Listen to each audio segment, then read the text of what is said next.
This young man loved a game so much that he played it through 1,000 times, training 1,000 S-rank heroes. Just when he thought there was nothing left to play, the developer suddenly sent him an email. The content inside said, "Congratulations on becoming the first person to train 1,000 heroes. You have been specially granted access to unlock a special mission. Prevent the destruction of the world with an X-rank difficulty level." Seeing that he had something to do, the young man was immediately excited, especially since the mission was X-rank.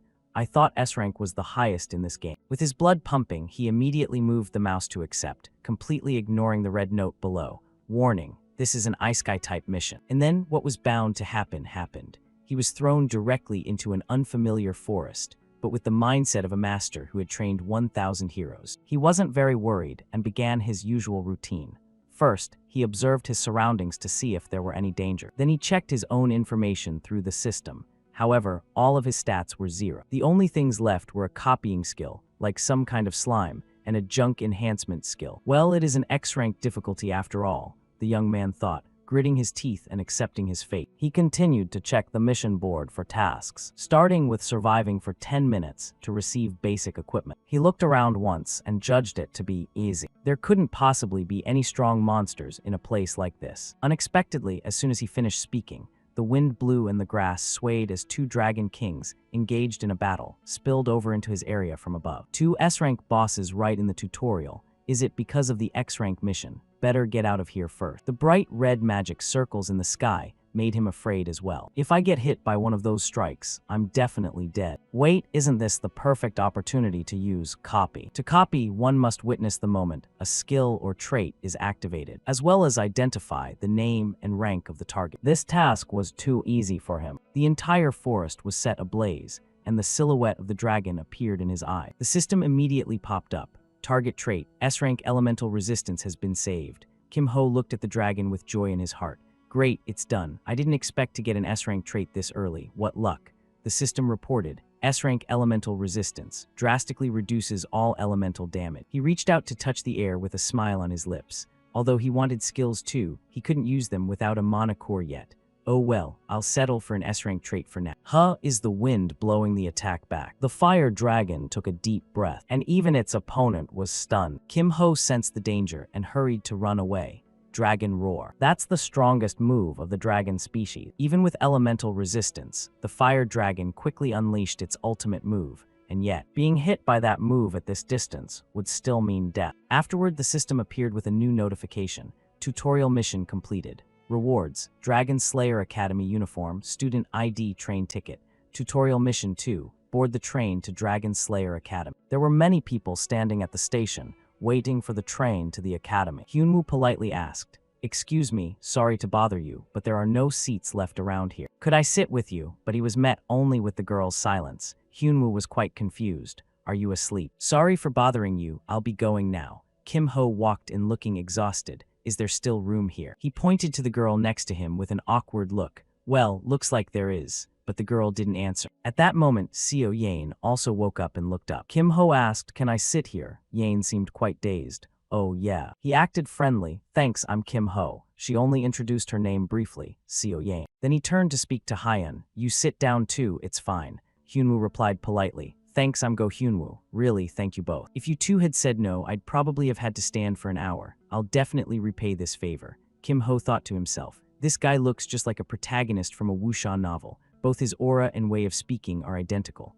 He asked, "By the way, why were you so late?" Kim Ho recounted excitedly. "Oh, I saw 2 dragons on the way. I got so distracted watching them that by the time I noticed, it was late." He also laughed awkwardly. "Me too, I almost died." The wheels began to turn. The train was moving. Inside Kim Ho's mind were these thoughts. Dragon Slayer Academy, the place I always return to every time I raise a new hero. I know this place like the back of my hand, to the point where everything has become boring.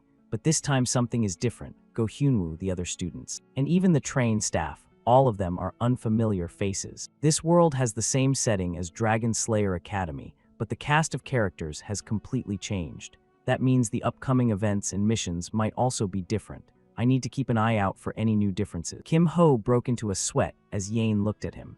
But why has she been staring at me this whole time? Does Seo Yane have a special pair of eyes? Eyes that help her analyze everything. For example, the boy sitting in front of her. his status window was very normal. Hyunwoo was still smiling brightly. Skill, Heavenly Wind Sword Style D rank. Trait, Swordsmanship D rank. Mana Circuit E rank. Afterwards, she slowly analyzed Kim Ho, but Kim Ho was a bit unusual. Status window, Copy King. He was quite special. The number of times she had seen a status window like that could be counted on one hand. Kim Ho couldn't hide his curiosity and turned to ask, "Why do you keep looking at me?" Seo Yain remembered the advice she received before leaving. If you see someone interesting, try being kind to them. She decided to pull out her suitcase. There was a bag of cookies inside. Seo Yain handed a cookie to Kim Ho with a cold face. "Do you want one?" He was also surprised. "Yeah, thanks. Did you make these yourself?" She answered directly, "Yeah." While eating the cookie, Kim Ho chatted with his new friend. "You said you're Go Hyunwoo, right? I've been wondering since earlier. Is that thing next to you a longsword?" Hyunwoo couldn't help but offer praise. "You have a sharp eye." "This is a sacred relic of my sect. Unfortunately, I haven't met the conditions to break its seal yet, so I have to keep it wrapped up like this until then. This sword is my companion, but don't worry. So far I haven't been intimidated by anyone." Kim Ho heard that and laughed. "Is that so? But wouldn't it be better to use a more durable weapon?" Just then Shin Byung-chul stood leaning against the door, laughing loudly. "Oh everyone, sorry for interrupting. Can I sit here for a moment?" Hyen didn't mind. "Help yourself." Byung-chul smiled broadly. "Thanks for the warm welcome. I'll only stay a bit." Kim Ho observed silently, thinking, "How noisy, but I didn't hear his footsteps at all. It seems I know who this is." He asked directly, "You don't look like you want to sit down at all. Just say what you want." The guy could only scratch his head, laughing awkwardly at being caught. "Actually, no matter where you are, just call Shin Byung-chul. We are the delivery service at Dragon Slayer Academy. We can find anything as long as you pay a reasonable price, anything at all." "Exactly?" Kim Ho stared at the paper with wide eyes. "Even if it means breaking the academy rules." Byung-chul replied excitedly and very quickly. "That's right, just say the word and it's there." Kim Ho's expression didn't change. "So that means you're currently being pursued for one of those deals, right?" The guy, who was in high spirits, suddenly froze. "Of course. Wait, what? What? Is it that obvious?" Kim Ho analyzed based on observation. "Because you're looking tense and you keep glancing out the window." A foot appeared outside the door. "I'll explain the details later." Byung-chul's eyes went wide with terror. Chunhai led some friends over with a tense face. "Come out, we know where you are." He scratched his head and gave a forced laugh. The disciplinary committee showed up early. The Student Disciplinary Committee is a student-run organization responsible for maintaining order in and around the academy. First-year members of the disciplinary committee are enrolled early, guided through procedures, and immediately deployed. Just like this. She seemed to have run out of patience and shouted, "Hand it over, you're not allowed to keep it." Byung-chul was struck by some of Chunhai's lightning. "Why are you chasing me like I'm a death?" "Lightning magic, that's quite rare." Kim Ho looked at the cookie and thought to himself, "How lucky, my copying skill slot is still open. Maybe I should pick up a useful skill right now. Cookie, I'm sorry." But Byung-chul was also very stubborn and replied, "This isn't good. I'm naturally bad at direct confrontations." Chunhai put on her gloves, preparing to take action. "It seems you don't intend to hand it over voluntarily. I'll have to suppress you then." She just snapped her fingers, and lightning appeared. A bird flew straight toward him. Lightning birds. Byung-chul could only close his eyes and wait for the end. Just then, a hand reached out, and that hand caught the bird. The lightning bolts didn't harm the person at all. Chunhai was very annoyed by this. "Do you have an accomplice?" Kim Ho quickly stepped out. "Wrong, that was my cookie. And you made me drop it." She was dazed by his words, cookie. At that moment, the system also notified him that he had acquired the lightning magic skill, Lightning Bird. Kim Ho pretended to reproach them. "And you made me drop it. I was enjoying that cookie. You've made me very upset." Johan angrily charged forward, wanting to punch the opponent. "You two dare to make groundless accusations. While we're still talking nicely, get out of the way." Hyunwoo didn't back down, ready to fight. "I think you should act more carefully. If you intend to draw your sword, I don't plan on just standing by and watching." The atmosphere between the two groups was very tense, making Byung-chul worry. This isn't good. Chunhai reached out a hand to stop her friend. "Wait a moment. We'll send you a voucher for a dessert from the student cafeteria. Does that work?" Kim Ho immediately appeared satisfied. "Yeah, that works." Byung-chul saw her about to use a move and his whole body trembled. "What about me?" He acted quite indifferent. "That's not my problem." Because Kim Ho had already obtained what he wanted. "Thanks for the skill. I'll make good use of it." Chunhai had obtained the object she wanted. He stole a station staff member's wig. That kind of joke is just too much. Yeah, he really deserved a beating for that. "Hey, I'm giving you some honest advice. It's best if you don't get involved with Byung-chul." Kim Ho waved goodbye politely. "I'll decide that for myself. Bye." Johan was still very annoyed with him.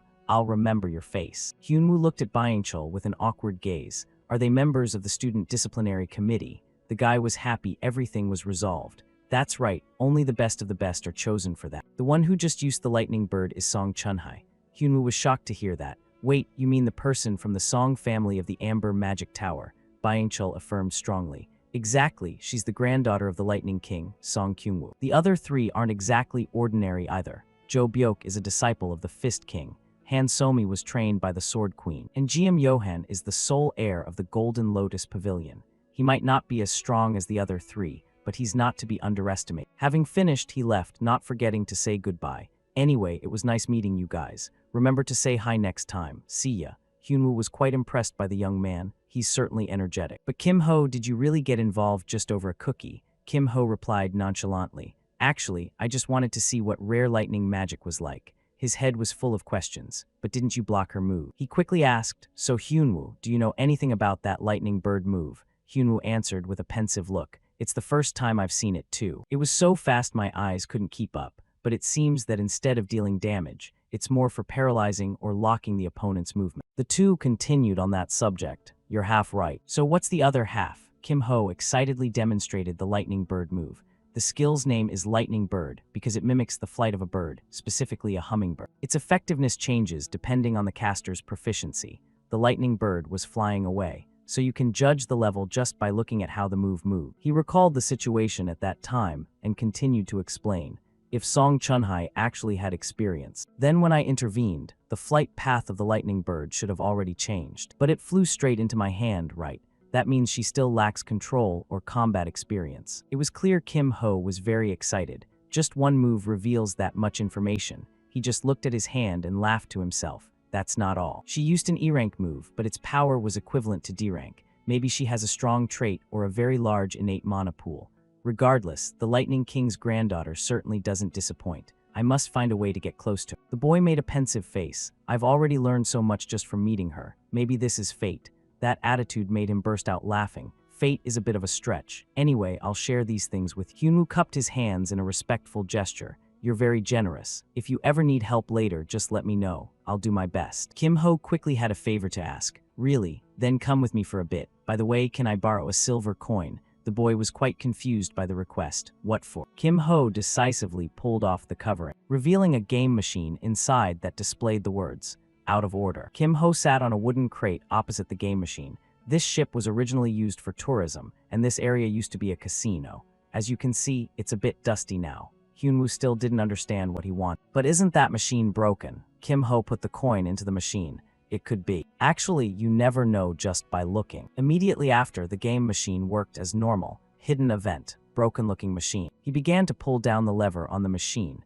There was no way he could pass this up. A bottle of water rolled down into the tray below. Both of them stared at the water bottle in stunned silence. Nothing, never mind. I didn't expect much anyway. Hyunwoo couldn't hide his curiosity and spoke up. By the way, why did you need me to come along? Kim Ho also gave a clear reason. Actually, this also breaks academy rules. The problem isn't the machine, but the items that fall out. The boy quickly understood Kim Ho's intent. So I just need to keep watch for you, right? He looked into the tray, feeling dejected. Nothing again. Yeah, it should be fine. People from the disciplinary committee rarely come here. They're probably heading another way right now, so don't worry. First-year member of the disciplinary committee, Han Somi suddenly spoke up. Hey, what are you two doing here? Her appearance made him break into a sweat. Now I'm scared. Speak of the devil. Han Somi still reminded them gently. Students aren't allowed to use that machine. Breaking the rules means losing points. Kim Ho whispered to the worried Hyunwoo. Can you buy me some time? He also whispered back. I'll try, and I'll check something while I'm at it. Somi noticed something and offered a piece of advice. Helping others break the rules is a violation too, didn't you know? But Hyunwoo calmly replied, I'll take responsibility. This is my choice. Somi puffed her cheeks in annoyance at his response. HMPH, he drew his sword. I heard that Lady Han was trained by the Sword Queen, right? Could you give me the chance to admire your swordsmanship? Somi gripped her sword, ready for combat. What's your name? He responded very politely. I am Go Hyunwoo. I look forward to your guidance. Somi quickly lunged in front of her opponent. Fine by me. Hyunwoo struggled greatly to defend with his sword. Immediately after, he delivered a downward slap. Somi seemed quite astonished by that level of power. Right after that, she ran away very quickly. This time he still managed to block the sword strike, but in terms of internal energy, he stood no chance.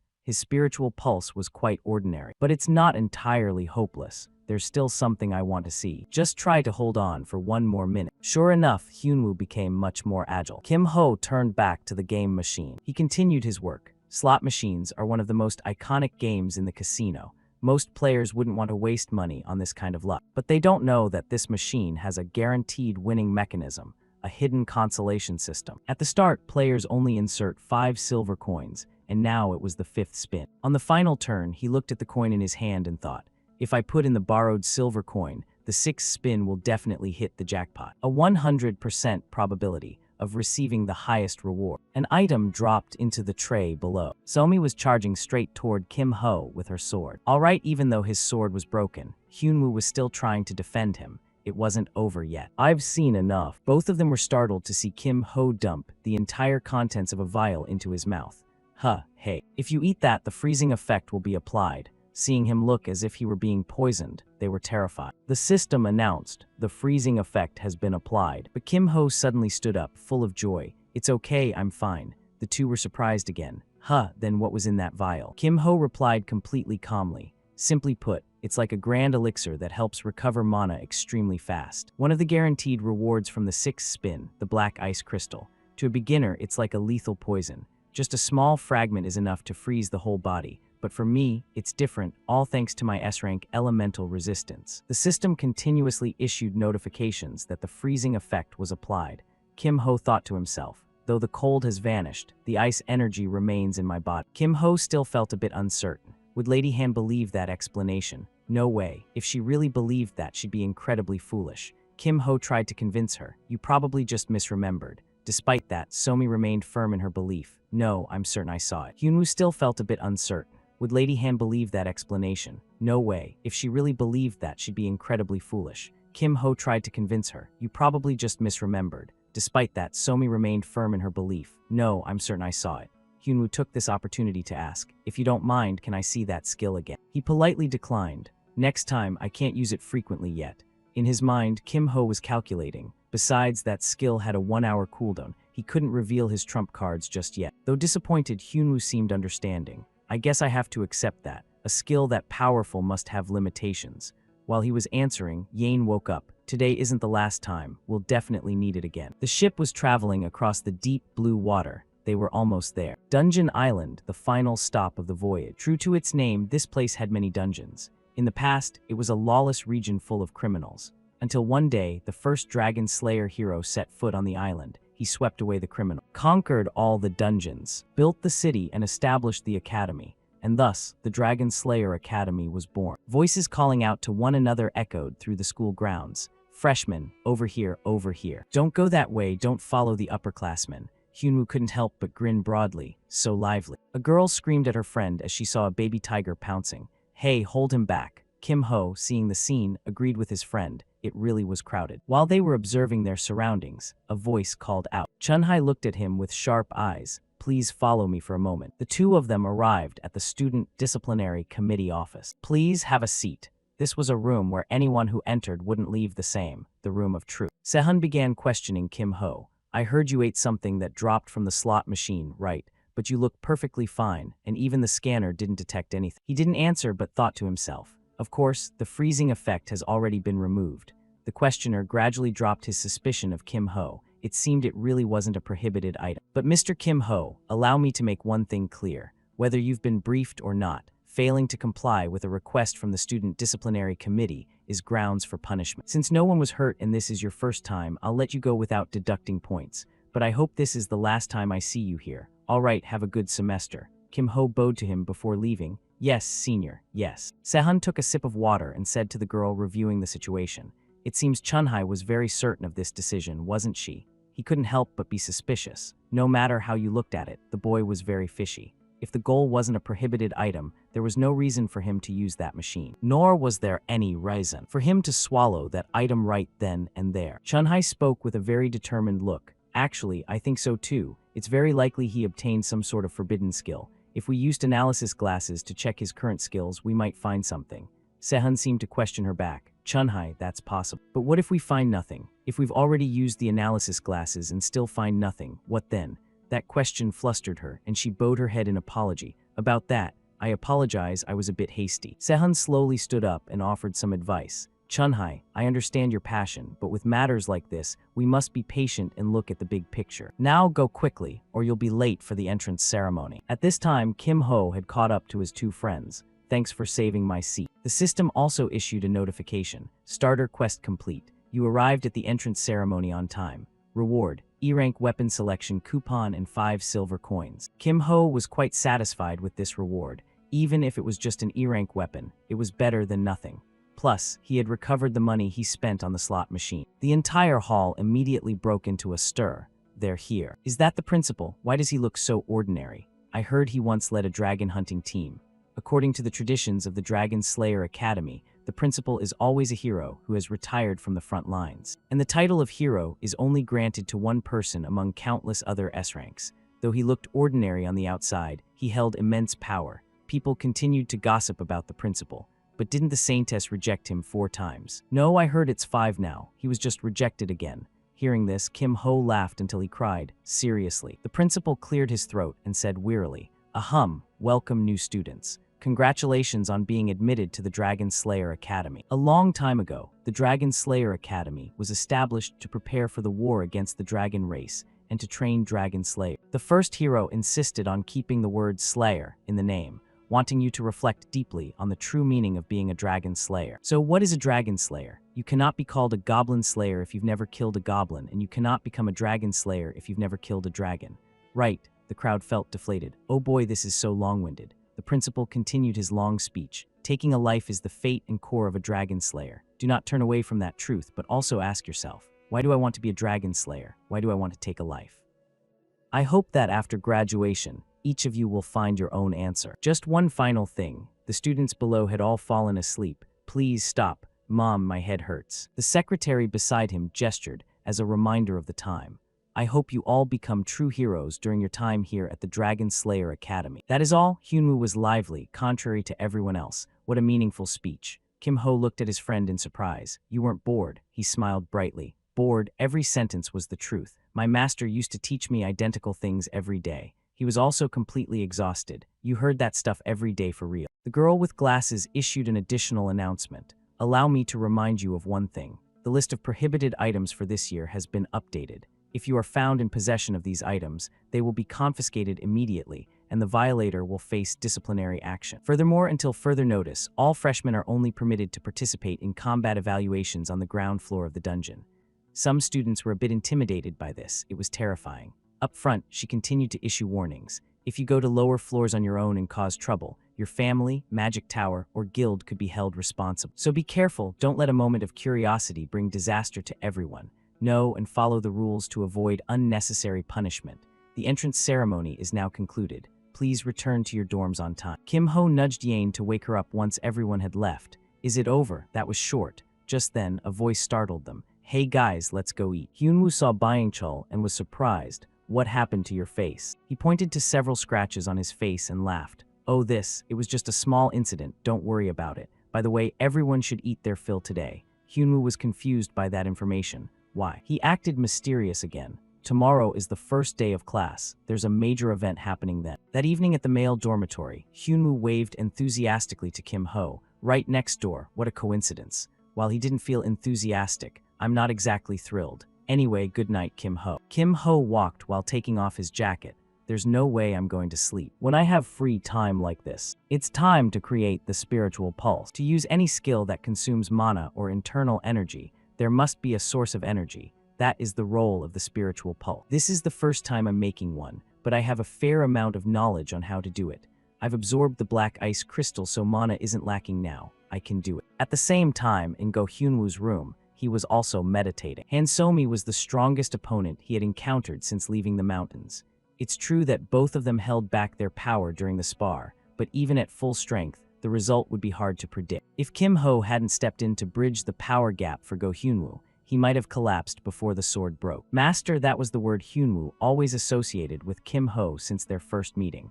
A calmness only found in the strong, a gaze that seemed to see through everything. He looked at his sword, wondering, should I ask him for help? No, he's my first friend. I will do my best within my own capabilities. The next day in the temporary classroom, everyone was chatting. Seo Yane walked into the room with a yawn. Hyunwoo was relieved to see her. She's here. I was worried you'd oversleep. Kim Ho just gave a wry smile. That's possible. The podium was still empty. Hey, where's the teacher? I don't know. The bell rang and there's no sign of a teacher. I wonder who our homeroom teacher is that they're so late. Ah, there he is. Before they could feel happy, they were stunned. A director appeared with a very fierce look. Seeing your reactions, I guess I'm quite famous. Nice to meet you. I will be your homeroom teacher this year. I am Lee Sudok. He pointed at a female student and asked coldly, you there, tell me what everyone calls me. The girl jumped in fear. Yes, sir, it's the villain hunter. Not that one, it's the human butcher, sir. Kim Ho remained silent upon realizing. In this world, there are countless variants who exceed human limits, and among them are those who use their power for perverse desire. Lee Sudok was the one tasked with hunting down and capturing such individuals. The nickname, Human Butcher, implied that he had executed more villains than he had captured alive. Lee Sudok's expression didn't change as he spoke loudly. I didn't want to be here either, but since the principal asked, I had to agree. Among the countless missions I've been given, I proudly state that I have never failed once. I hope none of you tarnish that perfect record of mine. I'd rather kill you than let you fail. The crowd trembled incessantly hearing this. He began writing on the board. Now, on to the main part. I'll briefly explain the grading system. The written exam accounts for 30%, followed by conduct points at 10%. Just be well behaved and don't cause trouble to get those points. For some, these are practically free points. Conduct points can drop below 0%. It can even pull down the scores of other sections. I will be keeping a close eye on problematic students. Who knows, right? Maybe we'll meet again after graduation. Lee Sudok's voice continued steadily from the podium. Next is the most important part, the practical combat test. The combat test is divided into two formats, dungeon raids where you clear dungeons, and duels where you directly face other students. Points will be graded by comparative ranking, meaning you must outperform the students around you. Both parts will account for 30% of the total score. Any questions? None, then move to the arena. Two students were fighting each other vigorously. Byung-chul and Hyunwoo were discussing animatedly. It's time for classification. This is the major event I mentioned. So this is what you were talking about yesterday. To help students get used to different situations, the rules of dueling will change frequently. And the rule for today's classification test is deathmatch. The match only ends when one side is exhausted, unconscious, or surrenders. A mushroom-haired guy couldn't take it and raised his hand. I surrender. The time limit is 5 minutes. If time runs out without a winner, the judges will score it or call it a draw. Byung-chul was still diligently explaining the game. Each person will fight 3 randomly assigned freshmen. Winning will earn extra points, 300 points per win. Hyunwoo was very curious about this. What if it's a draw or a loss? Kim Ho quickly replied, 0 points, but no points are deducted. Right then, the system board lit up, catching his attention. It displayed another notification. Subquest, classification test. Goal, achieve an average rank or higher in the test. Win at least one duel 0-1. Rank in the top 50% for the dungeon raid. Current rank, none. Reward, skill copy slot. Kim Ho had his own plans, so I just need to win at least one duel and rank average in the dungeon raid. After reading the message, he thought, but more importantly, the classification test is the perfect time to observe the other students. An opportunity to discover people with X-rank potential, or to memorize students with skills or traits worth copying. A moment later, the loudspeaker announced, Kim Ho Yeonhwa, please come forward. Hyunwoo cheered enthusiastically from below. Good luck, Kim Ho. Kim Ho and the red-haired girl stood facing each other. He carefully observed the girl holding a staff. Is my opponent from the Ruby Tower. The Ruby Tower specializes in fire magic, famous for high firepower and battlefield control. I used to pick them often in the game. Kim Ho gave a confident smile. Sorry, but please cooperate with me for 5 minutes. Yeonhwa felt very annoyed by her opponent. If I want to build a reputation, I have to take down someone with a name. But Kim Ho, who is this guy anyway? And that weapon, no mage would even touch that E-rank Earth Staff. The Earth Staff E slightly increases Earth magic effects and defensive magic. Kim Ho's entire body emitted a mysterious light. He definitely isn't from the Emerald Tower, so he's not an Earth mage. He probably just uses that staff for support magic. The way he held the staff showed he favored power over speed. The speaker announced the countdown. 3, 2, 1. So he's the type of mage who just stands there chanting support spell. A fire ignited from within her staff. Skill, burst fire. Then I'll end this match quickly. Everyone was discussing animatedly. Did you see that move? Did something just flash? as expected of someone from the Ruby Tower. But something made her startle. The score for the two appeared immediately. Hong Yeonwoo 100%, Kim Ho 100%. She looked at the scoreboard in shock. 100%. No way, I didn't think I'd take him down with one hit. But why didn't my attack deal any damage at all? Yeonwoo still pointed her staff at him, sweating, her gaze becoming serious. My attack did nothing. Did he use dispersion? In that case, try blocking this. There's no way you can block this with just dispersion. A magic circle and flames enveloped him.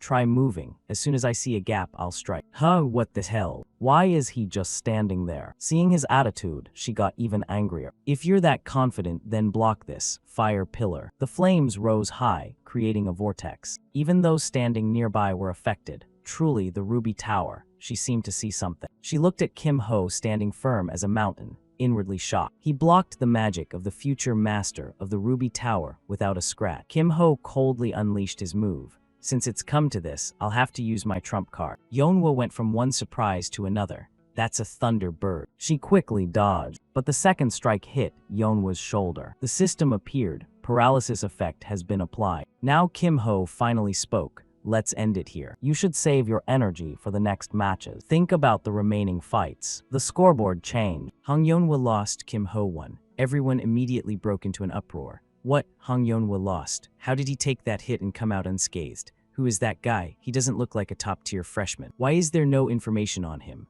He glanced at the crowd, discussing him, and thought, looks like I've attracted more attention than planned. I'll have to be more careful from now on. Right at that moment, the speaker crackled to life again. Next contestant, Kim Ho. Hearing this, he broke into a sweat. What, me again? Could you give me a little break, please? The speaker announced his next opponent, Song Chunhai. The audience immediately erupted into a lively buzz. Song Chunhai from the Amber Magic Tower. Yeah, I heard she joined the disciplinary committee right after enrolling. Chunhai stepped into the arena, full of determination. Looks like today is my lucky day. I have a few things I need to confirm. Kim Ho just looked at her without saying a word. Then very calmly he spoke up. I forfeit. She was stunned by his action. After a moment of silence, the director asked, why? Kim Ho pretended to rub the back of his neck, acting exhausted. I don't feel well. It would be very difficult for me to continue fighting right now. He tried to convince him. Don't you think you should take this opportunity to increase your points? Do you still want to forfeit? But Kim Ho was very firm in his decision. Yes, it can't be helped. Chunhai's hands trembled with anger as she listened to their dialogue. Does the third match count as a forfeit too? I get it, just mark it as a loss then. She couldn't take it anymore and scolded him directly. You pathetic loser. You must always be prepared for battle. My grandfather always said that only those who remain unshakable, even in unfavorable situations, and always strive for victory, until the end can reach the top. He didn't pay much attention to those words. Thinking back, wasn't her grandfather the Lightning King? Like grandfather, like granddaughter, it seems. That would be useful advice for someone who wants to be a hero, but I don't really care. Kim Ho turned to walk away, dropping a nonchalant comment. Right, maybe I'm just not cut out for this. Consider it your win. Chunhai turned away, acting huffy. How disappointing. I was a fool to expect anything from you, even just a little. Kim Ho called out, oh, by the way. She was slightly startled and turned back to look.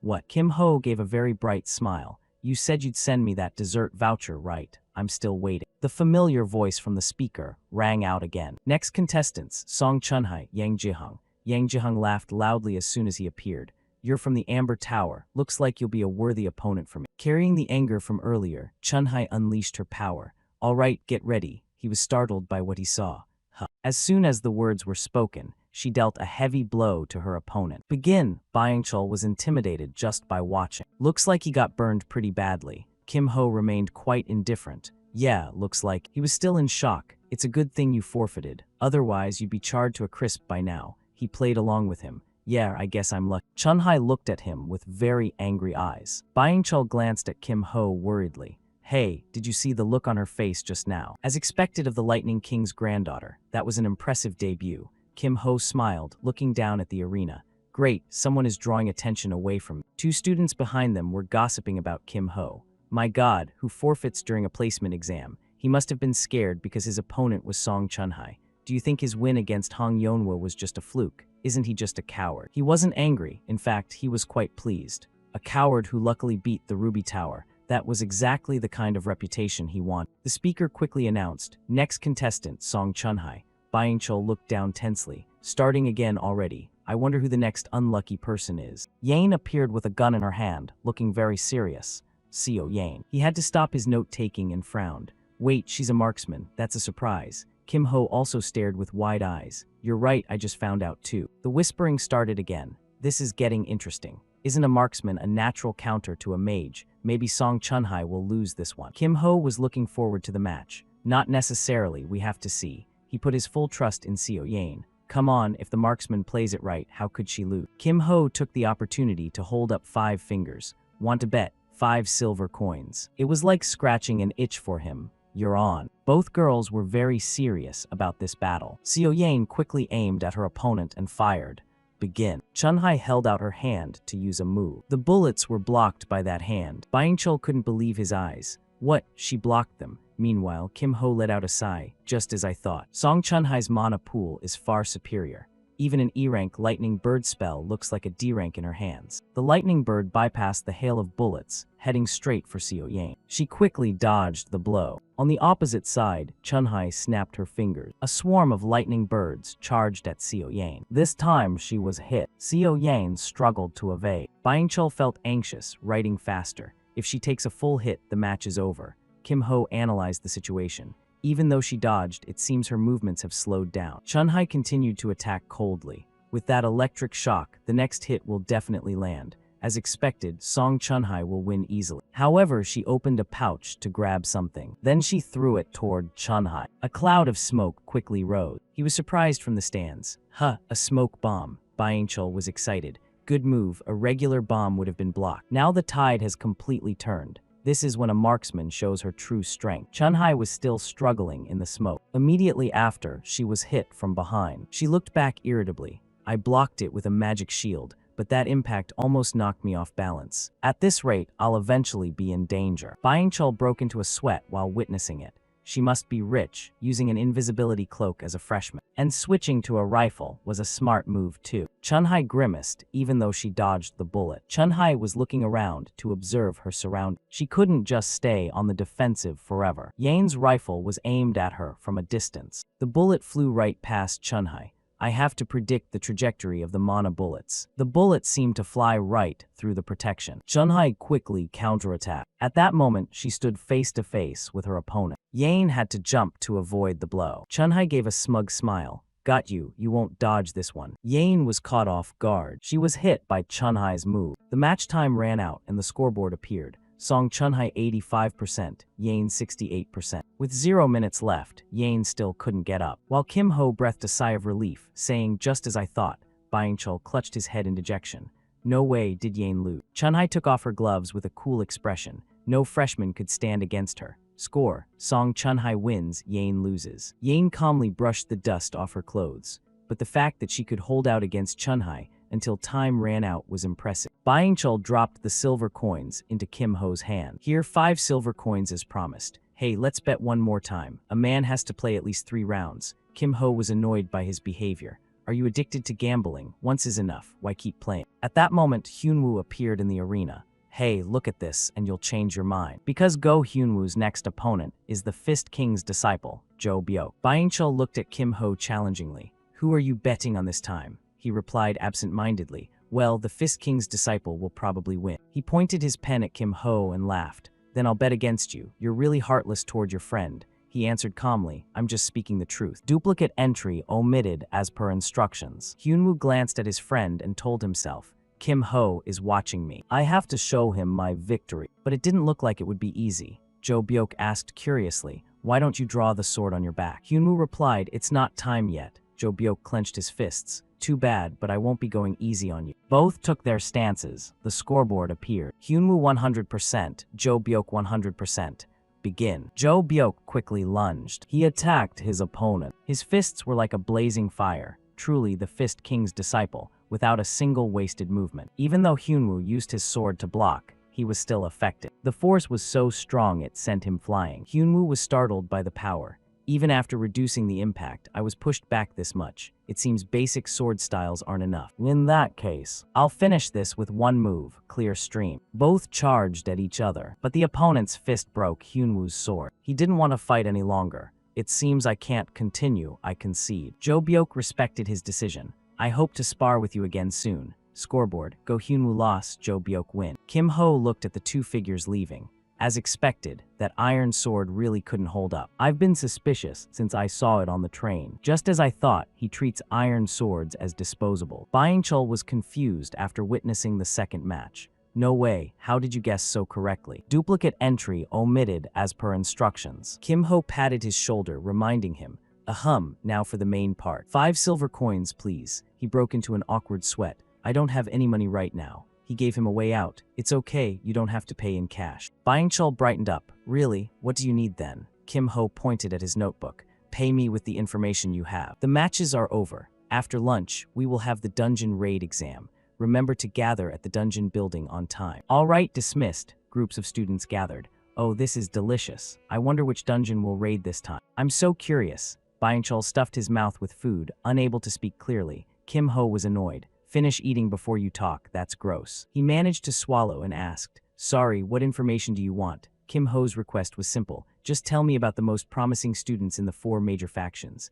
Byung-chul winked. Sure thing, I'm an expert on that. The 4 major factions, besides official groups like the Student Disciplinary Committee, Dragon Slayer Academy has 4 major factions. The Martial Arts Alliance, the Guild Alliance, the Magic Tower Association, and the Knight Order. Among them, the most promising talents of each faction are the grandson of the Sword Saint, Moyang Hyunsung Martial Arts Alliance, Moyang Jun. Hong Yeonhwa, highly likely to become the future Tower Master of the Ruby Magic Tower. Guild Alliance, the one who always carries a cat on her shoulder, Druid Park Nari. There is another promising factor, but they aren't prominent yet because they are hiding their strength. And finally, the son of the Sword Master, Knight Order Representative Lei Seong-hyeon. He spoke while flipping through pages. Man, these are the ones I'd rate as truly powerful. They're all outstanding individuals. By the way, where is Hyunwoo? Oh right, club president, I totally forgot. I'm going now, sorry. Kim Ho was speechless. Yeah, see ya. He glanced at Yane, who was eating. She seemed lost in thought. Perhaps because this is my first bond in this world, I can't just leave her looking that sad. He quickly spoke up to start a conversation. About those cookies I dropped yesterday on the train. Song Chunhai sent me this dessert voucher. Since they were your cookies, you get a share too. Let's go eat. Yane only replied politely, thanks. He turned to her, startled. Huh. Yane asked what was on her mind. Why did you think I would lose to Song Chunhai? Kim Ho began a detailed analysis. It's very hard to break a magic shield with just mana bullets at that level. With such a superior mana pool, it's understandable she's stronger than you. But if you train your mana to reinforce the bullets, the result would be different. She asked nonchalantly, mana training, what do I need that for? The question made him freeze for a few seconds. What? Don't tell me you've never trained your mana before. Yane answered innocently, never. He followed up, then how do you create mana bullets? You've never practiced them. She still answered naturally, yeah, I've never learned. A genius. Kim Ho looked at the girl in front of him and was startled. Mana bullets are a basic skill for any marksman. Could it be that she's only been fighting with raw talent until now? I didn't think she could give Song Chunhai such a hard time without ever having learned the basics. He acted enthusiastic. If you don't mind, I can help you. Yane didn't bother objecting and just nodded. Okay. Kim Ho quickly stood up. Once you start training mana and learning skills, things will be much easier. There's the bell, let's go. It's time for the next placement exam. Sudok stood in front, exuding authority. Dungeon Hall. Now that everyone is present, I will explain the dungeon raid exam. The exam will take place inside the dungeon. Access through the portal behind me, the foggy forest. The rules: a 10-minute time limit, high score scoring, and a level lock zone. This dungeon has 2 special rules. First, high score scoring. You will receive points based on the number of monsters you eliminate within 10 minutes. The goal is to take down as many high-quality monsters as possible. Second, the level lock zone. Simply put, this is an area that restricts levels. Your equipment, skills, and traits will all be limited to F rank. He emphasized further, and don't forget, your spiritual pulse will also be downgraded to F rank, so be careful with your mana control. Carelessness will only bring disaster upon yourselves. All right, when I call your name, step forward and enter the port. Those who entered first were lying on the ground, trembling. Complaining already after just this much, truly pathetic. Sudok glanced at the remaining students. The only students with a bit of potential are Han Somi with 928 points, rank 1 Choi Jeongpil with 530 points, top 20%.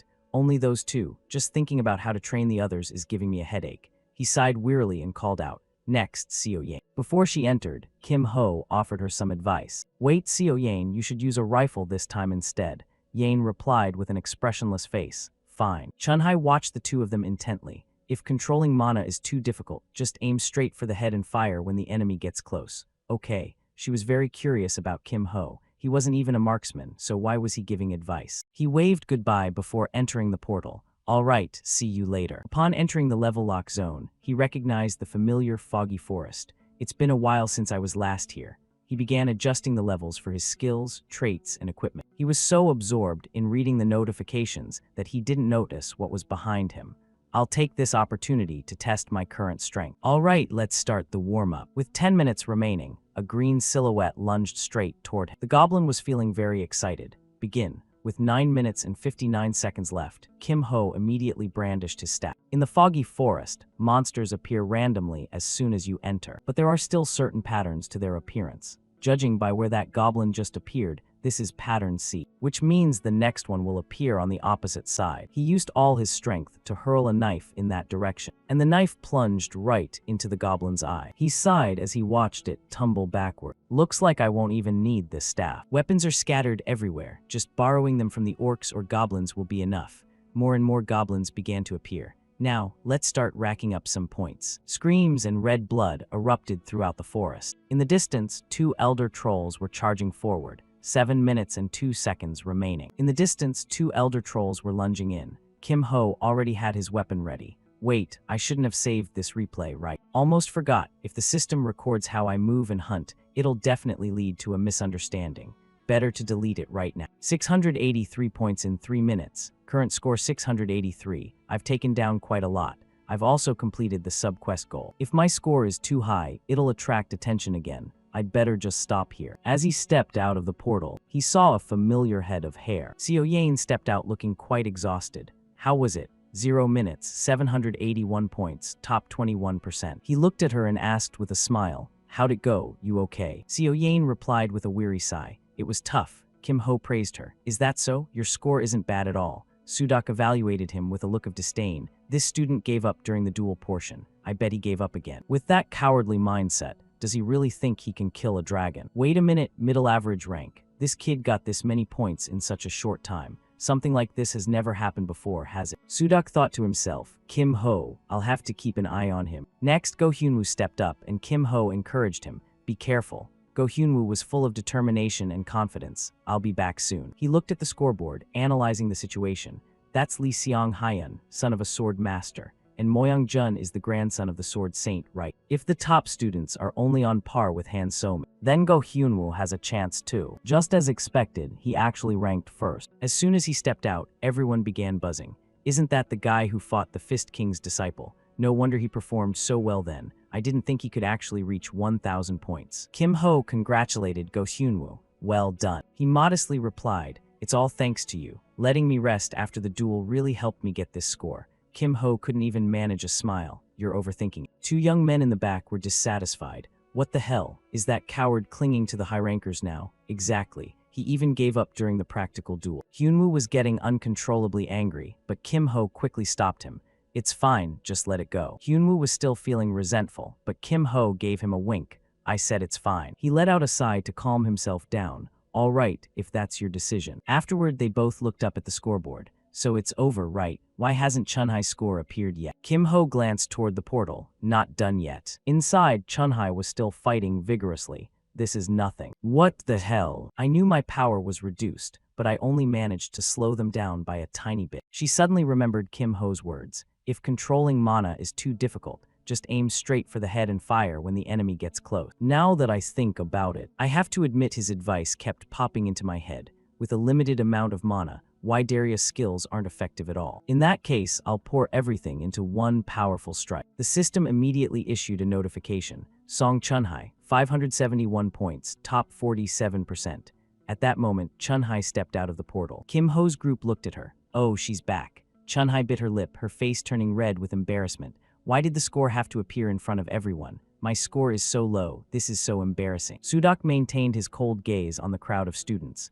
Today's classification test concludes here. The results will be announced tomorrow. Go back and rest. All right, dismissed. At that moment in the library office, yes, come in. Instructor Lee Sudak appeared. What brings you here, sir? He spoke bluntly. I want to review the dungeon raid replay of student Kim Ho from class 13.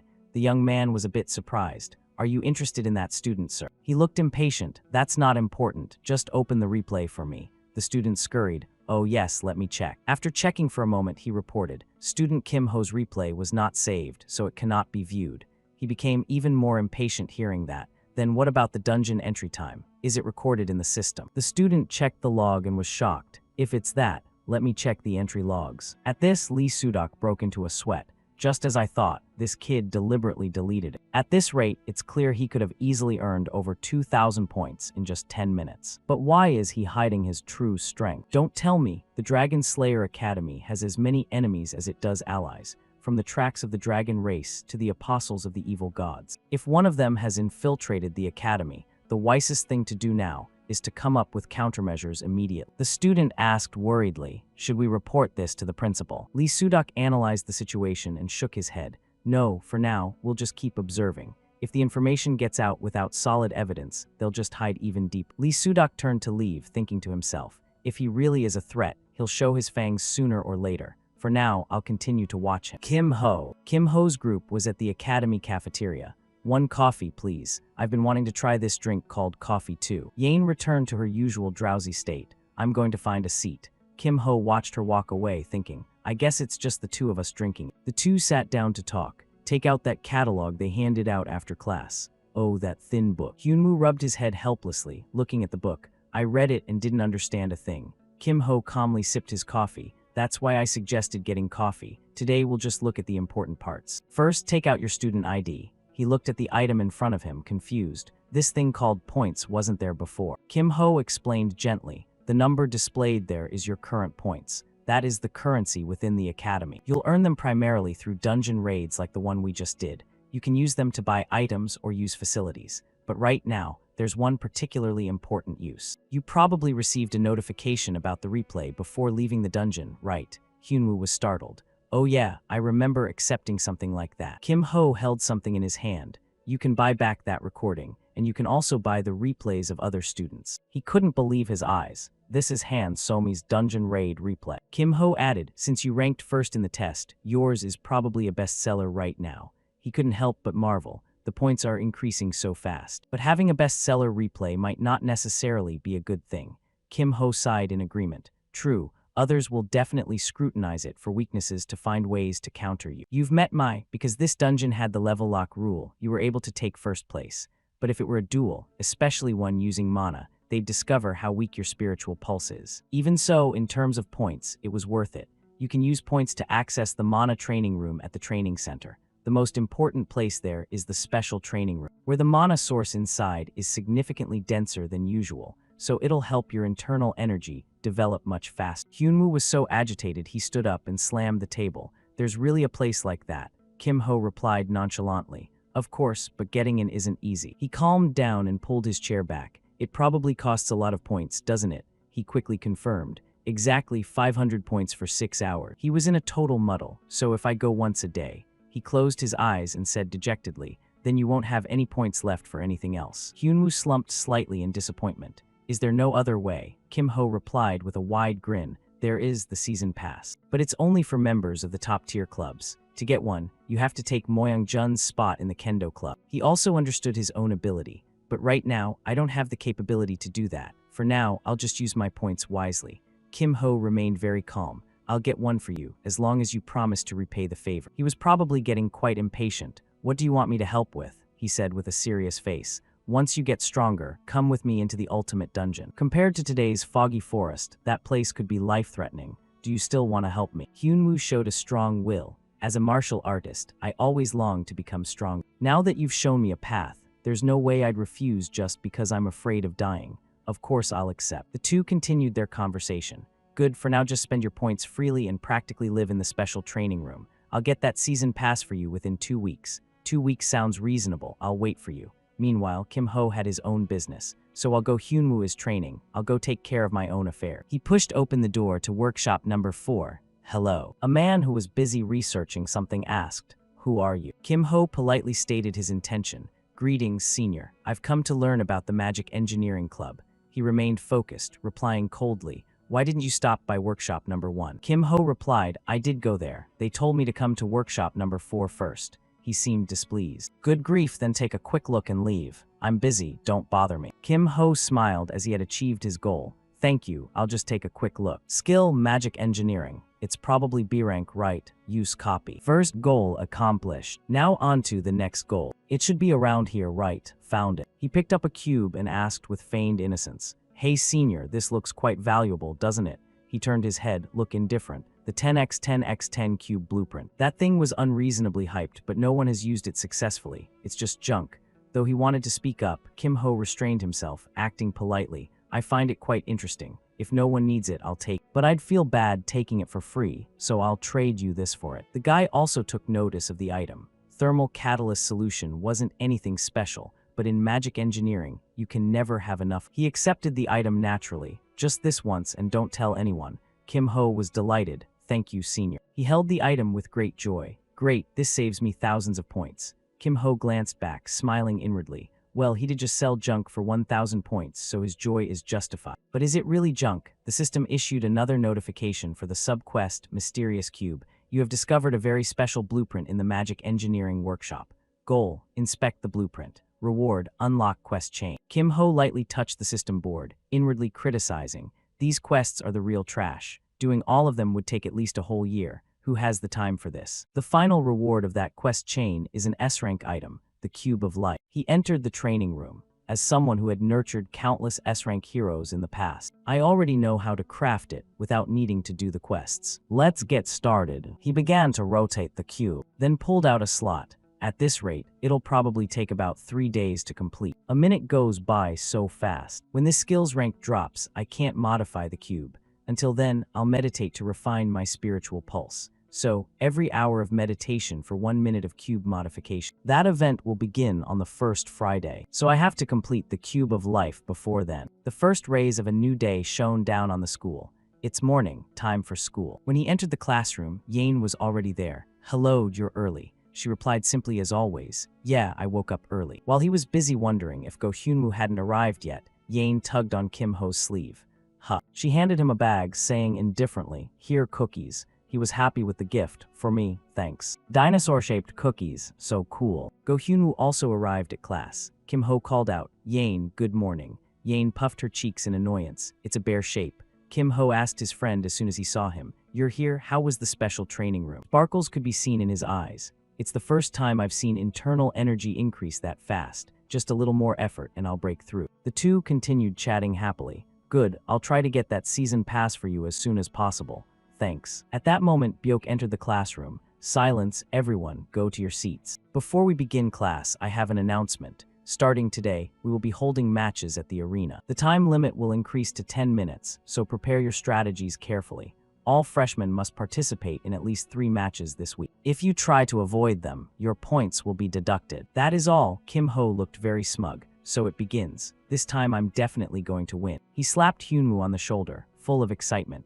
Let's go to the arena. Replays of the first day's matches will sell the best. Just then Yane grabbed his sleeve. Okay, then let's go. Kim Ho was startled by the action. I'm free today. The students around them were struck like a bolt from the blue. Huh, what? Even he was confused. You mean the Mana Bullet training session we discussed before, right? You want to learn it today? Yane nodded without hesitation. Yes. Kim Ho smiled back and replied, Sure, see you later then. Yane nodded again. They arrived at the arena that afternoon. The moment Kim Ho stepped out, everyone took notice. That name. 2 people on the field were gossiping about him. Do you know him? Is he the one who forfeited against Song Chunhai? So he's the coward everyone's been talking about. Hyunwoo couldn't stand it and spoke up. Don't you guys think it's rude to say that right in front of someone? That's way too much. Kim Ho, however, acted very friendly. How did your placement test go? I got 300 points. What about you? Yang Jihung replied before realizing how bitter it felt. Wait, 300 points too. So you're on the same level as a coward. A weakling like you thinks you're on my level.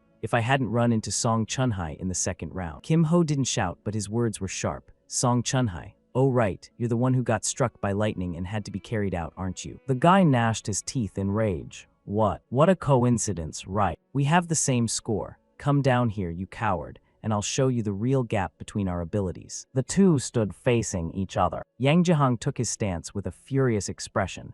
I'll finish you in a single blow. Kim Ho remained calm, Fine, let's end this quickly. Holding his spear, the boy quickly rushed in to attack. Kim Ho didn't move an inch. Seems like you aren't very bright. As the boy closed in, he was paralyzed by the Thunderbird. What the hell is this? Kim Ho remained unfazed, raising his staff. Sorry, I guess I can't end this in one hit like Song Chunhai did. Jihang was terrified now. Wait. Along with a scream came the system notification. Yang Jihang loses, Kim Ho wins. Kim Ho couldn't help but chuckle. Looks like this coward won. The boy was still incredibly salty. I just let my guard down for a second. Let's go again. I'll definitely win this time. Kim Ho, of course, was more than ready. Is that so? Then let's do this. The boy shouted as if to pump himself up. It won't be that easy this time. Start. The scoreboard remained the same. Yang Jihang loses, Kim Ho wins. He looked at his opponent lying flat on the ground and felt bored for him. Why haven't you improved at all? Yang Jihang lay face down in frustration. Damn it, I'll definitely win next time. Give me a break. Kim Ho coldly turned his face away and walked off. I'm tired. Let's end it here. He looked at the system board with his own thoughts. I need to complete 3 matches anyway, but I'll pretend I don't want to for now. By the way, if you want, I could teach you, but you'll have to pay the tuition fee first. Jihang glared at him with daggers in his eyes. You money grubber, this is a spirit pill made by my clan. I'll give it to you, all right. Kim Ho stared intently at the item. Works for me. But there's one more condition. No recording replays and no one can find out about this. The boy agreed. Fine, it's not like it'd be a good look for me if this got out anyway. He happily took the item. All right, since I've received the tuition, I'll fight you until you're satisfied. No matter how many matches they went through, the result didn't change. That should be enough, right? Good job. Yang Jihang, covered in bumps from the beating, had learned some manners. Wait, I want to apologize for being so rude. I was too quick to judge you. You're not a coward. Kim Ho didn't think much of it. Nah, just let me be a coward for now. The boy was surprised by this. You're just gonna leave it like that. Kim Ho didn't think much of it. No, now I get it. I won't ask anything else. Besides, I can't be the only one suffering. Right. Kim Ho reunited with his friend. Hyunwoo, I'm done. How about you? He looked excited. I've won 2 matches. I'll finish the 3rd one before heading back. You go on ahead. Kim Ho said goodbye to his friend there. All right, good luck. Kim Ho walked into the 2nd training session at the Mana training room. Have you been waiting long? Sit down. Yane remained expressionless. Okay. The two sat cross-legged facing each other. Now we'll start special lesson number 1 on Mana bullets. First, try to create one. He looked at what she created with surprise. This is unbelievable. She fought Song Chunhai on equal ground with just a crude mass of mana like this. Kim Ho began the lesson. Today we'll learn about distribution. Step 1 is controlling the amount of mana for each bullet. Step 2 is, Yane aimed her gun straight at the opponent. Kim Ho had created a protective layer around himself, like a sniper hidden by an invisibility cloak. So I'll use the terrain to hide. Try finding me among all these sand dunes if you're so good. But in Yane's eyes, the abnormal mana flow between the dunes was plain as day. Guak Jichial was feeling extremely confident. Even if she destroys everything, she won't be able to pierce my shield. Right then, a bullet shot through him. I have nothing to fear from a sniper who couldn't even pierce Song Chunhai's shield. What the hell? Yane on her end let out a smile. His confidence had completely vanished. Come on. Sudak was analyzing Kim Ho's abilities. The movement of that Thunderbird is strange. His control is truly exceptional. The 2nd match was the same. He was completely playing with his opponent. But that's not the only thing to keep an eye on. Then he began analyzing Yane. Regarding Seo Yane's placement test, the mana bullet back then was just a raw mass of mana. Yet in today's video, it's become a perfect mana bullet. Can someone change that much in just 2 days? He also saw the conversation between the two. You mean the mana bullet training we discussed before, right? You want to learn today? Sure, see you later. Sudak seemed furious. That brat again. Kim Ho, who the hell is he? At the same time, he was examining the cube. The cube began to transform. It's done. Finally finished. Life Cube B increases the effectiveness of stored life-type items by 1.3 times. There was a lot to do. Skill levels increased after the quest, and I managed to finish on time. Plus, I upgraded my mana veins to D rank through meditation. I used to burn through so much mana every time I used a skill, but now I can breathe a bit easier. Of course, that spirit pill played a part too. So all preparations are complete. Time for a little promotion, isn't it? Kim Ho saw Nari walking past him. Lucky. Ran into exactly who I needed at the right time. The Guild Alliance's rising star, Beak Nari. Sorry, but I need a little favor from you. Her cat was immediately drawn to the cube. Animals are very sensitive to life force. No animal would walk past here without reacting. Nari was startled by the cat's behavior. What's going on? This was exactly what Kim Ho wanted, just as I predicted. Nari reached out to call the cat back. I'm sorry, I'll take him away right now. Booma, no, come out of there. Kim Ho looked at the girl. As expected of a druid, seems she can sense the life force. Time for a little acting. Kim Ho pretended to be out of breath. I'm in a bit of a hurry, so could you please take him away? Nari picked up the cat, which was still trying to cling to the cube. Oh yes, I'm so sorry. I don't know why he's acting so weird today either. By the way, you're in class 3, right? He answered with a slight startle. Yeah, that's right. Nari still felt a bit bad. Anyway, sorry about earlier. Kim Ho felt very satisfied. That'll get the news to the nature club. I'll get that season pass soon. Now for the main event I've been waiting for. The teacher was lecturing on various situations students might encounter. The encounter between a goblin and a swordsman. Page 76. Kim Ho sat there counting every second. Only 1 minute left until lunch break. 59 seconds. The teacher closed the book and announced, class dismissed. 32 seconds, 0 seconds. Byung-chul stretched to relieve the fatigue. Finally done, huh? What's that? A surge of glowing red power attacked them. The group still didn't understand what was happening. What the heck is nothing happening? He was still in shock. What was that orb just now? A barrier. That's terrifying. Everyone started pointing at each other. Hey, what's that number on your forehead? You have one too. The surprise inspection had begun at the Forbidden Wave Dragon Slayer Academy. The academy would use a special magnetic field to detect prohibited items and list items unsuitable for students on a ban list. This wave would target students in possession of forbidden item. Kim Ho broke into a sweat thinking, it started. That sound is intense. That's probably Joe Bach's voice. Hyunwoo was quite calm about it. Interesting. He sighed with relief looking at his two friends. These two weren't affected from the start. The problem was Byung-chul, who was extremely upset. Damn it, what the hell is going on? Kim Ho walked up to him and spoke. Hey, didn't your club president say there would be an inspection? Byung-chul was still frustrated. Well, yeah, but not like this. I'm screwed. What am I supposed to do now? If I get caught with this stuff, I'm toast. Kim Ho knew how to seize the moment. Need help. The guy was on the verge of tears. Huh, from you. He pretended to walk away in a huff. Fine, if you don't need it. The guy frantically grabbed his sleeve. I do. Please save me. I'll do whatever you want. Kim Ho looked at him meaningfully. Then you owe me a favor. Got it. Byung-chul bowed deeply and shouted. Of course. Kim Ho pulled out his cube. Stuff all the forbidden items in here. Prioritize the small, high-value ones first. The guy was still skeptical. Will they be okay if I put them in there? Kim Ho urged him. No time to explain. Believe me or not, just put them in. Listen to those footsteps. They're almost here.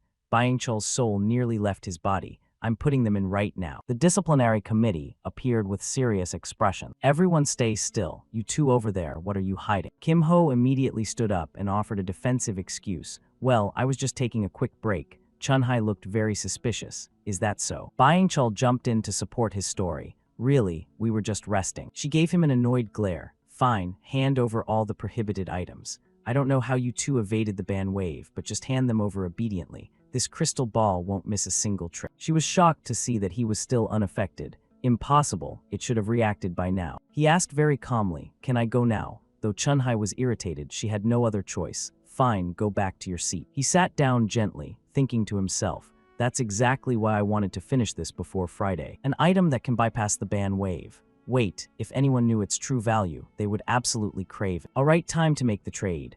Byung-chul looked at him with grateful eyes. I'm truly thankful to you. Without you, all that stuff would be gone, and I'd be dead for sure, or maybe worse. He gave him a wink. I'll collect the debt later. For now, let's just say you owe me one.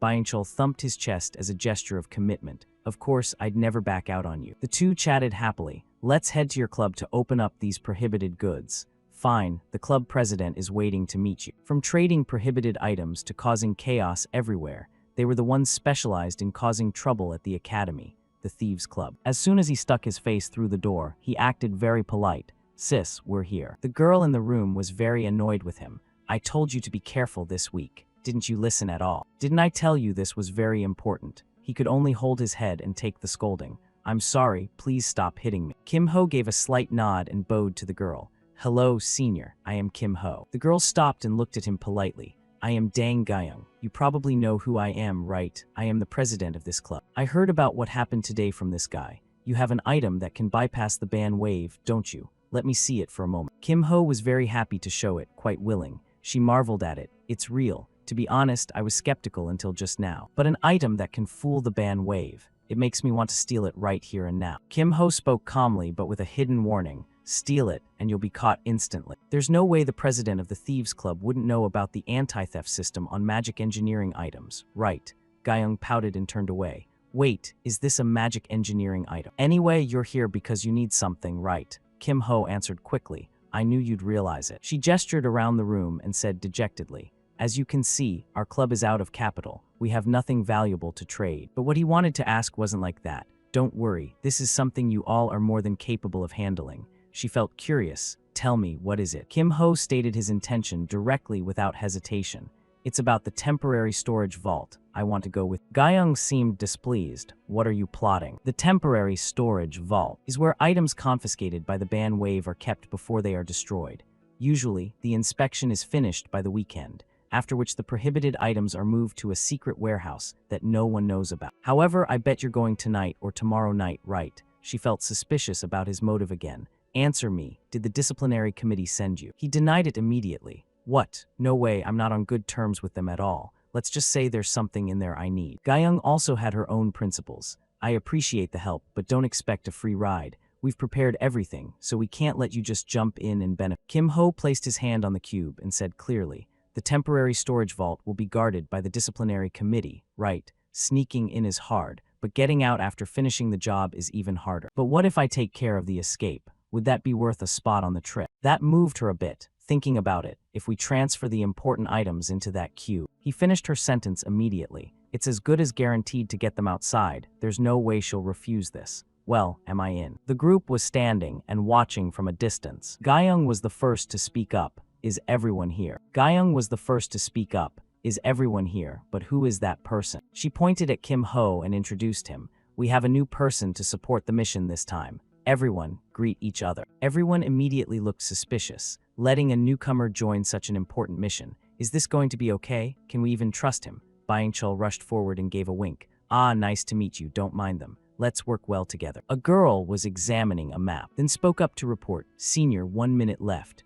Gyeong assigned everyone their tasks. All right, Davin will handle the support outside. Everyone else, get ready. She turned to remind him. Try to act as discreetly as possible. Once inside, prioritize taking small and rare items first. Everyone started running. All right, move out. Kim Ho looked at the girl and began evaluating. B-rank silent step. Since the life cube is complete, I probably won't need to use magic engineering for a while. Kim Ho touched Gyeong's hand and used his skill copy. Silent step B has been stored. Skill copy 22-1. Thunderbird E, 2 B-rank magic engineering skills. Silent step B, your footsteps will become faster and quieter. Right then, he detected something strange. There were several butterflies flying around, and one of them landed on his shoulder. Why are there butterflies here all of a sudden? Immediately after he was attacked. Shadow butterfly flight, what the hell? He was restrained by Gyeong's people. One of them had broken into the 3rd floor of the old building. This is really troublesome. Just how many anti-theft charms did they install? A student in the disciplinary group discovered someone. The boy frowned. Damn it, just my luck. The student immediately called out a warning. Intruder. But the boy was restrained. Byung-chul spoke to remind the student. The more you struggle, the more uncomfortable it gets. Gyeong shouted to remind everyone. The temporary storage vault is right in that corner. Check the situation first before breaking in. She picked up a mirror to check. In the image was Zan, who was guarding the door very seriously. My God, of all people, why does it have to be him at the door? I'll have a hard time dealing with him alone. Kim Ho also caught sight of that character and thought to himself, a 3rd-year student with an A-rank axe, Yama's axe, looks like Gyeong won't get through easily. I only plan to finish this quietly, but I might have to step in and help. He whispered to Gwang, Senior, you know how to use Butterfly Dream, don't you? She was very surprised by the question. How do you know about that? Kim Ho waved it off. No time to explain, you know how to use it, right? Gwang frowned slightly. But I'm not very proficient yet, it's only C rank. Kim Ho decided to give her some power. That's enough. Your skill has increased from C rank to A rank. Gyeong couldn't believe her eyes. What? How did you do that? Kim Ho pointed and urged her. No time, hurry up. Gyeong frowned at him, confused. Just who is he? But she quickly dismissed her doubt to unleash the move. Shadow Butterfly Dream. Zan also detected something unusual. Damn it, is there an intruder? He quickly used his weapon to slash at the butterflies, but there were still many of them. The two were hiding in a corner. Seeing Zan being swarmed, she broke into a sweat. Defeating that axe wielder with just one move, truly the power of an A rank. Gyeong turned to remind him, "Hey, talk to me privately later. For now, just focus on finishing the mission. Everyone take what's necessary and pull out." The two boys immediately answered in acknowledgement. Kim Ho held the cube in his hand and thought, "Now, time to go shopping." At the Dragon Slayer Academy, the criteria for an item to be prohibited is its side effects. If it causes physical or mental harm, it is blacklisted. Among those, I need to find items banned for elemental penalties, punishment, thunderstone, paralysis. Because with S-rank elemental resistance, I can neutralize those penalties. That should be enough, right? Now to find some skill books. After all, skills with elemental penalties are usually quite powerful. Let's see, there's bound to be something useful here. He was quite surprised at himself. He didn't expect to find it here. I don't have combat skills, so just in case, I'll learn this too. Seung Yi entered, his voice very calm. Working in the middle of the night like this, you all seem quite diligent. Third-year Student Council President Song Chun-kai was also present. Stealing so early in the semester, Guak Seung Yi was caught in a dilemma. Even the Student Council President came out to support the disciplinary committee, already enough to worry about, and now we have President Song Chun-kai too. He spoke to them seriously. "That's enough talk. Drop everything and follow us to the disciplinary office immediately." But she was still trying to find a way. The longer this takes, the harder it will be for us to escape. In that case, run, everyone. They were all enveloped by Shadow Domain, creating a dome of darkness to hide the allies. 5-minute duration, go. The black shadows lunged away immediately. Guak Seung Yi looked into a communication orb to contact the others. "The intruders have left the temporary storage. Do not let anyone escape. Understood." Kim Ho was running very fast on this side when something flashed past, stabbing straight into the wall beside him. Guak Seung Yi appeared right behind him. "You dodged that, you're pretty good." He was also surprised by the appearance. "Wang, when did this guy get here?" His face looked quite dangerous. "I'm fairly familiar with the Thieves Club, but I've never seen you before. Are you a new student?" Not answering to avoid revealing your voice. Clever. "It seems you have no intention of surrendering, do you?" The opponent unleashed a move, and he countered with his own. He was very surprised, but also full of anger. A thunderbird. "It's useless." The moves from both sides collided with a roar. Guak Seung Yi was also having a hard time in combat, thinking, "I've never seen this level of control before. If I hadn't set up defensive magic, I would have been taken down." Kim Ho quickly darted past. Seung Yi was a bit startled. "For a new student, you're not bad. But there won't be a second time." A series of gun barrels pointed straight at him. Seung Yi shouted, "It ends here." A barrage of bullets aimed straight at him and attacked, his eyes full of confidence. "You arrogant brat, no one has ever survived that hit." Suddenly the temperature in the area rose. "Huh, what is this? Why is it so hot?" Kim Ho decided to use a counterskill. Seung Yi looked and immediately recognized the skill. Could it be? Could it be? Seung Yi desperately unleashed his triple stone wall in response, thinking to himself that it must be a forbidden skill. Only a madman would dare use it. Damn it. Meanwhile, Kim Ho had already shifted into his stance, and a fire fist was immediately unleashed, punching straight through Seung Yi's stone wall. Kim Ho looked surprised, staring at his own fist as he muttered, "This is harder to control than I thought." Power of this magnitude was indeed difficult to handle. He told himself that, luckily, no one was seriously injured, so the academy probably wouldn't intervene. However, Seung Yi belonged to the Emerald Tower, and the disciplinary committee would definitely get involved. They would surely turn everything upside down to find him for sure. How annoying. But then again, they wouldn't be able to find a thing. Just then a loud voice echoed from the hallway behind him. "This way, I just heard a loud noise over there." Kim Ho flinched and immediately looked over. Damn it, he had to get out of here fast before getting caught. As soon as he left, Chun-hai arrived with others in tow, calling out in a panic, "Senior, quick, take him to the infirmary." A while later, at the disciplinary committee's truth room, Dang Guyung sat in a chair, shouting in frustration, "How much longer are you going to keep me here? If you're going to deduct points, just do it already so I can go home." Song Chun-kai didn't want to say anything more and turned to leave. "My job here is done. I'm heading out. I'm sick of this kind of stuff anyway." Oh Si-hoon could only force a smile. Fine, just take a look at this first. If you cooperate, you'll be able to leave sooner." As he spoke, he handed her a stack of papers. This man was Oh Si-hoon, the head of the disciplinary committee. She took the papers and asked blankly, "What's this?" She thought to herself that the guy certainly had an eye for loot, all small but expensive items. From across the table, he continued, "Guyung, you know about this, don't you? I don't know how you guys did it, but the academy lost a lot of items this time." Dang Guyung shrugged. "Who knows? This is the first time I've even seen these things." Oh Si-hoon reminded her helplessly, "If you keep denying it, everyone will have to take collective responsibility." Hearing that, she finally accepted it. "Fine, I'll take the fall. Oh, Si-hoon sighed in relief, knowing she would. The official punishment starts tomorrow. Dang Gyeong walked out happily, even turning back to give a wink. Sure thing, I'm out of here. As soon as she stepped outside, a group rushed up, asking anxiously, Are you okay, sis? What about the punishment? She replied cheerfully, Good job, everyone. Let's head back to the club room and talk there. Wait, why are there only 4 of you? Where's the other one? Chunhai let out an annoyed huff, playing innocent until the very end. You've got guts, don't you? Dang Gyeong remained clueless. What? Why are you suddenly getting so intense? Chunhai couldn't hold back anymore and immediately barked. A member of your club used to fire fist. Senior Guak Seung-yi is lying in the infirmary right now. It almost caused a massive accident. Hearing that, her smile immediately froze. What? Even Seung-yi was taken down, she thought to herself. And a fire fist. Back in the room, Dang Gyeong's panicked voice rang out.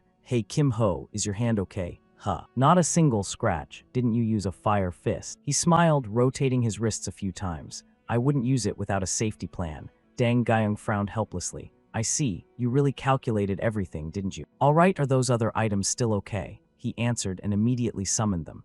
Yeah, right here. The moment she saw them, Dang Gyeong's eyes lit up. She smiled so much she was practically drooling.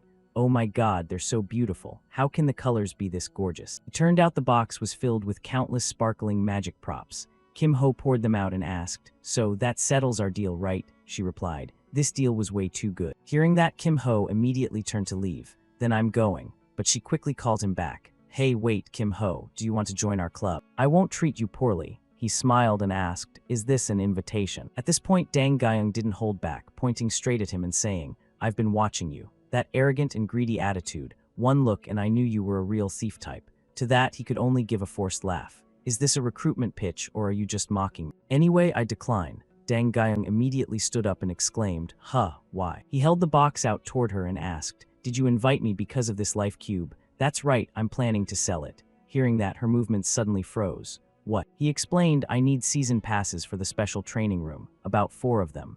Dang Gyeong's lip twitched repeatedly. 4 passes just for dodging the forbidden wave. That's a bit too expensive. Min Ho replied nonchalantly, Dodging the wave is just a side benefit. The main function is what's truly valuable. She was curious. Main function, what is it? He told her, I'll show you the item description, but in exchange, I need you to do me a favor.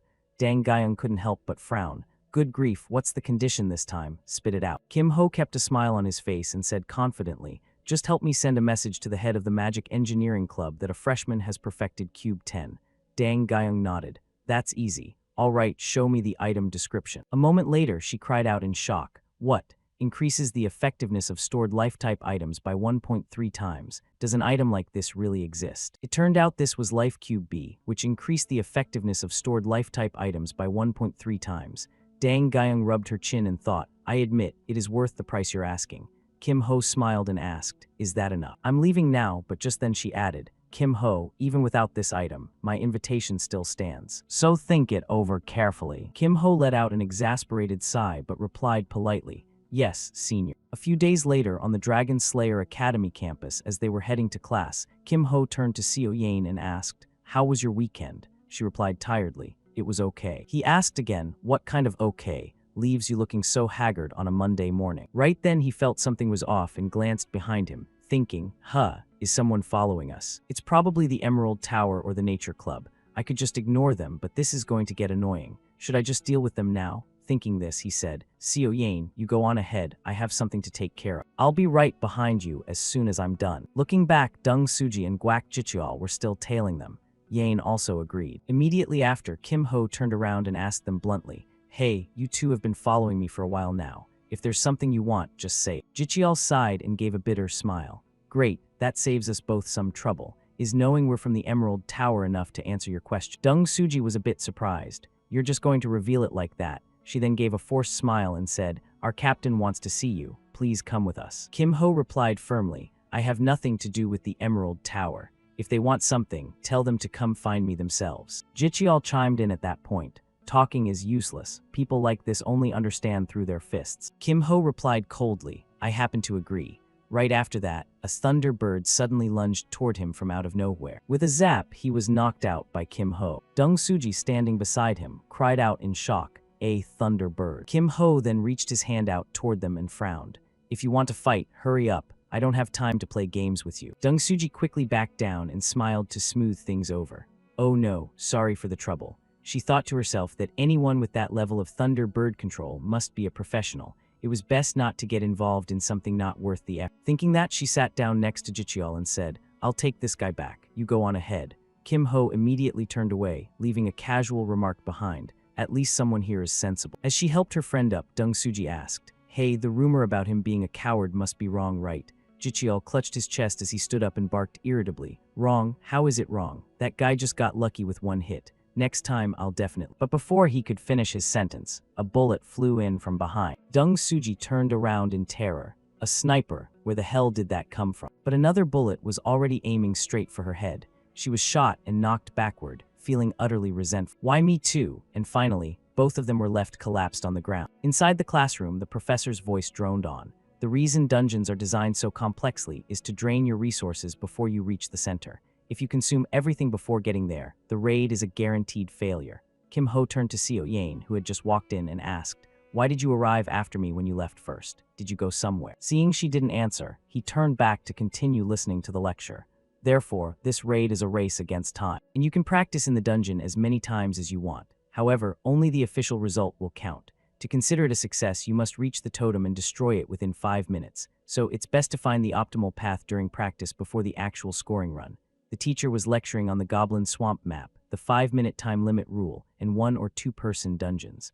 Alright, that's all for today's class. As soon as he heard that, Shin Byung-chul jumped up and suggested happily, Hey, Go Hyunwoo, go into the 2-person dungeon with me. He was a bit surprised. W with you? Yeah. Kim Ho waved them off. It's fine, you guys go ahead. Hearing that, Go Hyunwoo said a bit shyly, If Kim Ho says so then, yeah, I'll go with Shin. Kim Ho turned back and thought to himself, Good, then I'll go with. Before he could finish his thought, Seo Yain turned to him and spoke, Go with me. A while later, in another room, Jicheol was pinned against a bookshelf, accompanied by an angry voice. This is a total disgrace. Your older brother is a member of the disciplinary committee, yet you were defeated by a thief. You two brothers are really making me lose face. Didn't you say he was just a coward? And something about how he couldn't beat you even with a ton of supporters. You're pathetic. With that, he turned away, throwing Jicheol to the ground. He went back to his seat and sighed as he sat down. I had a bad feeling from the start.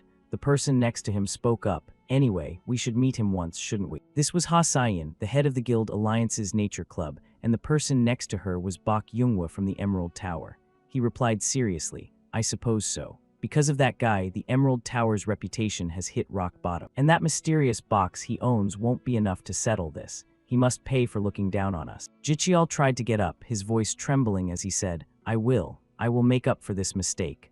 But Bok Yoonghwa only asked indifferently, What right do you have to speak here? Jicheol quickly defended himself. I just let my guard down that time. Please, give me one more chance. The atmosphere around Bok Yoonghwa suddenly grew dark. He lowered his voice and said, If you lose one more time, you're out of the club. Do you still want that chance? Hearing that, Jicheol scrambled to grab the opportunity. Of course, I believe I can do it. Hearing that, he replied, Fine, I'll let you borrow my golem. This time you must win overwhelmingly. Jicheol immediately bowed respectfully. I will definitely win. A moment later at the Goblin Swamp, Kim Ho picked up his pace and told Seo Yain, This is just practice, no need to rush. She replied, Okay. He silently calculated, to get the best rewards for both the solo and duo dungeons, I need to complete both within 1 minute. Beside him, a notification board appeared with the following content. Subquest, Week 2 Strategic Match. Objective, complete the solo and duo strategic dungeons. Deadline, Sunday midnight. Reward depends on the remaining time. Looking at the scene ahead, Kim Ho told himself that the solo dungeon would probably be fine, but the problem was the duo dungeon. If he told Yang the attack patterns, it would be easy, but then she wouldn't be able to grow. He needed to let her learn on her own through practice mode. Just then, a powerful monster appeared before them, the Goblin Executioner. He immediately came to a sudden halt, then turned to ask Seo Yain, should we dodge it like in the first practice or try to take it down? She looked at the goblin for a moment and asked back, if I take it down, I get extra time. Right. He explained, a strong monster will give you an extra 120 seconds. Hearing that, Seo Yain grew more confident and replied, then I'll try to take it down. She immediately jumped into action, and Kim Ho replied, all right, I'll support you, as he unleashed a thunderbird toward the goblin. Unfortunately, with a flick of its hand, the monster deflected the attack. But in the blink of an eye, Seo Yane appeared right next to the monster and quickly fired a shot at it. But it was unharmed. Its face even grew more sinister. It took a stance, spun around, and lunged toward them. It took a stance, spun around, and lunged toward them. She was slightly stunned, but quickly regained her initiative. Right at that moment, someone used an enhancement. A hand reached out, accompanied by a sharp voice. Don't even think about leveling up. The Thunderbird EC crackled with electricity. The monster was knocked off balance, and the one who used the move was none other than Kim Ho. At that moment, Seo Yane aimed accurately once again, and the info board immediately popped up. Time remaining, 18 seconds. Goblins defeated, 2. Strong monster bonus, 120. Total time remaining, 2 minutes 29 seconds, 149 points. Completion bonus, 500 points. Total, 649 points. Kim Ho looked at the notification board and told Seo Yane, "We've shortened the time compared to the first try. Let's work harder next time." She replied with a simple yeah. "Hey, can you teach me another session on mana bullets?" Kim Ho smiled and let out a breath, thinking to himself that she really did have a competitive spirit. It seemed that struggling with the strong monster had hurt her pride. He also made a suggestion. "Then let's stop practicing and head to the training center." She replied, "Yeah, let's do that." A moment later, the scene shifted to the training center's firing range. Kim Ho's voice rang out simultaneously. "Today I'm going to teach a skill called force release. Right now, your mana bullets and gun are perfect, but you're still just using them as tools. Let me demonstrate so it's easier to understand. Imagine your hand is a magic gun. Then concentrate your mana and release it at the exact moment you flick your fingers. That is the basis of force release. It's quite similar to creating a mana bullet. Try it with your hand first." "Alright, first concentrate your mana at your fingertip." Seo Yane immediately followed suit. He continued after that. Before he could finish his sentence, the bullet flew backward and hit him straight in the head. Kim Ho gave a forced laugh. Why did it fire backward? "Now try again without using a mana bullet. As long as you can release the mana outward, consider it a success. Keep practicing like that. I'm going to go buy some things for dinner." Hearing that, Seo Yane immediately spoke up. "Wait, hold on a second." He immediately turned back with a huh. Seo Yane held out a card toward him and told him to use it. Kim Ho's movements immediately froze. A black card. She really was a wealthy young lady. Down in the canteen, he ordered a small donut and sat at a nearby table. Chun-Hai was chatting happily with a friend. "It really is a limited edition, isn't it?" Hansomi laughed and replied, "That's right, the wait was worth it." And when she saw him, she called out happily, "Hey there." Chun-Hai immediately turned back and asked, "Is someone there?" Kim Ho also politely waved back, "Hello." The moment Chun-Hai saw who it was, her expression soured. She muttered through gritted teeth, "Why is it him?" But then she thought, "Actually, this is good. I have something I need to confirm." She stood up and said, "Sorry, but can I see your hands for a moment?" Hearing that, Kim Ho was a bit confused. "Why do you suddenly want to see my hand?" Chun-Hai silently analyzed. The mysterious thief who used the fire fist at the temporary storage. Someone who can control a Thunderbird at a professional level and is acquainted with members of the Thief Club. "There's a high chance it's him." She smiled and said, "It's just like palm reading. I want to check something." But in her heart, she was speculating that if he had used a fire fist, there would definitely be burn marks on his hands. Kim Ho looked surprised. "I didn't know you could read palms." Chun-Hai smiled confidently, thinking, "Just as I thought, he's nervous." And she asked, "What aren't you going to show me? Is there a reason?" But contrary to what she thought, Kim Ho held out his hand and said nonchalantly, "Here, take a look." Seeing that, she blankly let out a huh and said, "I want to see the other hand too." Kim Ho immediately held it out. "The other one too, you're quite thorough." Chun-Hai's heart suddenly raced in confusion. No way, how can it be normal? After a while, Kim Ho had to speak up. "Can you let go of my hand now? How much longer do I have to do this?" Realizing she had overstepped, Chun-Hai immediately turned away and said loudly, "I'm sorry for bothering." But Kim Ho spoke up, "Wait, you have to tell me the results of the palm reading." "Well, do I have luck with women?" Chun-Hai turned back and barked irritably, "You have a lot of trouble ahead, a lot of it." Then she stormed off. Kim Ho watched her leave and couldn't help but chuckle. It seemed they were still looking for the culprit of the storage incident, but for now, he was safe. The next day, Kim Ho was training with Seo Yane again. He shouted, "Just do it like we practiced." And she immediately replied, "Got it." Getting into the right position, Seo Yane pulled out her gun and fired a few shots. The goblin naturally couldn't dodge in time and took the full impact of the hits. Another one had it even worse, getting shot directly in the chin. Eventually, they caught up to the boss goblin with a loud boom. To everyone's surprise, Seo Yane's bullet shattered the goblin's large blade. A notification window immediately popped up. Time remaining 1 minute 20 seconds. Goblins defeated, 28. elite monsters defeated, 120, total remaining time, 3 minutes 48 seconds, 228 points, completion bonus, 500 points, total, 728 points. The two of them happily high-fived. Kim Ho turned to her with a smile and said, "Great job. It looks like we're finally seeing the results of yesterday's training, huh?" But seeing Seo Yane's radiant face, Kim Ho couldn't hide his shock. Was she actually smiling? Seeing Seo Yane's radiant face, Kim Ho was even more stunned. Was she actually smiling? To be safe, he suggested, but just to be sure, you should try the training mode a few more times before we head in. She simply replied, "Okay." Watching the girl walk away, Kim Ho gave a faint smile. Since I've already cleared the hill dungeon, I can probably handle things on my own now. Finally, I can focus on my own quest. Right after that, a notification appeared, entering the goblin swamp. Quickly passing through the portal, he entered the training match. Once inside, Kim Ho couldn't hide his excitement. "All right, let's clear this place out fast." He immediately dropped into a fighting stance, and then unleashed a direct strike forward. The monsters couldn't escape, and were swallowed whole by his flame. In no time, the path ahead had been completely clear. Kim Ho gave a forced laugh, thinking to himself that even though he knew it was an artificial dungeon, he might have gone a bit overboard. As expected, controlling the power of this skill is really tough. Maybe I should delete the replay before I leave. Beside him, a notification board appeared. Remaining time, 4 minutes 42 seconds. Goblins defeated, 71. Elite monsters defeated, 120.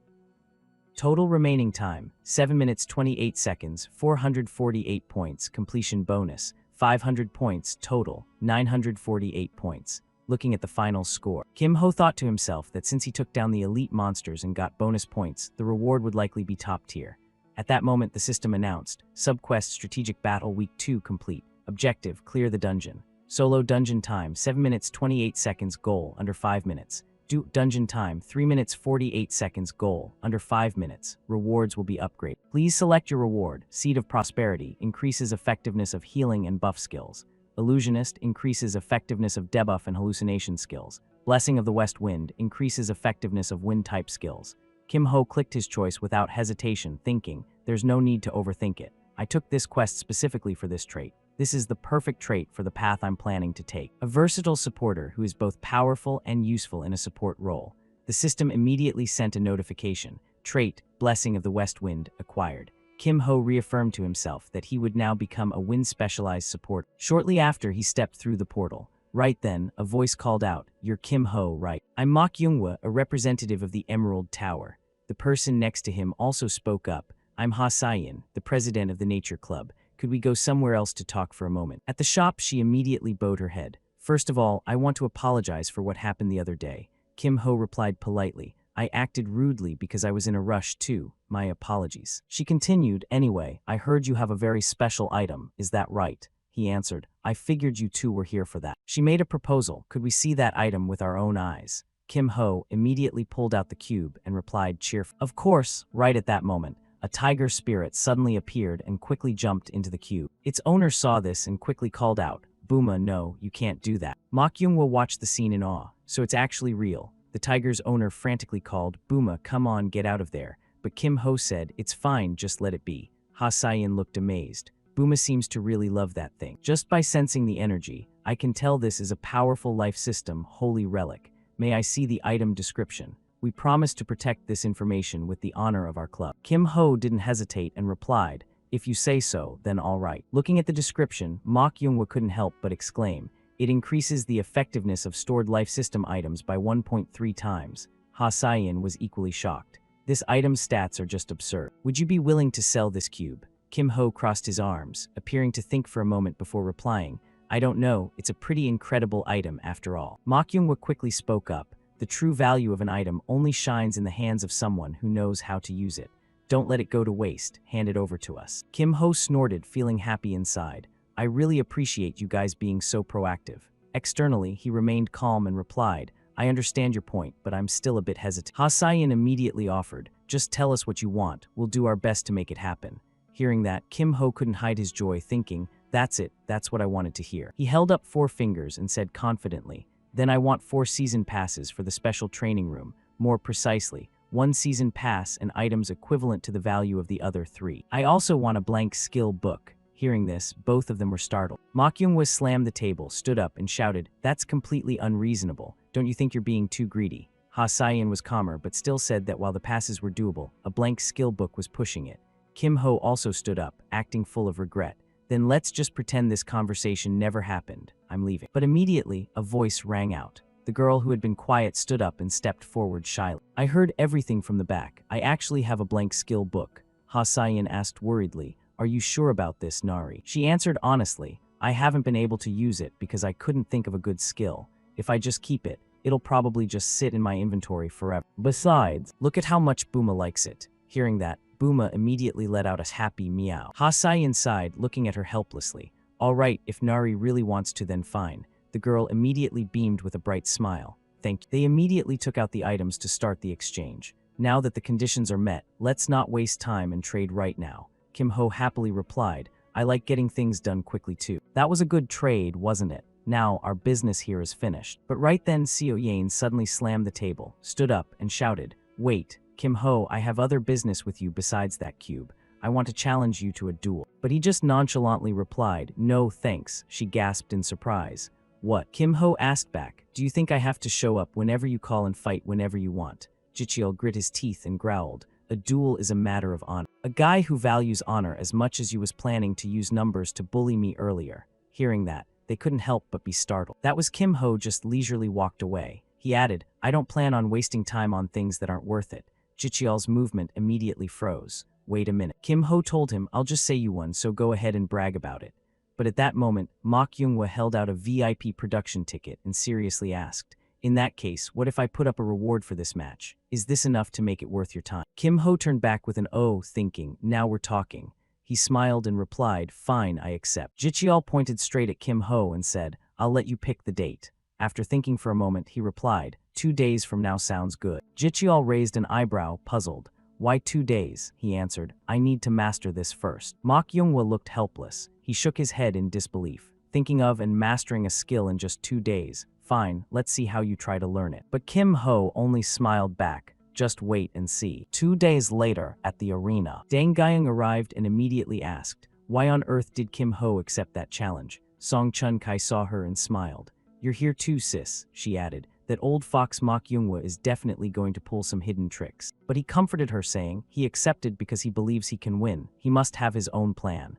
Dang Guyang was still very worried. She sighed. Yeah, maybe, but something feels really strange. Thinking to herself, I have to watch closely to see what kind of crazy trick he's going to pull. Down below, Jichiel put on his gloves and said sarcastically, I'll give you credit for not running away. Kim Ho calmly replied, how could I refuse with a VIP ticket as a prize? From above, Mok Younghwa called down, this match will be recorded and anyone can watch it. Do you both agree? Both of them replied at the same time, I agree. I agrees. Mok Younghwa immediately announced, then let's begin. Both of you enter the arena. Map rocky terrain, rule deathmatch. Time limit 10 minutes. Kim Ho versus Guak Jichiel. 100% start. Jichiel immediately took his stance and said confidently, you were just lucky last time, but this time will be different. I'll show you the difference in our level. But Kim Ho didn't even flinch. Instead, he calmly began casting a spell. Seeing that movement, Jichiel's body froze. Earth Lotus burst, what is that? In no time he was knocked down. Kim Ho asked leisurely, so what were you planning to show me? It's just the ground. It shouldn't hurt that much. You're overreacting. Guak Jichiel immediately cast an earth convergence spell the moment he got up. He roared in anger. Let's see how long you can stay calm. And then immediately hurled the orb toward Kim Ho. But even as the earthen ball flew toward him, Kim Ho didn't even bother to dodge. With just a flick of his finger, the stone was knocked off course. Seeing this, Jichiel was stunned, his mouth hanging open. What? He did that trick again. How is he even doing that? And then he was hit by his own attack's backlash, scrambling to get back up. He grit his teeth in frustration, thinking, damn it, I can't let this keep happening. He forced himself up and said, all right, I admit you're not a coward. In his heart he thought, I didn't want to use this, but the winner of this match will be me. The winner of this match will be me. Saying that, he slammed both hands onto the ground and shouted, now look at this. Immediately a monster appeared, the wood golem. A golem refined by borrowing the forest's power to give life to an ancient tree. Dang Guyang, watching from the outside, grit her teeth in anger. Those bastards are going too far. What is a level 53 golem doing here? Mok Younghwa is completely shameless. Mok Younghwa was also surprised. He frowned slightly and thought, I was hoping he wouldn't have to use it, but I guess it's fine. Dang Guyang felt restless, thinking that with so many people watching, he wouldn't dare use Fire Fist. Is no one going to stop this? She wondered. Jicheol was gloating, laughing loudly. Let's see if you can escape this golem in one piece. Say goodbye to your arrogant attitude. But faced with this, Kim Ho remained completely expressionless. 2 days ago in the special training room, Kim Ho was studying a book and asking himself, what kind of support mage is the most useful? The answer depends on the situation, which is why there are different types like healers, buffers, and debuffers. But for a multi-purpose type, no skill is better than this. Back in the present, Guak Jicheol continued to shout arrogantly, I'll crush you in one blow. Come on, show me your little tricks. The golem on the other side followed the command, immediately raising its massive arm to build momentum. And with a loud crash, its giant hands slammed down, but Kim Ho had already jumped and dodged. As he moved, he assessed the situation. For someone aiming to be a wind-specialized supporter, this was the most optimal skill to create from the blank skill book. With just one strike, Kim Ho sent the golem flying backward onto its back. It let out a roar. While Kim Ho felt incredibly refreshed, instantly the system sent a notification. Wind force infuses physical power into the wind, empowered by the blessing of the west wind, empowered by augmentation. Back at the stands, everyone started cheering. Great job, that was amazing. They made you fight a golem, and you still won. On the other side, Mok Yoonghwa was trembling with rage, but he eventually had to hold out the ticket. The VIP ticket, as promised. Kim Ho happily took. Thanks, can I suggest one more thing? It won't hurt you guys either. How about we keep this match replay private? I'm sure the Emerald Tower doesn't want to make this match public, right? Mok Yoonghwa grit his teeth in anger but still tried to act civil. You're quite clever. What do you want in return? Kim Ho winked. I don't need anything right now, but I might need a favor later. The man immediately turned away. Fine. Watching him leave, Kim Ho thought to himself that while it sounded generous, he actually wanted to keep this secret too. He wanted the news about his new wind force skill to spread as slowly as possible. At that moment, Go Hyunwoo walked over to praise him. Kim Ho, you did great. Kim Ho turned and handed him the card. Oh, perfect timing, here's your season pass. Seeing the card held out in front of him, he was so shocked his jaw dropped. You actually got it. Kim Ho immediately winked at him. Didn't I say I'd have it within 2 weeks? Dang Guyang also walked over and put her arm around his shoulder. Hey, what kind of deal did you make with Mok Yoonghwa? You're really good at making a profit. Kim Ho could only give a forced laugh. Nothing gets past you, sis. Let's talk about it later. Oh, and about the favor I asked the other day. Dang Guyang let go and asked blankly, you mean the Magic Engineering Club? They seem to want to meet you soon. As soon as he heard that, Kim Ho's face lit up with joy. That's great, let's go meet them. Soon after, at the entrance to Magic Engineering Workshop number 1, the door opened. Kim Ho was amazed. This really is Workshop number 1, it looks so fancy. He called out, excuse me, sorry to bother you. Then he noted how different it was from Workshop number 4 where he found the cube. Just then someone stepped out from inside and asked, are you Kim Ho? He replied, yes, hello senior. The man immediately introduced himself, Bong Yiseok. I've heard all about you from Dang Guyang. He was Bong Yiseok, level 53 and president of the Magic Engineering Club. He turned and told Kim Ho, let's go talk in the club room, follow me. Kim Ho followed him, thinking to himself that the guy seemed to be in quite a hurry. As soon as they stepped inside, Bong Yiseok started. So you actually completed the 10x10x10 cube, right? Then I'll be blunt. Technically, that cube belongs to our club, but I don't want to cause any trouble. Besides, no one else could have completed it anyway. I just want to take a look at it. So if you just show me the finished cube, we'll call it even. Kim Ho just nonchalantly replied, too bad I don't have it anymore. Hearing that, the man was so shocked he shouted, what, where is it then? Kim Ho answered honestly, I left it with the Nature Club.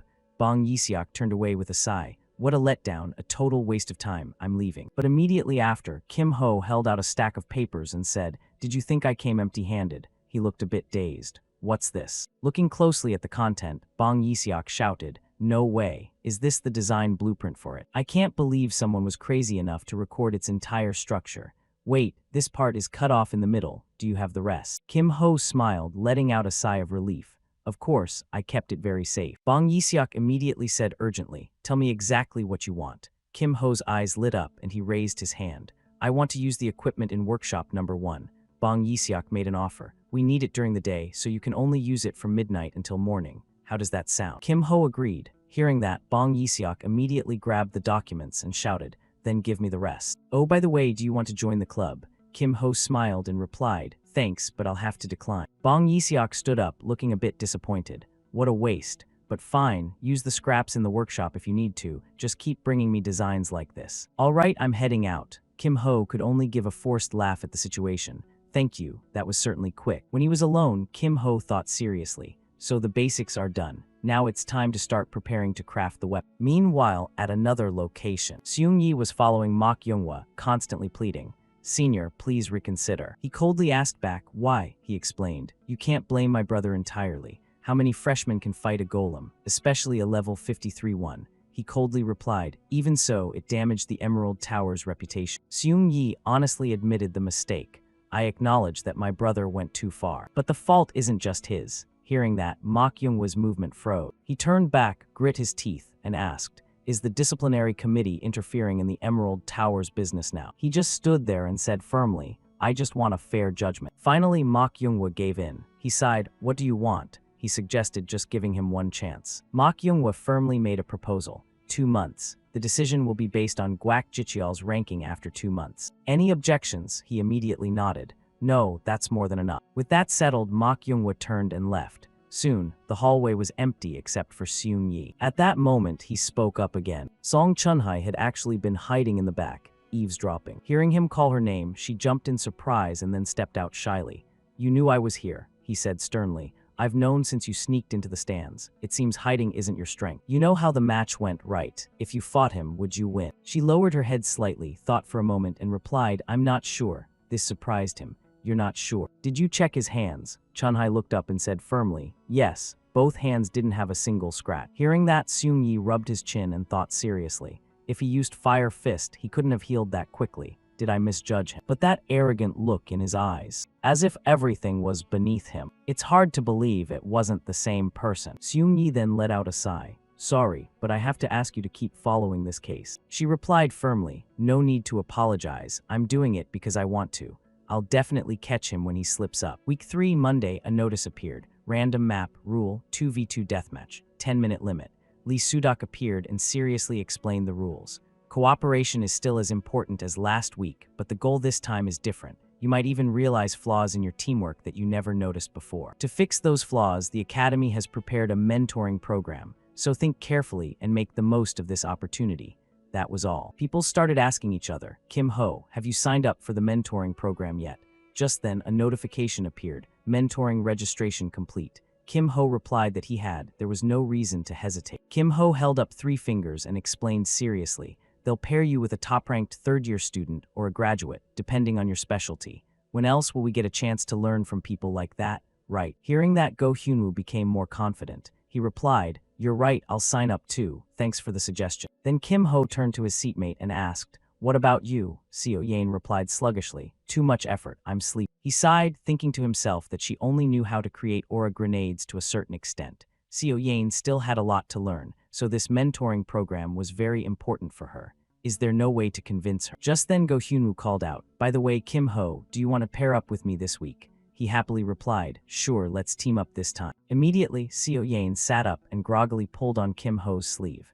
I want to be in your squad too. Go Hyunwoo made a suggestion. How about this? Since there are 2 matches this week, why don't we split them? We can each pair up for 1 match. Kim Ho gave a forced laugh. So my decision doesn't matter anymore? Seo Yain nodded in agreement. Sounds reasonable. Hearing that, Go Hyunwoo stood up. He said, then I'm going to train. You 2 go on ahead.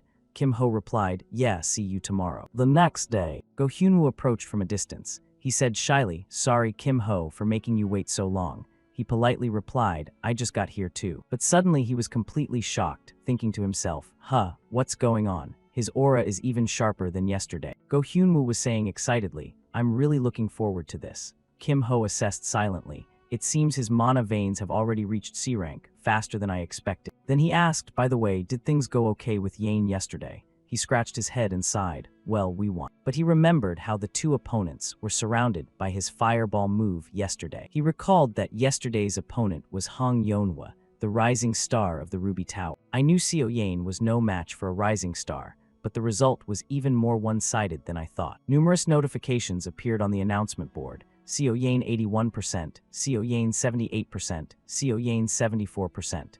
Kim Ho couldn't help but sigh. What he had worried about finally happened. Seo Yane was completely incapable of defending herself. Thinking this, he stomped his foot hard, then lunged toward the two of them. Upon reaching them, he immediately took a stance and delivered a fatal blow. He was hit and immediately sent flying back. This left Hong Yonhwa utterly astonished, and his face at that moment looked extremely fierce. A moment later, he opened the matchmaking interface and continued, "I tried to finish that match quickly, and even advised her to consult a mentor. But she didn't seem interested at all." Go Hyunwoo could only give a forced laugh. "Sounds like a lot happened." Kim Ho sighed again. "She probably needs to get wrecked at least a few more times." He looked a bit concerned. "Is it really that intense?" Suddenly a notification rang out, pulling the two back to the present. "Found a match that fast." The screen displayed the words "match found." Go Hyunwoo said happily, "I'll show you the results of my training."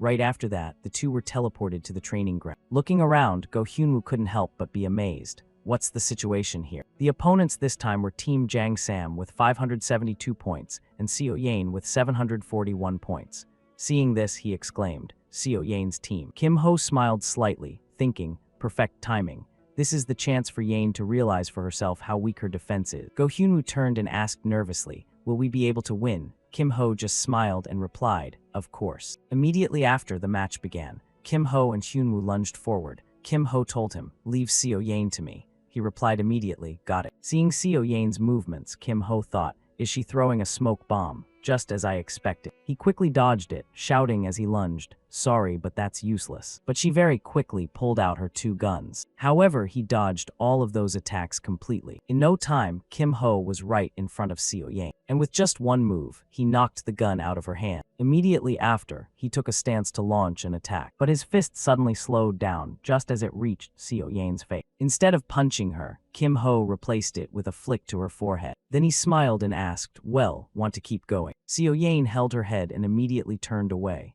"I forfeit," Kim Ho thought to himself. It seems her pride took a heavy hit. Now let's see what's happening on the other side. Earlier, Shin Byung-chul mentioned the Guild Alliance had a hidden talent. The unusual movement of that right hand felt strange to me from the start, but he immediately shouted out loud, "Wait, you two stop." Kim Ho looked at the two of them and said seriously, "Hey, I know you're hiding your strength, but can you fight for real?" The other person only replied coldly, "I don't know what makes you say that, but I am fighting for real." Kim Ho gave him a wink. "If you're worried about the replay, we can set it to private, and I can give you a little motivation. The Phantom Shadow, if you win, I'll give you information on that." Hearing him say that, the boy was stunned. Kim Ho thought to himself, if he values it enough to hide his strength, he definitely won't want to pass up this clue.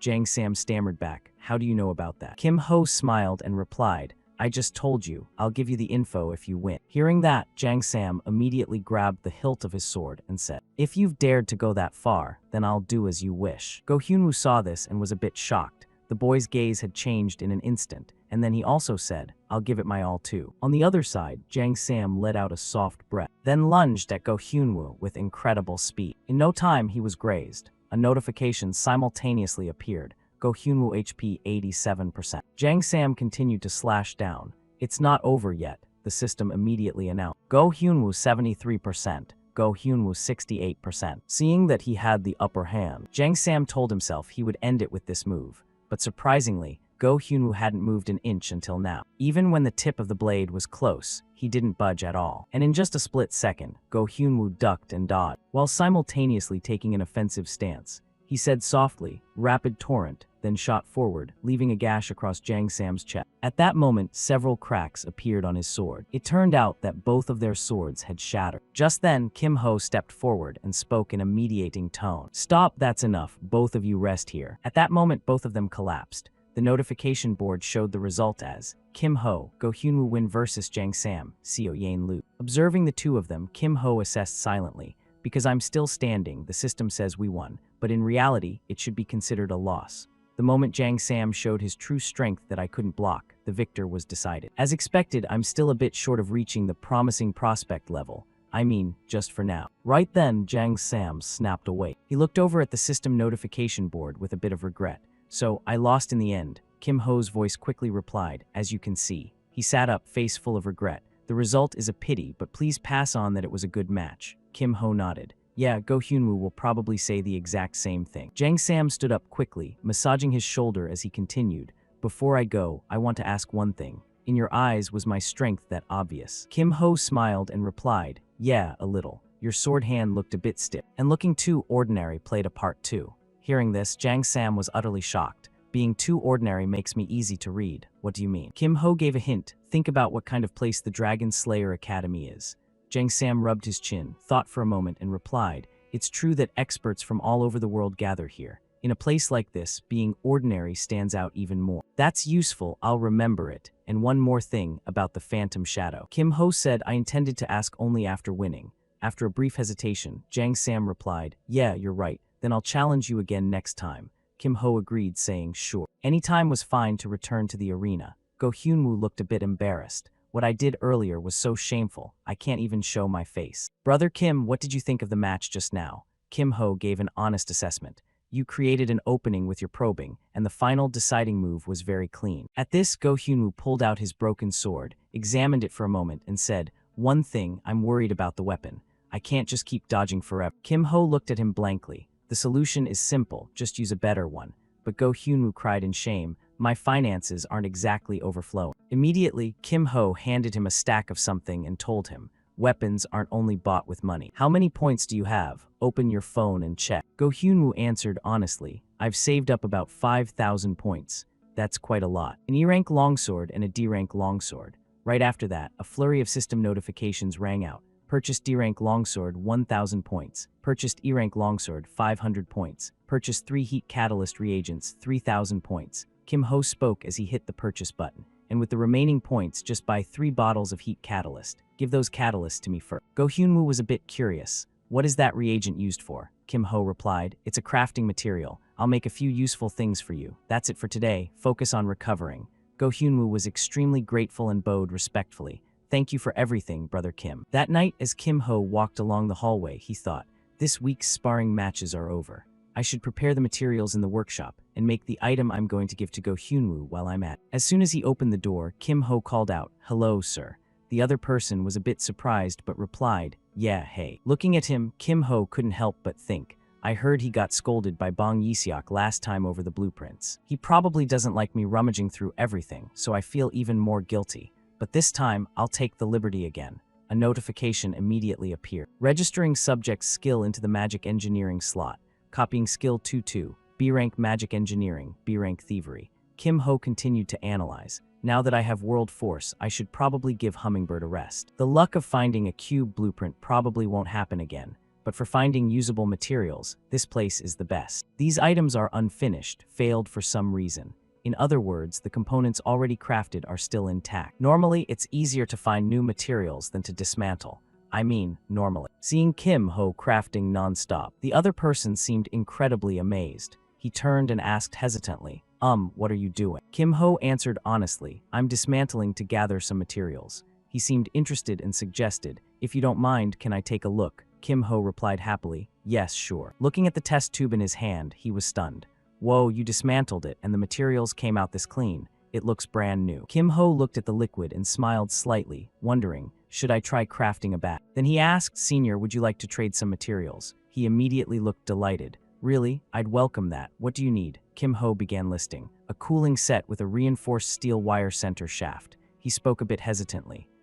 What if Bong Yiseok says something about this? Kim Ho shrugged slightly. If it's just a material trade, it shouldn't be an issue. If you're still worried, this time I'll ask for permission directly. He gave a sheepish laugh and asked, is that so? Then I'll send a message. The status showed read but no reply yet. Kim Ho replied calmly, he's probably busy, nothing we can do. He continued, it's fine as long as nothing special happens. But before he could finish, the door was flung open. The person who appeared was Bong Yiseok. He couldn't help but be shocked and exclaimed, WF. Oh, Bong Yiseok. Bong Yiseok walked over and asked seriously, did you dismantle this? Perfect timing, help me take a look at this. It's a failed item, but the materials cost quite a bit, right? Can you dismantle it? Kim Ho thought for a moment and replied, this one will take quite a bit of time. Bong Yiseok immediately suggested, I know it takes time, I'll compensate you fairly. Kim Ho turned and smiled with a proposal. I also need some materials, so let me take my payment in materials instead. Bong Yiseok nodded immediately. Send me the list and I'll prepare it right away. No rush, take your time. If you need anything, just text me. As he spoke, he turned to leave. Kim Ho smiled and replied, yes, Senior. Then the other person approached again and said shyly, By the way, could you do me one more favor? Kim Ho asked. What is it? He pointed to his desk and asked, I have something I need to use over there. Can you help me dismantle it? He looked at it and replied, no problem. He laughed, thanks. I'll also try my best to provide whatever you need. The next morning, that person's voice rang out again. Is it morning already? I'll have to finish the rest during class then. Walking down to the lecture hall, Kim Ho thought to himself, there's still plenty of time before class. I'll take a quick nap first. Yeah, why is that girl Seo Yane here so early today? She disappeared yesterday without a word. Kim Ho immediately approached and asked, why are you here so early? You haven't had breakfast yet, right? Want something to eat? But the only response he got was an extremely tired grunt. Kim Ho assessed silently. As expected, it looks like you haven't fully recovered yet. Then he continued, yesterday's match was a bit one-sided, wasn't it? I only did that to show you your weakness. Kim Ho sighed softly. Perhaps you're starting to realize that your combat style is extremely weak once your position is revealed. Because of this, your mana foundation is already solid. This time, try investing in support skills. Come here. Seo Yane immediately looked up and asked hesitantly, are you going to tutor me privately? Kim Ho smiled, I want to tutor you myself, but learning this from another sniper would be more effective. Even if it's a bit of a hassle, just accept the tutoring. Finally, Seo Yane reached out and took the bread. She thought for a moment and replied, okay, I'll do it. Right then, Go Hyunwoo also appeared and let out a laugh. Oh, Lady Seo is signing up too. Good decision. Go Hyunwoo, are you feeling better? Thanks to you, I'm back in top shape. My body is fine, but I'm worried about the weapon we bought yesterday. I plan to test it in the remaining sparring matches. Kim Ho looked straight at him and let out each word clearly. Good, then use this as well. Hyunwoo looked at the object in his hand in surprise. Isn't this just a paperclip? Kim Ho explained cheerfully. It looks like a normal paperclip, but this is an item that protects equipment durability. The information about the paperclip appeared. D-rank durable clip, protects weapon durability, automatically restores weapon durability. He pinned it to his shirt pocket. In the remaining sparring matches, try using it along with the new weapon you just got. On one side were Hyunwoo and Han Somi, their faces expressionless. On the other side were Young Suji and Park Nari, looking nervous. He stared at his opponent and told himself, Miss Park Nari, the hope of the Nature Club. Brother Kim told me to be careful with that spirit beast. Nari stroked the cat on her shoulder. Booma, get ready. Booma immediately lunged forward, and it transformed into a massive tiger. Booma followed its master's command and lunged forward.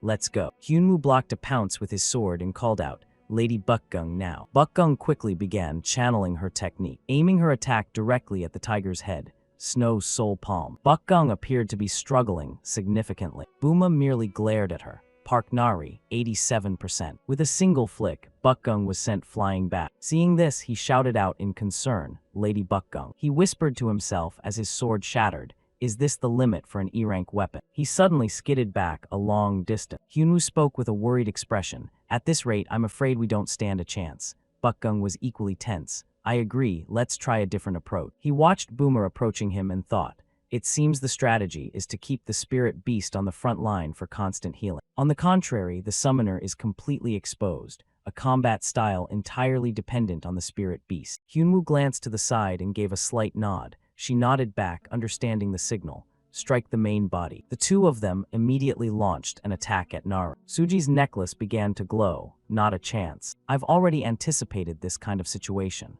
Nari created a barrier using her ability, Gaia's intersection shield. In an instant, the vines completely enveloped both of them. Bukgung and Hyunwoo combined their combat power, Extreme Ice Snow Soul Palm, Blue Stream. Hyunwoo admitted to himself, it really isn't easy to penetrate. The next strike will have to deal enough damage to break through the magic defense in one go. But Booma suddenly snapped its jaws at Bukgung. Then came a piercing scream and the scoreboard immediately appeared. Score, Go Hyunwoo Bukgung Han Tayat. Lose, Youngsuji Park Nari, win. The next day he sat rewatching yesterday's footage. I let you witness such an embarrassing sight.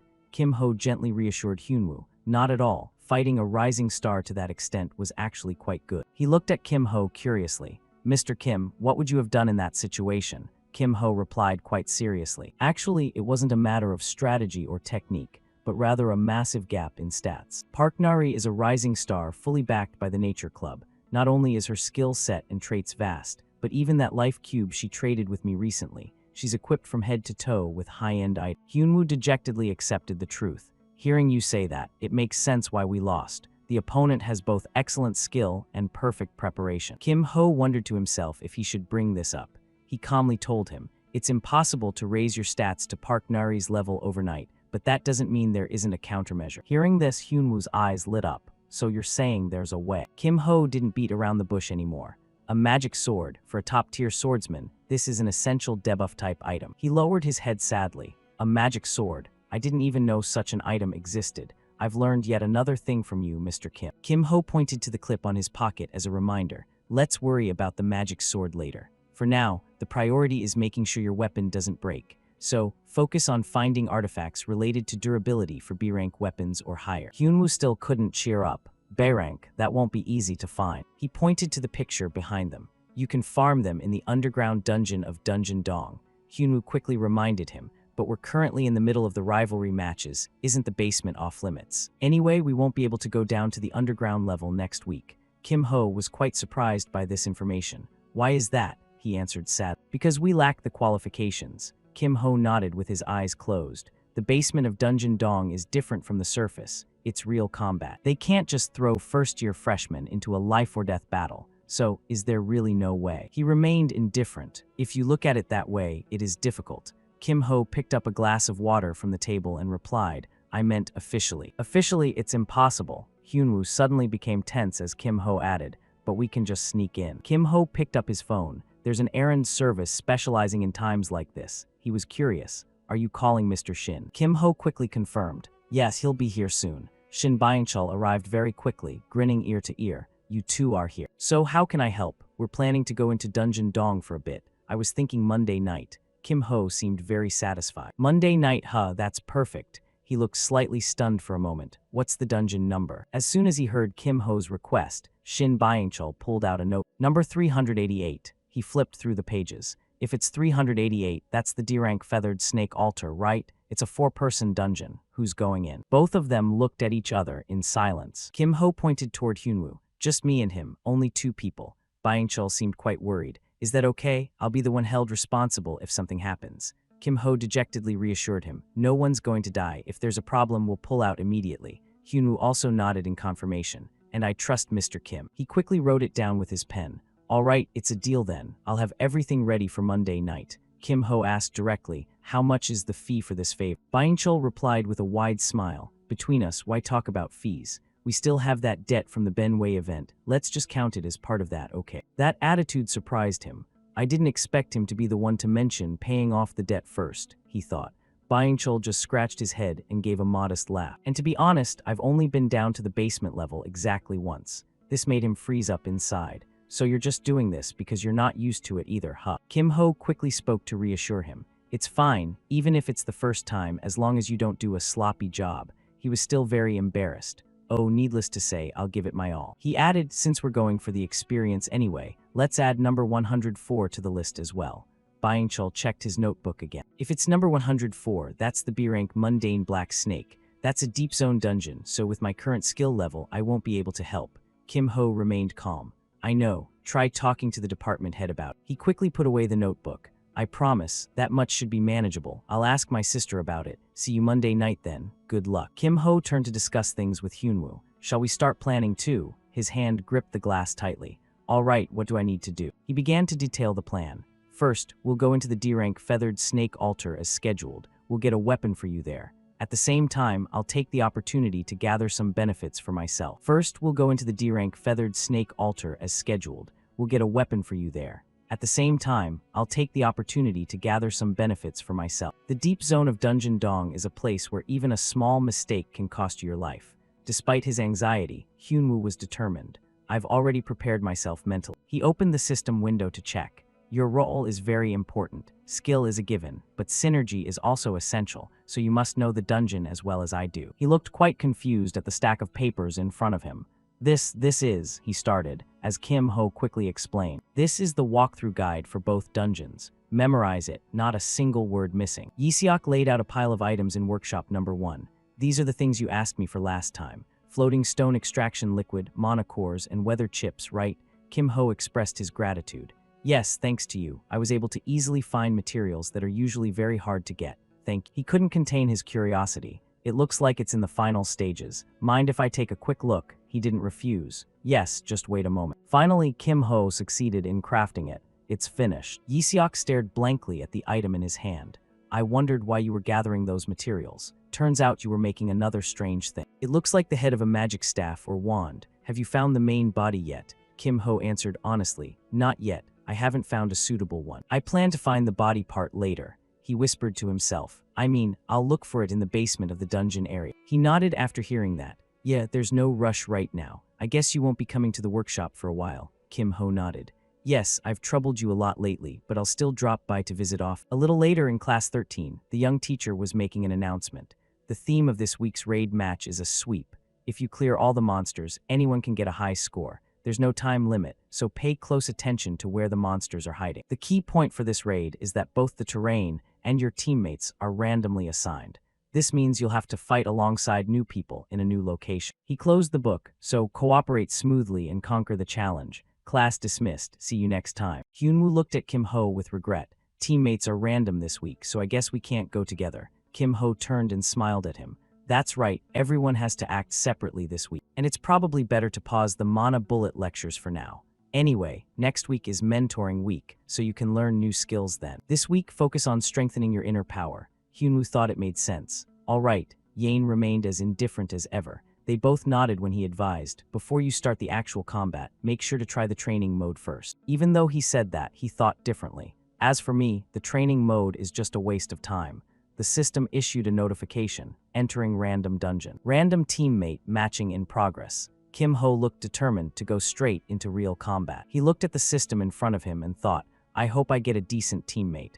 But no matter who it is, a 100% completion is guaranteed. In this situation, a useful teammate is someone whose skills I can copy. I won't need magic engineering for a while, so I'll switch to combat skill. So my teammate will be. Something made him look surprised. What is this? The person with him was Hong Yeonhwa. Is it you again, Hong Yeonhwa? She also jumped in surprise and asked confusedly, Kim Ho, why again? He was also taken aback by her reaction. What? Why such a strange reaction? From the placement exams to the duels, he had crossed paths with her as an opponent many times. Well, I did overwhelm her every single time. It's only natural that she'd feel hesitant, he thought. Kim Ho let out a sigh and then smiled. But right now, my goal is to complete the mission efficiently. Sorry, but it's easier to just create an overwhelming atmosphere. He called out to the girl who was standing there dazed. What are you doing? Let's go, right now. Kim Ho's terrifying gaze made her almost cry in fear. Yeah, okay. They both sprinted forward. Hong Yeonhwa thought as she ran, if I had known, I should have skipped today. Tomorrow would have been better. Why did I insist on a quick clear just for a bit of pride? I just wanted to avoid being teamed up with this guy. How did I end up hitting the mark exactly on the one person I didn't want? And where is he even going? There's nothing over there. Just then, a swarm of goblins flew out. This made her wonder and surprise. Wait, how? No matter which way we turn, monsters appear. This shouldn't be this easy. Seeing Kim Ho running right through, she yelled in surprise. Hey, wait. There are still monsters that haven't been killed. His lack of concern annoyed her. What? You're just leaving without even listening to me. Are you telling me to clean up behind you? Yeonhwa swung her staff while running fast. Combustion is working well. Let's stay together. Are you planning to conquer this on your own? But he only coldly said one thing. Don't fall behind, just follow me. Yeonhwa had no other choice. Fine, all right. She kept observing him and thought, but something is a bit strange during the raid. He doesn't hesitate for a single second. He just keeps moving straight ahead. The goblin had just been consumed by flame. Yeonhwa secretly evaluated his calm demeanor. This guy is acting like he's been through this raid dozens or hundreds of times already. Just then, Kim Ho put his hand out to stop her. Wait. Yeonhwa also looked ahead. Is that a burrow? He suggested. Let's go closer and check. She looked at the small opening and exclaimed, judging by the size, it's probably a burrow made by goblins. A human would have a hard time squeezing in. Kim Ho calmly gave an order. You go check it. Yeonhwa shouted in surprise. He gave her that terrifying look again. I'm sure you can do it. Don't want to. That look scared her again. If I can get in, then fine. I'll go in, all right. His action made him wonder. Wait, why is she crawling inside? I just meant for her to use fire magic in there. Suddenly, a light flashed. Oh, that light. A fire roared intensely. Whoa, truly a student of the Ruby Tower. Quite fiery. Yeonhwa was also astonished at herself. What on earth am I doing? I might have to do this again later. This kind of thing is common when exploring a dungeon. She stood up and brushed the dust off her clothes. Anyway, finding a burrow is lucky. We can wipe them out before the goblins have a chance to swarm out. He looked at the system notification. It seemed this was the last burrow. Remaining monsters. 1. Now we just need to take down the boss. Just then, an axe came flying toward them. Kim Ho suddenly grabbed Yeonwa's wrist and then quickly pulled her to the side. Don't let your guard down during a raid. Yeonwa didn't dare look Kim Ho in the eye. Sorry. The axe was spinning back in the opposite direction. Perhaps the explosion earlier revealed our position. That guy is the dungeon boss. Either way, he has to be taken down. Perfect timing. They were stomping their feet on the ground. As long as we're not careless, it'll be an easy opponent. Let's launch a joint attack and take it down immediately. He turned to look at the girl who was breathing heavily and thought, it seems she hasn't completely relaxed yet. Part of this is my fault. Maybe I should give her a little confidence. After thinking it over, he smiled at her. That guy, try taking him down yourself. Yeonwa asked in surprise. By myself. Kim Ho encouraged her, trying hard. You can definitely do it. Yeonwa grit her teeth in anger. Damn it. Eventually she agreed. Fine, I'll give it a shot. A thought flashed through Kim Ho's mind. Yeah, show me what you've got. Hong Yeonwa swung her staff, creating a circle of fire. As he watched her, he thought, she's incredibly focused. How strong is her true power? The goblin was also startled by the sight. It opened its mouth and let out a loud roar. She was startled when she saw it charging at her and wondered, what? Since when did it? Swing that axe to strike down. But Yeonwa quickly jumped up, dodging it and thinking, what, you think I'll lose? She quickly used her staff to blast fire. Flame orb. She confidently affirmed, it hit. It definitely hit. But the goblin opened its eyes and glared at her, making her angry. What? This guy isn't taking damage. Could this dungeon have a trait that halves damage? What were they thinking when they designed this dungeon? The goblin swung its axe again. She quickly dodged the incoming axe, determined to finish it before the overload effect ended. It swung another axe, startling her. 2 at once. I've already lowered my stance. It's too late to dodge. She screamed in her head while panicking. Kim Ho had already dashed forward. Hurry, cast a barrier or else. He knocked away the 2 axes. I told you not to let your guard down. She stood up and brushed the dust off her skirt. Ah, thanks. Inside, she breathed a sigh of relief. Lived, I'm alive. He also gave a gentle reminder. Don't do that. Use that instead. For a moment she was dazed. Huh, if it's that. He coldly interrupted. Use fire pillar. She felt a bit of a chill, not wanting to remember that past. Yeonwa gave a forced laugh and waved her hand. It's a strong skill, but the range is too limited. But Kim Ho remained cold. I'll pin him down, you just focus on the power. She called out after him as he charged in. Hey, wait. With a single flick of his hand, Kim Ho sent the goblin flying. Seeing him like that, Yeonwa also felt determined. No, don't think about it anymore. Just focus on fulfilling my role. The goblin had spotted the magic circle. While he looked at her and said, Kim Ho, why again? Yeonwa quickly warned. He's noticed the magic circle. He ignored the goblin's jumping and gave serious advice. Don't worry about it, just keep going. Kim Ho quickly struck. Sorry, but you have to play with me a little longer. The goblin lay right in the middle of the magic circle. Yeonwa announced loudly, the magic circle is ready. Get out of range fast. Kim Ho watched the goblin charging at him and thought, thanks to my elemental resistance, I don't even need to dodge. He jumped up just as the axe swung down, but for now, he decided to just follow the instructions he'd been given. Kim Ho leaped behind Yeonwa. All right, is this spot okay? She focused on her attack. Good, that's enough. Her staff glowed along with her determination. This time, she would end it with a single blow. The flames seemed to incinerate the fire pillar goblin, and a burst of fire immediately shot out, swallowing it whole. Kim Ho thought to himself with a satisfied look. As expected, the flames created a massive vortex. The system immediately issued a notification. Remaining monsters. 0 completion rate 100% equals 800 points. Clearance bonus, 200 points. Total points, 1,000 points. Multiplied by 0.8 coefficient equals 800 PT. Yeonwa let out a sigh of relief. It's over. Internally, he assessed the situation. That really ended quickly. She fought quite well against the boss, even if it was a bit forced. Yeonwa cleared her throat slightly. I have a favor to ask. Kim Ho looked at her with some surprise. What is it? Why are you hesitating? Yeonwa shyly thought back to the previous scene. About that. Could you set the replay to private mode? He asked back quite nonchalantly. You want me to make the replay private?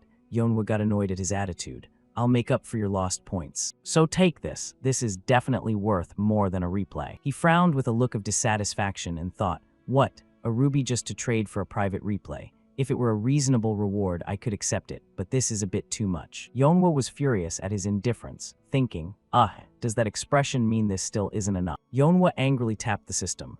Fine, I'll give you a bigger ruby. Seeing this, he hurriedly stopped her in a panic. Ah, no need, this is plenty. Kim Ho gave a thumbs up in praise. You did a great job, Hong Yonhwa. She flinched, her eyebrows nearly meeting as she wondered, why did he suddenly call my name? He did everything himself from the start anyway. Yonhwa quickly stepped into the portal. You did a good job too. He looked at her at a total loss for words. There was no need to be that shy. In any case, Hong Yonhwa's movements were better than I thought. The rumors that she can rival top-tier prospects are definitely true. What surprised me most was her close combat. Thanks to that, I was able to choose a skill to copy. Kim Ho recalled the image of Yonhwa fighting.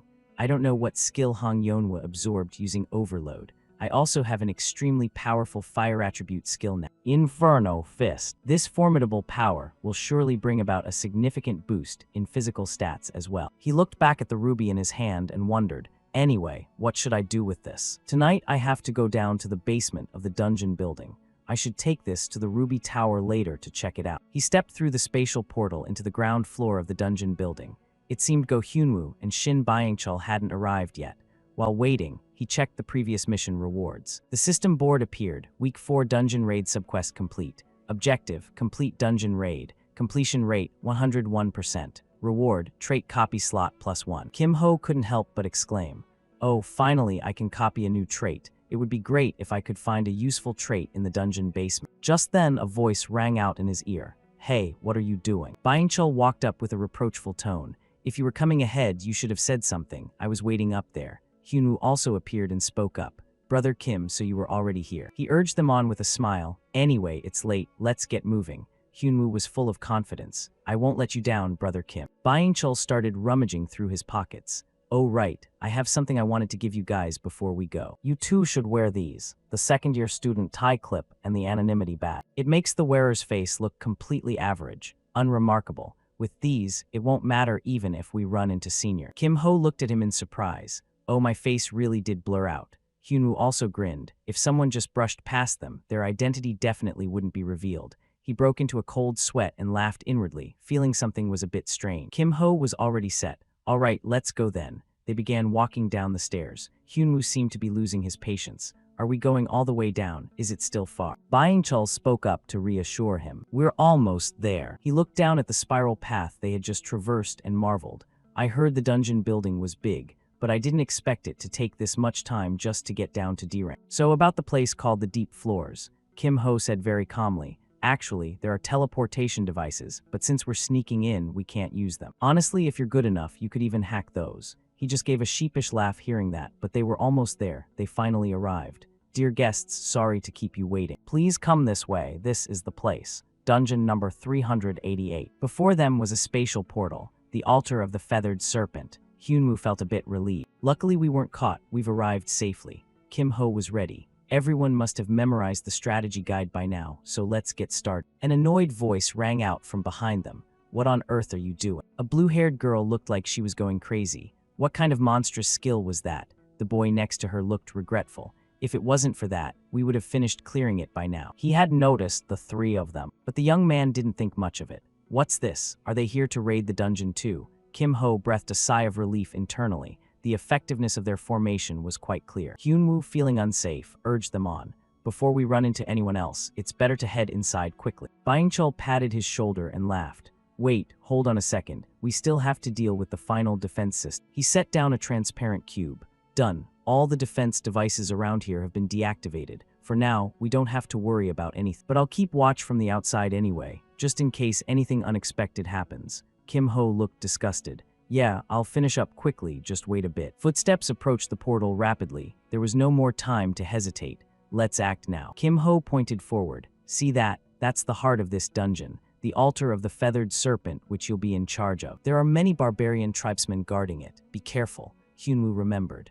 Ah, I remember reading that in the strategy guide Brother Kim gave me. A mysterious man lunged forward, thrusting a spear directly at Kim Ho. He dodged it with just a tilt of his head. He quickly became alert. They appeared as soon as I mentioned them, the barbarians. The barbarian people had chosen them as sacrifices. Sacrifices, capture them alive. They surrounded them. Sacrifices, capture them alive. Kim Ho couldn't help but wonder. You said to capture us alive, so why are you throwing spears? But they didn't care, charging forward with spears as sacrifices. Hyunwoo looked very tense. Are we sticking to the plan? He nodded quickly. Yeah, let's begin. Kim Ho unleashed his power once again. He swung his arm, knocking down several men in front of him. He also quickly drew his sword and swiftly cut down 3 of them. Looking back, Kim Ho spoke up. Well then, good luck. Kim Ho replied with a single sentence. You too. The barbarians charged in with even more excitement. Who are these guys? Strong sacrifices. Capture them at all costs. Hyunwoo gripped his sword and said coldly, your opponent is me. This blade will finish your face. Kim Ho moved faster and thought. From now on, everyone acts according to the plan.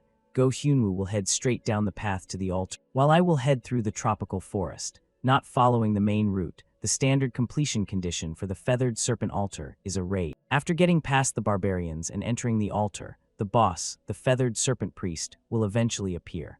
Only by stopping the ritual and simultaneously defeating the priest and the barbarians can the dungeon be cleared. Kim Ho kept a smile on his face. There would be no problem clearing it by following the main route. But we wouldn't be able to get the hidden fragment in this dungeon. That's why you have to search in places others don't notice to dig something up. Just like right now. Looking at the camp, there aren't many barbarians left. They must have all converged on the altar. Even if there are a few left, they're no match for Go Hyunwoo. He acted polite even while running. Greetings to you all. The barbarians' eyes lit up when they saw him.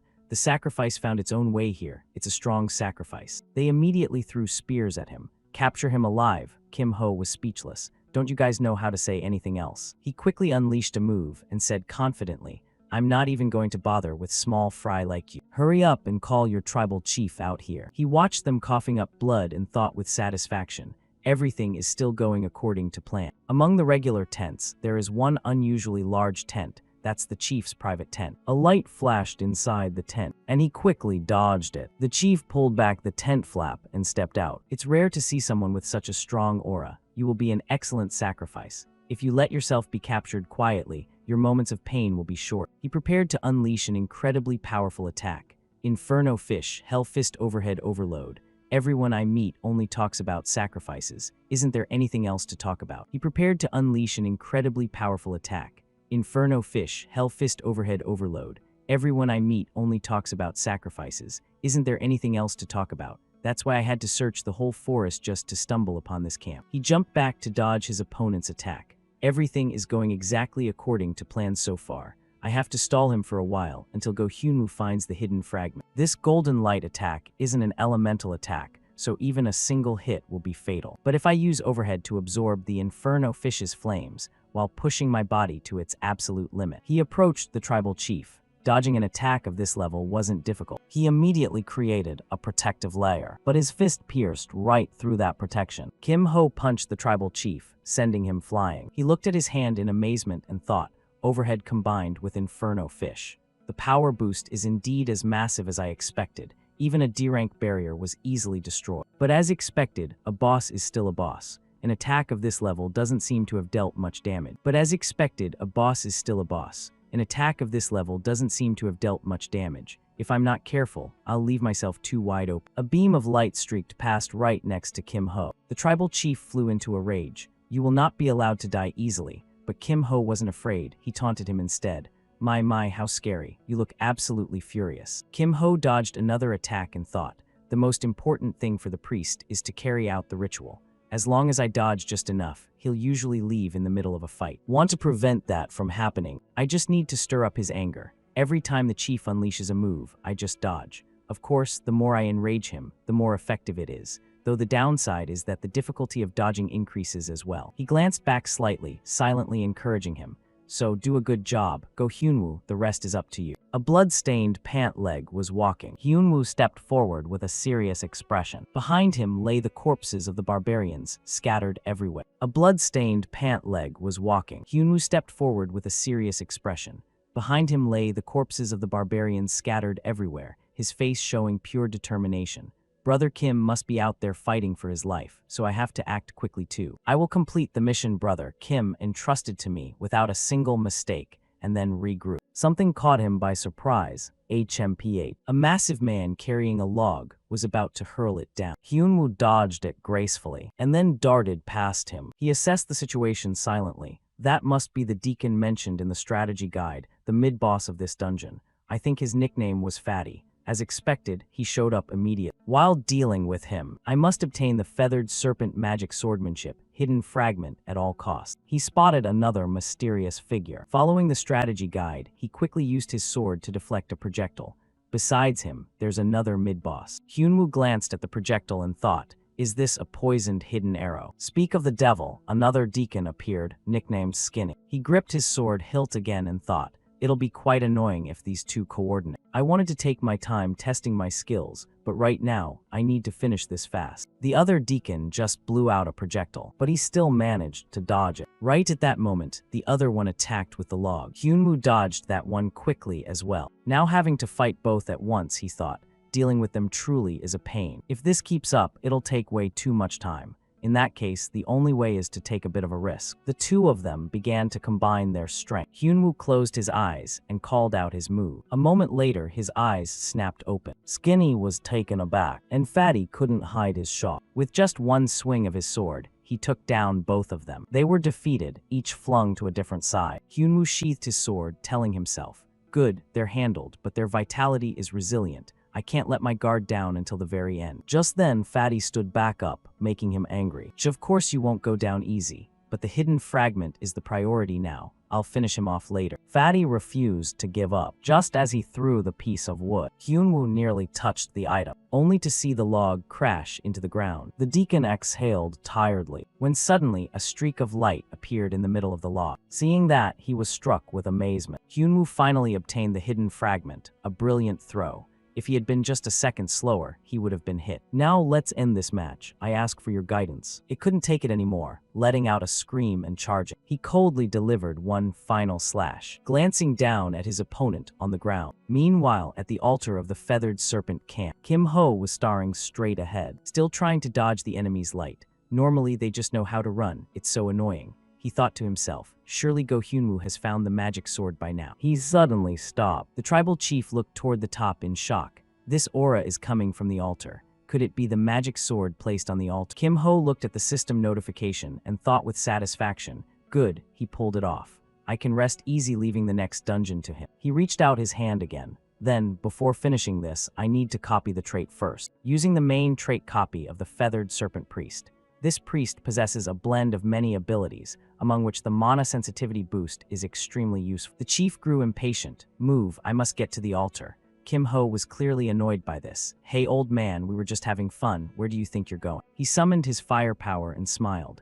Even if you go there, there's nothing left. It's all over, so let's finish this quickly. He was blasted back by his power. Right then, the system announced the completion of the feathered serpent altar dungeon. Hyunwoo came rushing toward Brother Kim. The moment he saw him, Kim Ho spoke up. Oh, you're just in time. Hyunwoo looked in awe at the hidden fragment, emitting a dark aura.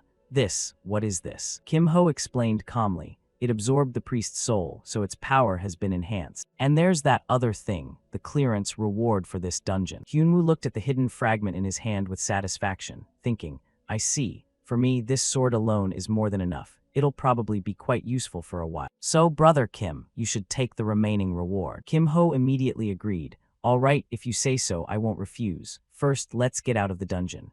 Once conquered, a dungeon collapses after a certain amount of time. A while later, the two stepped outside. Byung-chul was there to greet them. Wow, that really didn't take much time, did it? Kim Ho walked with an air of confidence. I told you it'd be over fast. Hyunwoo looked back and marveled. The entrance is disappearing. Kim Ho replied nonchalantly. It's just as I explained earlier. Once a dungeon's core is destroyed, the entrance closes and remains inaccessible for a while. It can be entered again only after time passes and the core regenerates. He shrugged as if it were obvious. And then someone else will conquer the regenerated dungeon again. Byung-chul looked quite worried. The problem is that because of this characteristic, there's always evidence left behind that the dungeon was conquered.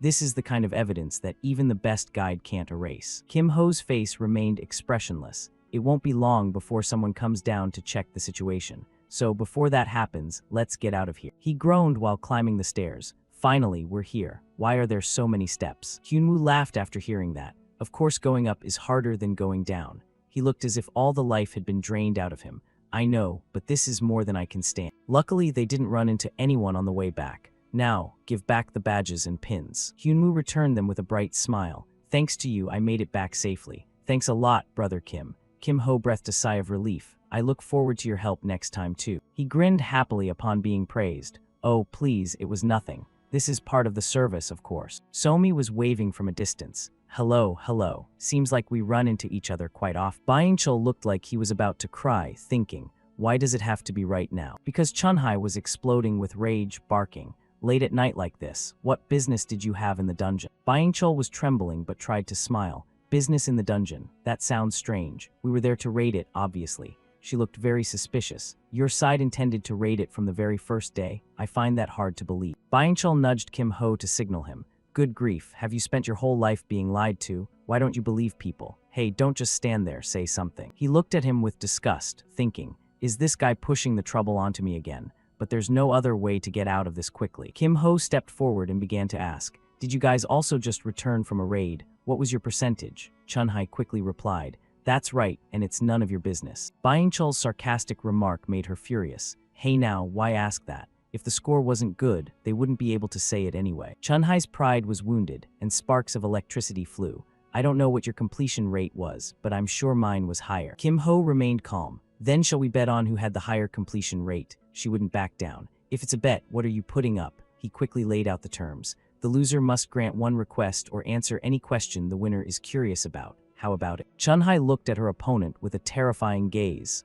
Fine. His whole body radiated power. Then on the count of 3, we show our completion rates at the same time. She was equally determined. Fine. Both looked at their system boards and began to count. 3, 2, 1. She stood there dazed, looking at his 100% progress. Kim Ho saw this and sighed to himself. If she got 97%, it makes sense why she was confident. Even though I accidentally shocked her, I should take this chance to get out of here. Immediately after, Kim Ho and his friend walked away first. I'll count that request as a debt. See ya, good luck. The next day, they met again in the canteen. Hyunwoo pulled out a chair, feeling relaxed. It's been a long time since I had a lunch break without class. Kim Ho just closed his eyes to relax. Rest is also a part of training. He had overexerted himself yesterday, so taking a day off was good. He looked at him and smiled. By the way, why did you call me out? Kim Ho replied cheerfully. I wanted to show everyone another interesting thing about raiding dungeons. I mean the joy of opening a random box. The system board displayed a notification.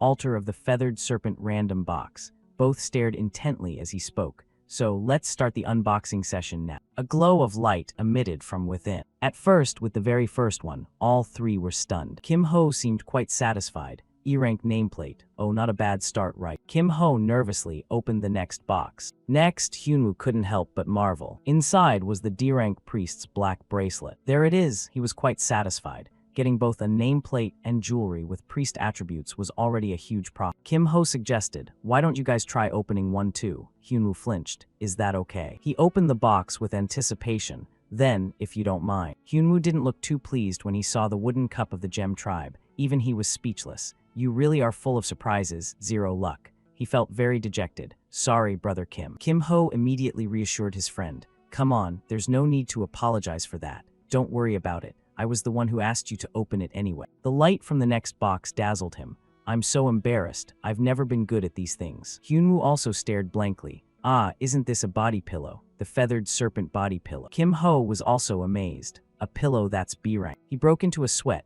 rubbing his chin in thought. A B-rank item dropping from a D-rank random box is nothing short of a miracle.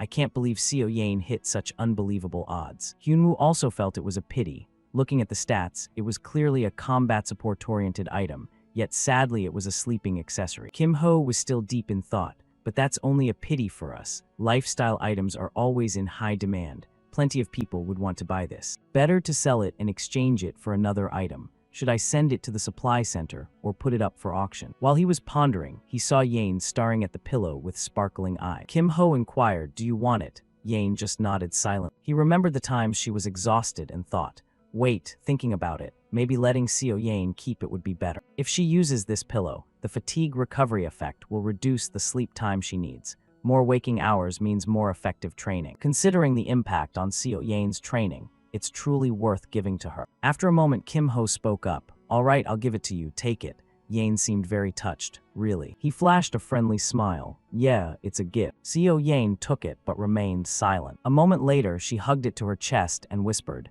thank you. Suddenly, the phone in his pocket vibrated. Hyunwoo felt anxious. Brother Kim, what's wrong? He looked at the phone curiously. A call from Byung-chul. Wonder what's up. As soon as Kim Ho answered, he started talking a mile a minute. Oh, you picked up. Hey, are you free? If you're not busy, can you come to the club room right away? Kim Ho asked in surprise. Right now? What's going on? He answered immediately. It's about that deep floor dungeon matter I asked you about. It's a bit complicated, so she wants to see you. A while later, Kim Ho pushed open the door to the thief club room. Ga-young smiled when she saw him. Oh, you're here. We've been waiting for you. One guy immediately noticed him. Is this kid the one? I heard you've been busy lately, sis. The twin guy next to him added. Rumor has it you even caused a stir with the Magic Engineering Club. The other guy sneered, making us let go of our juniors or something. That young man was so busy talking, he didn't notice something nearby. Senior Bong Yiseok had been schooled. Yet he was delighted. Seeing her move like that was a once-in-a-lifetime sight. While he was still talking, that thing wrapped tightly around his mouth. Ga-young immediately shouted, You're too loud. Don't interfere. Get lost. Then she turned away and coughed a few times. Don't mind their nonsense. Kim Ho didn't take it to heart. It's fine, senior. But Ga-young frowned. You answered so quickly. It sounds like you actually do mind. He could only give a forced smile. I'll think about it. Setting aside the useless pleasantries, Ga-young gave a long stretch. Let's get straight to the point. Regarding the Black Snake Gang Commission you asked about before, the receiving party ran into some trouble. It got tangled up in a bidding war. Kim Ho was a bit curious. A standard bid or a priority bid? She didn't look happy. It's a priority bid. He was startled to hear that. Priority bidding. This is going to be a real headache. Deep-level dungeons, once the core is destroyed, cannot be re-entered until they regenerate. Within a certain cycle, the number of people who can challenge the same dungeon is limited. For dungeons with good rewards, competition is inevitable. To resolve this type of competition in a fair manner, the Dragon Slayer Academy implemented a bidding system. The most basic form of the bidding system is called regular bidding, a method where the participation order is ranked based on the team's successful raid rates. However, there is a mode that can override those conditions called priority bidding. Each club possesses a certain number of priority bidding rights. If this right is used, all regular bidding conditions are ignored, and they immediately secure the right to enter that dungeon first. And currently, it means the Black Snake Gang has become entangled in this priority bidding right. She also voiced the concerns in her heart. Of course, we are entering through unofficial means, so getting into the dungeon isn't the problem. But once that dungeon is cleared, it will close, and the club that placed the priority bid definitely won't let it slide. By the way, the club that placed the priority bid this time is the Swordsmanship Club. You already know the Swordsmanship Club is one of the top clubs competing for the rank of 12 at the Dragon Slayer Academy. Even so, do you still want to continue? But he replied very seriously, yes, I want to proceed. This irritated her. Are you really planning to do this? For real? He was very firm in his choice. I'll handle the consequences, please let us proceed. Finally, she had to accept. Fine, anyway, you're an outstanding junior, so you probably have your own way, right? Then let's give it a shot and see. Byung-chul couldn't hide his surprise. Are you going yourself, sis? Ga-young replied very nonchalantly. Of course, I'll be going with Davin as well. In exchange for an increased fee. How does that sound? Kim Ho happily agreed. If we're doing this, we should do it right to ensure success. Ga-young suddenly looked at him inquisitively. Who else is coming along? That pretty gray-haired girl from last time. He only narrowed his eyes and looked back.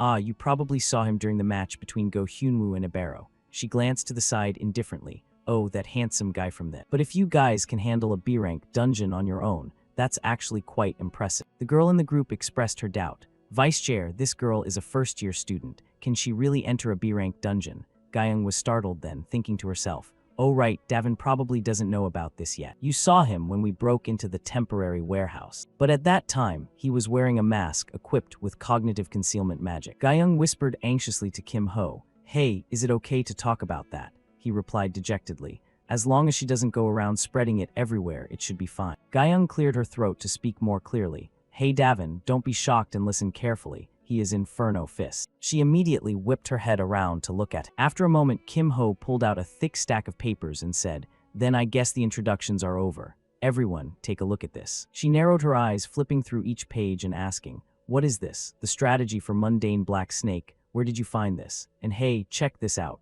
Go back and only pick out the essence before coming out. After reading for a while, all three exclaimed in admiration, You really are no different from a thief. Ga-young laughed out loud with delight. I told you, he's the best fit for our club. Davin also changed her view of him. Now that I look closely, he's actually quite cute too. Kim Ho bluntly objected. I'm keeping my options open, but that doesn't mean I'll just join any group. She only let out a sigh. You're certainly quick-witted. Kim Ho returned to the main topic. So do you think we can execute this according to the strategy guide? Guyung nodded upon hearing that. Yeah, if we follow your plan, we probably won't have to engage in combat.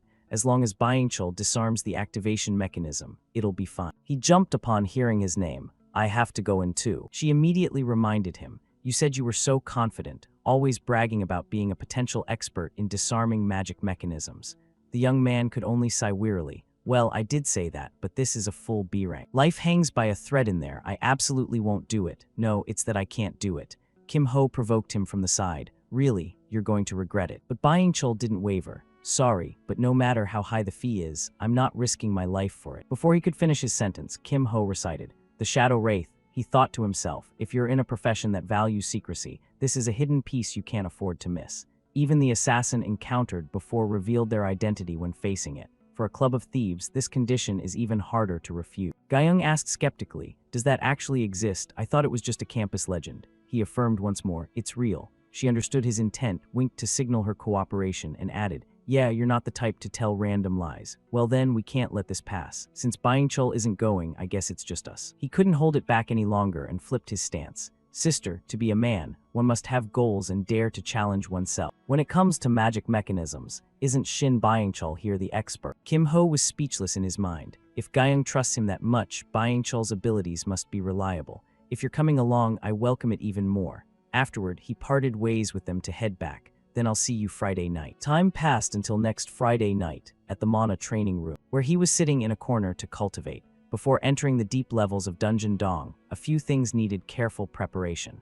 As skill levels increased, using D-rank gear meant mana was starting to become insufficient, with the priest trait recently acquired. Thanks to the resonance with the priest's black bracelet, mana accumulated rapidly, increasing the core level. Next was the D-rank rank-up scroll obtained from a random box. Although heavy cannon was a core skill, it was very difficult to level up through conventional means. So it's better to use the scroll to increase the rank for sure. Kim Ho looked at the information on the screen. The rank of the heavy cannon skill had increased from E to D. His level had increased from D to C. He smiled with determination.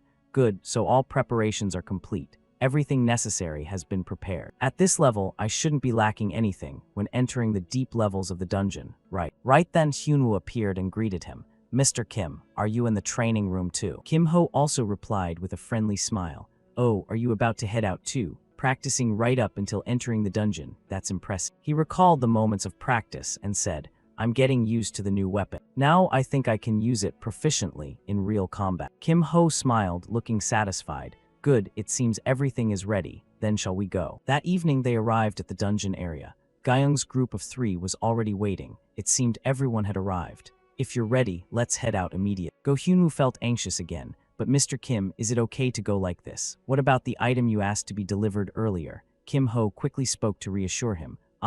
Don't worry about it. Just watch and you'll see. You'll understand soon enough. Guyung unleashed a familiar technique. Shadow butterfly flight. Butterflies flitted all around. Hyunwoo realized it then. I see, using butterflies for reconnaissance. Kim Ho quickly confirmed. Exactly, we just need to follow along. Guyung ran ahead and shouted. Let's go. Davin took the opportunity to check her tablet. Very soon, flying cameras appeared, with a few more approaching her. Guyung quickly jumped down below, and after landing, she gave the order, everyone stop. The entrance to the inner sanctum will be guarded by Davin and me. From here on out, everything depends on you. What lies ahead is completely different from anything we've seen before. So good luck to you guys. Let's meet again while we're still alive. Everyone then stepped through the portal. Kim Ho glanced at Byingchul, who was observing the surroundings, thinking to himself. As soon as they entered the dungeon, everyone immediately became tense and their movements were somewhat awkward, as expected of a B-rank dungeon. Is everyone nervous? If I leave them like this, no matter how perfect the plan is, it will fail.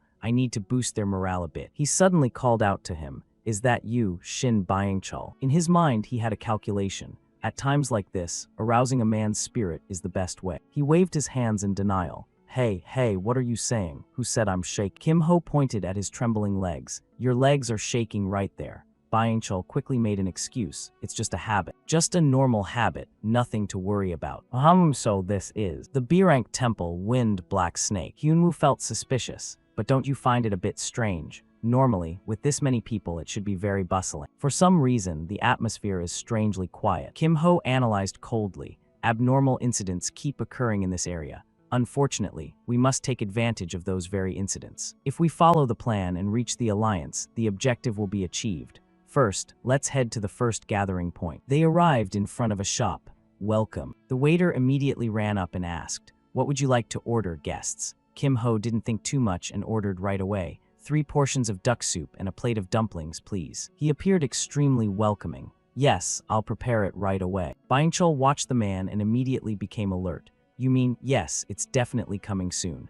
Kim Ho closed his eyes and provided information. In this place, they periodically kidnap hunters. Their next target is that very restaurant. After a while, the waiter brought the food up and reported, "The food is ready." Hyunwoo looked at the food laid out on the table and remarked, "That was fast. It's already here right after we ordered." The young man quickly replied, "My father got up at the crack of dawn to prepare it. So please enjoy your meal." Just then a masked man walked in. "Strange guests today. Business is doing well, eh?" The young man immediately clarified, "The Green Ox Gate has surely paid the full tribute for this month." But the fellow spoke up to correct him. "No, today I've come for something else." Hyunwoo immediately noticed the man. "Is it them?" Kim Ho also quickly confirmed, "Yes, a low-level martial artist from the Black Snake Chamber." On the other side, the masked man threatened, "You're coming with us." The young man immediately trembled. That is, an old man immediately ran out. "No, please don't take my son away. Please have mercy on him." The man's hand reached toward the old man's face, and immediately after, he drove his elbow into the old man's stomach. The man fell painfully to the ground, while the other one immediately threatened the young man, "Come along quietly. If you hesitate any longer, you surely know what will happen." He grabbed him by the collar. The old man could only kneel and plead, "No, please don't, my son." At that moment, Kim Ho spoke up, "Hey, old man, we will go and bring your son back." The old man was deeply moved and grabbed his hand. "If you can really do that, I'll give you everything I have." Kim Ho gave a meaningful smile. "Don't change your mind later." Then he stepped out of the restaurant. He looked at the 3 silhouettes in the distance and assessed, "It seems they haven't gone far yet. Follow them immediately." Hyunwoo whispered to the 2 of them, "They are turning toward a deserted area." It seemed they had noticed, but Kim Ho wasn't worried at all. "That's fine. It's better if they're waiting for us over there." As they were following, the man pointed his sword at the 3 of them. "Who are you lot?" "Ah, the ones from the inn just now, planning to play hero around here." Hyunwoo felt very indignant. How can one stand still seeing a young man being kidnapped right before their eyes? Kim Ho agreed. True, if one doesn't act upon seeing injustice, are they even human? The 2 of them immediately charged forward. Praiseworthy courage, but truly foolish. That spirit of righteousness will lead you to an early grave. He even calmly reminded Hyunwoo, "Don't tear their clothes." He agreed, understood. Kim Ho called upon the power of the wind. The man seemed unfazed and shouted back, "Tricks are useless." He quickly dodged the slash, and immediately afterward, grabbed the man's face with his hand. Kim Ho used all his strength to press down hard. He observed Hyunwoo fighting and said to himself, "This side is finished. It seems the other side is still undecided." Byung-chul attacked from behind while shouting, and was immediately kicked in the groin by the other guy. Kim Ho witnessed it and let out a weary sigh. True, Go Hyunwoo can't use a sword, so he has to make do, but seeing 2 people fighting one, he felt uncomfortable inside. This fight scene is truly ugly. After a while, he dusted off his hands and let out a sigh. Byung-chul looked at the 2 tied-up men in surprise. "What? These guys are just low-level martial artists, not captain level," he quickly confirmed. "Yeah, they're the weakest in this area." Actually, he had a concern. In a lower-tier temple, they would probably be around mid-boss level. He quickly confirmed, "Yeah, they're the weakest in this area," but he decided not to say it aloud. Kim Ho turned and smiled at the young man. "So the situation is resolved. Let's head back." Returning to the shop, he immediately ran to the old man. "Father." The man was also overjoyed. "My son." He hugged the young man tightly and thanked them. "Thank you, I truly thank you all very much." Kim Ho scratched his cheek awkwardly, apologizing for interrupting the touching moment, but business was business. The old man then remembered his promise. "Ah yes, what must I do to thank you?" Kim Ho pointed to a statue in the distance. "I'll just take that." The old man asked back in surprise, "Isn't that just a Bodhidharma statue? Please, take as many as you like." Kim Ho politely replied, "Thank you. Then let me finish what I was eating earlier before I go." The old man happily offered, "Then I'll warm it up for you right away." After a while, Hyunwoo examined the statue and wondered, "This statue doesn't look like an ordinary item." Byung-chul pointed at it and guessed, "That looks like something used in a magic array, doesn't it?" Hyunwoo seemed quite surprised. A magic array, you mean this statue. Kim Ho quickly confirmed. That's right, something used in arrays. More accurately, it's a verification key used to break a specific type of special magic array. He broke into a sweat upon hearing that. Kim, if you're saying this statue is just an array key. Before he could finish, he stood up and interrupted. It contains the martial logic of the person who carved it. Keep it, you'll probably need to use it sooner or later. Now, my stomach is full. Let's get serious. A while later, the three of them went to another location. Kim Ho turned back and reminded them. I'm sure everyone has memorized the strategy map, but let's review it once more. The method for conquering the Black Snake Chamber is generally similar to the feathered altar. While I pin down the master of the Black Snake Chamber, along with the main force, your mission is to split into two directions and collect the designated targets. However, the biggest difference from the feathered altar is that the master of the Black Snake Chamber is too strong to be defeated, so we will finish in a different way.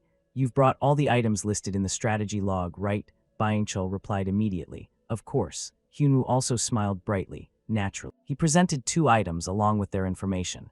B-rank emergency escape scroll, B-rank inner ear communicator. Kim Ho instructed, put on the communication gear and keep a firm grip on the escape scroll. I'll be operating solo from here on out. If anything happens, contact me immediately. Everything should go smoothly if we stick to the plan, but you still need to be cautious with every move. Hyunwoo smiled encouragingly. Good luck, Kim. A moment later, the guard stationed above snapped his eyes open. He spotted Kim Ho climbing the stairs and demanded, "Who goes there?" I asked who the hell you are. But the only response he received was Kim Ho's hand, igniting into a brilliant flame. The man drew his sword threateningly. Think silence is gonna save you. I'll shut that mouth for good then. HMPH, what's with your hand? Kim Ho clenched his fist, letting the flames envelop. He threw a casual punch straight ahead, instantly sending the masked man flying deep into the interior. Clenching his fist tighter as thick black smoke began to pour out, he then withdrew his hand. Kim Ho watched the fire and clicked his tongue. It burns quite well since it's made of wood.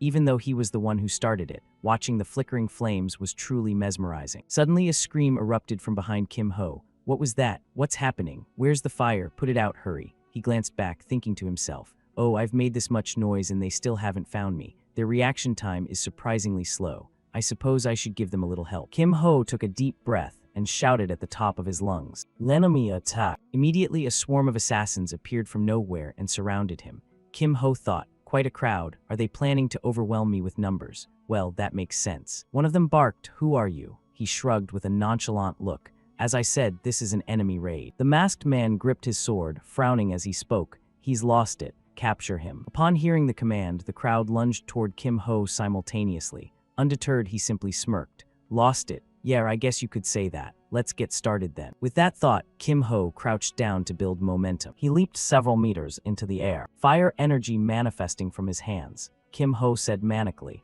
let's see who's truly the crazier one here. He brought down a direct strike, so fast they didn't even have time to defend. The surrounding ground shattered under the massive force, leaving the masked men sprawled on the floor, gasping for breath. Standing in the center of the circle, Kim Ho smirked and said, by now, he should definitely recognize me. Maybe I should break a few more things to force him to show his face sooner. Suddenly, a cold voice rang out beside Kim Ho. Judging by those techniques, could you be a disciple of the Flame Explosion Monarch? You've certainly made a mess of this place. Kim Ho recognized the voice instantly and thought, you're earlier than I expected. The man looked Kim Ho straight in the eyes and warned, naturally, you will pay for this destruction with your life. This man, Kim Ho knew, was the patriarch of the Black Snake clan. His gaze became extremely alert. The Flame Explosion Monarch. Did he misunderstand because of the Hell Fist? Whatever, this works out better. It'll make it easier to draw his attention. Kim Ho gave a mocking smile. I have no reason to answer a low-level member of an unorthodox sect. The Black Snake's poison-radiating claws visibly lengthened as he spoke coldly.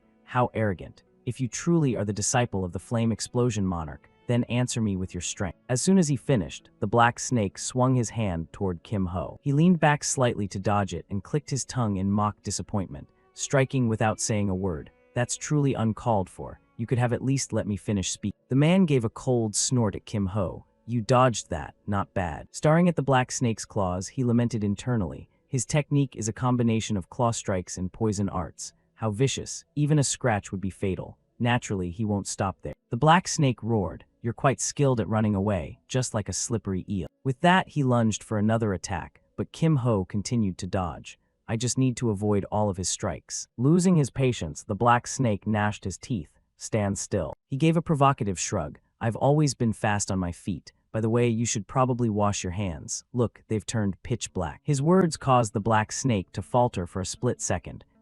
What did you just say? Kim Ho used his agility to dodge while clicking his tongue. Once you've washed those hands, I might consider sparring with you. As for right now, I don't even want to get close. The black snake's body trembled with rage. He hissed, "You brat, I'll grant you a truly agonizing death." However, the black snake's claws were once again a beat too slow to touch Kim Ho's body. He smiled with an air of pity. You seem a bit too slow to be granting anyone a death. The man continued to lunge in continuous attacks, constantly asking, how long do you plan on running? Kim Ho dodged while thinking to himself, until I get the signal from Go Hyunwoo, I just need to keep the Black Snake Patriarch's full attention on me. Once I get the signal, I'll just make my exit. But if I drag this out too long, the blatant feint might be exposed. It looks like the Patriarch is starting to get suspicious. Deciding to commit, Kim Ho steeled himself. It's probably time I landed a blow on him. A calm smile remained on his lips. Kim Ho spoke slowly. If you really want to see it, then I'll show you. The power radiating from his hand caused the system to blare a warning.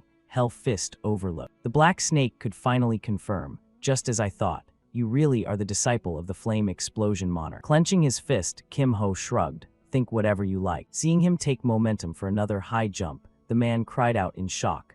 Are you planning to destroy this place again? However, jumping like that is a foolish move. Those fancy footworks of yours are useless when you're in midair. The Black Snake's claws almost reached Kim Ho's face. But at that exact moment, using his superior agility, he vaulted behind the Patriarch. Kim Ho laughed with an air of arrogance. Is that so? With that, he threw a punch forward. It was the force release technique. Hell Fist. Kim Ho frowned and calculated. That was a direct hit, but it's still too weak to take down the Patriarch. The Serpent Dance Priest was only a D-rank leader. As for why the leader of a common underworld gang was ranked B, it was because the Black Snake clan was no ordinary underworld gang. His true identity was a survivor of the Great War between the Orthodox and unorthodox sects from long ago. While deep in thought, the Black Snake's low voice pulled Kim Ho's attention back. I told you, your techniques are impressive, but I didn't expect you to have learned the Void Step. It seems I've underestimated the Flame Explosion Monarch's disciple. Kim Ho knit his brows in high alert. Is he getting serious now? He's not just the Patriarch of the Black Snake clan, but the Black Snake Pavilion Master of the Heavenly Demon Cult. The Black Snake's body transformed, becoming several times more muscular than before. He roared, if I don't tear you limb from limb today. Simultaneously, inside the house, the masked men were running in a frenzy. Unidentified voices overlapped in a constant shout. The main gate, what's happening? It's on fire, put it out, hurry. Go Hyunwoo frowned and whispered to Shin Byingchul. It looks like we've slipped through undetected. He nodded in agreement. If things keep going this smoothly, we might not even have to fight, right? The two ran forward together. Go Hyunwoo stated his guess. That door looks like the entrance to the treasure hoard. Shin Byingchul shared his thought. Yeah, you can tell by the guards, there's no mistaking it. After finishing his communication with Go Hyunwoo, Shin Byingchul suddenly screamed. Hey, didn't you hear? It's the main gate. There's an intruder at the main gate. Go Hyunwoo had to glance at him from behind with a look of surprise. His acting was truly impressive. The burly guard looked straight at the two of them, sizing them up from head to toe. After a moment of silence, he smirked and said, So it's you, the intruders. I have to hand it to you, you've got guts sneaking all the way here, but your luck ends now. Shin Byingchul gnashed his teeth and frowned. Damn it, how did he find us? This disguise should have been perfect. The man drew the sword at his hip and said mockingly, So many have stepped in here only to lose their lives. As members of the clan, there's no way you wouldn't know that. And another thing, he pointed the tip of his sword at Go Hyunwoo's face and barked. I don't recall ever seeing someone with such a handsome face as yours. Shin Byingchul was stunned. He glanced at Go Hyunwoo and thought, he was exposed just because. He's too handsome even with his face covered. I wish I could get caught for a reason like that. Feeling no remorse, he instead grinned happily. So it's my fault. I'm just grateful for the compliment on my looks. Go Hyunwoo lunged forward with determination, slicing right through the burly man's body. He spoke with a cold tone. I hope you understand. I have no choice but to cut you down here. While Go Hyunwoo handled him, Shin Byingchul was struggling with the door. Opening this is such a pain. I don't know who designed a lock this tight. Go Hyunwoo watched helplessly and called out softly. Brother, why did you run all the way over there? Removing his mask, Shin Byingchul sighed. It's not fun, but the job is the job. I wasn't called here to swing a sword. They asked for me because I'm a technician. Hearing this, Go Hyunwoo gave a bright smile. Of course I know that. I heard you're a top-tier expert. I have high expectations. Shin Byung-chul couldn't help but chuckle. If you put it that way, let me show you what real class looks like. Watch closely. This is the ultimate performance of Shin Byung-chul. With that, he lunged in and began frantically working on the massive door. A moment later, small wooden splinters fell from the door as Shin Byung-chul let out a sharp exhale. Finally, the door creaked open. Go Hyunwoo was so surprised by the sight that he stammered, "Is it finished?" He smiled and nodded. "Yep, you can go in now." The two entered the interior together. Go Hyunwoo looked around and whispered, "This is the main path to the vault, yet there are no security devices." Shin Byung-chul snorted with contempt. "Good grief, you can't trust amateurs. Places like this are exactly where you hide floor traps." Just as he finished speaking, Go Hyunwoo's foot stepped on a brick containing a hidden trap. He quickly noticed a flash of light from the side. The moment the object was fired, Go Hyunwoo leaned over and dodged it just in time. Watching the sharp arrow quiver as it embedded itself in the wall, he nodded in agreement. "You're right, I didn't expect the trap mechanism to be so well hidden. Without you, we would have been in danger." Shin Byung-chul frowned and asked, "You get it now. One lapse in concentration and you're dead." Go Hyunwoo replied quickly, "From now on, I only trust you." Shin Byung-chul readied several small tools on his chest and shouted clearly, "Good, then stay close to me from here on." Go Hyunwoo immediately replied, "Yes." Along the way, Shin Byung-chul kept issuing commands. "Step here. Press this. When I give the signal, pull this. Pull it now." He leaped through the traps with agile movements, completely unharmed. Once they were safely on the other side, Shin Byung-chul smiled and said, "Done, you can come across now." Go Hyunwoo followed closely behind, unable to hide his admiration. "I'd only heard rumors, but your mastery over mechanisms is incredible." Shin Byung-chul. Seeing this, he beamed with pride. "See, a man's gotta know how to use technology to get things done. Got it." Shin Byung-chul stood before a solid stone wall and frowned. "Wait, this is a dead end. I've hidden the entrance to the storehouse with a fake wall." Go Hyunwoo gripped his sword and said firmly, "After I cut through the outer stone layer, I'll leave the rest to you." Immediately after, he unleashed a series of sharp slashes, causing the surrounding rocks to crumble. Shin Byung-chul stood to the side, clapping in admiration. Go Hyunwoo said calmly, "All right, please step back a little." Shin Byung-chul looked at the result of his work and asked softly, "Is this enough?" Shin Byung-chul nodded. "Good, that's enough. It's my turn from here. First, let me borrow that Daruma statue you got earlier for a second." He used his small tools to try and sabotage the door's mechanism, brows furrowed in deep concentration. "You mean this? If this is one of the keys to breaking the barrier, then it must be one of the critical components here. After dismantling all the other parts, if I finally fit it into this slot, the door to the treasure hoard will open." The two of them entered the room together. Shin Byung-chul looked around and let out an exhale. "How much do you think just one item in this pile is worth?" Go Hyunwoo clicked his tongue and whispered, "Just a glance and all you see are precious artifacts." He nodded in agreement. "I think so too, but we can't trade our lives for do you see that black talisman pasted on the chest over there? As the strategy guide says, that's the special anti-theft device of the Black Snake leader. One touch from a finger and poison will be sprayed instantly. So absolutely do not get greedy and touch it. No, wake up, Shin Byung-chul." Go Hyunwoo stood to the side, watching him talk to himself, his expression becoming helpless. He's talking to himself. He glanced in another direction. Go Hyunwoo continued, "By the way, the strategy guide clearly states there is only one item without a protective talisman." Suddenly his eyes landed on a glowing object in the room. Go Hyunwoo lifted the leader's black chest, unable to hide the surprise on his face. A small black chest exactly as described in the guide. "I found the chest, let's get out of here." Shin Byung-chul happily agreed. "Good, staying here won't do us any good." Both of them ran out quickly. As they went, he said, "Hey, I dismantled all the trap mechanisms on the way in, so getting back to the safe zone shouldn't be a problem. It would actually be more fun if something unexpected happened." Go Hyunwoo immediately warned him, "Shin Byung-chul, don't say such unlucky things. You know words can come true." He replied instantly, Right, my mouth really does slip too often." Suddenly, Go Hyunwoo came to a dead stop. He stammered, That's." Shin Byung-chul looked at him with a confused gaze. "What's wrong? What's with you all of a sudden?" But then he soon made a similar expression. "Wait a minute, it actually works. Could that be the person mentioned in the guide?" An old man with snow-white hair and beard looked at the two of them and asked in a low voice, "Your handiwork is quite clean. Did you do this yourself?" Go Hyunwoo answered hesitantly, "Yes, that's right. I have something to ask. Are you the elder of the heavenly demon cult, Senior Beak Hyukseo, the White Snake?" At this point he frowned and thought, "The White Snake? He is the deputy leader of the Black Snake sect. In the past, he was a high-ranking elder of the heavenly demon cult and one of the two holders of the Black Snake and White Snake titles. an existence that even the Black Snake Patriarch couldn't fully control. He wanders aimlessly within the Black Snake sect's territory with no pattern, and one only encounters him through extreme misfortune. Go Hyunwoo swallowed hard in shock. That means the current situation is the height of bad luck. We are facing the worst possible opponent. His strength is beyond measure. If we fight, we will surely be defeated. Power surged into the sword in his hand as Go Hyunwoo warned in a low voice, Shin Byingchul, if possible, stay away from him. Shin Byingchul frowned and asked, what about you? Go Hyunwoo thought the gap in strength is too large, so escape is impossible. In that case, there's only one way, he said sharply. I'll try to handle this with my own strength. Baek Hyuk-seo looked at both of them and marveled softly. It's truly commendable that you've achieved this much before even turning 20. Go Hyunwoo replied coldly. It's all thanks to my mentor and my close friends. He reached into his robe and drew a sharp blade while saying, you truly have a precious mentor and friends. However, it is a pity. It is truly sad that I must be the one to send a promising junior like you to your death.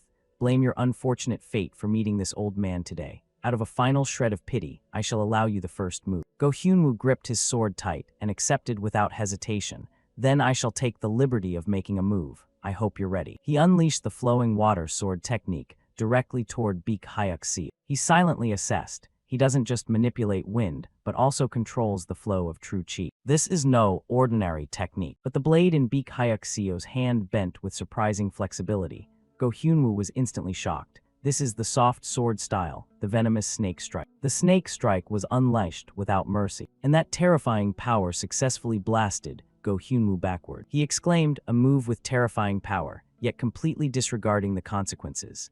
Seeing Go Hyunwoo coughing up blood in pain, Baek Hyuk-seo's cold voice rang out. This is a technique only suitable for dying along with your opponent. Surely you didn't expect this old man to go easy on you. Now, prepare to take the next hit.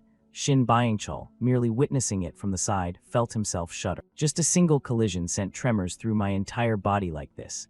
Go Hyunwoo collapsed completely, fresh blood pouring from his mouth without stop. He tremblingly thought of a plan. With such a gap in strength, a clumsy counterattack is completely meaningless. If so, I have no choice but to use the strongest move I have. Go Hyunwoo struggled to stand up, his eyes shining with a look of resilience. Baek Hyuk-seo found it increasingly interesting and laughed with delight.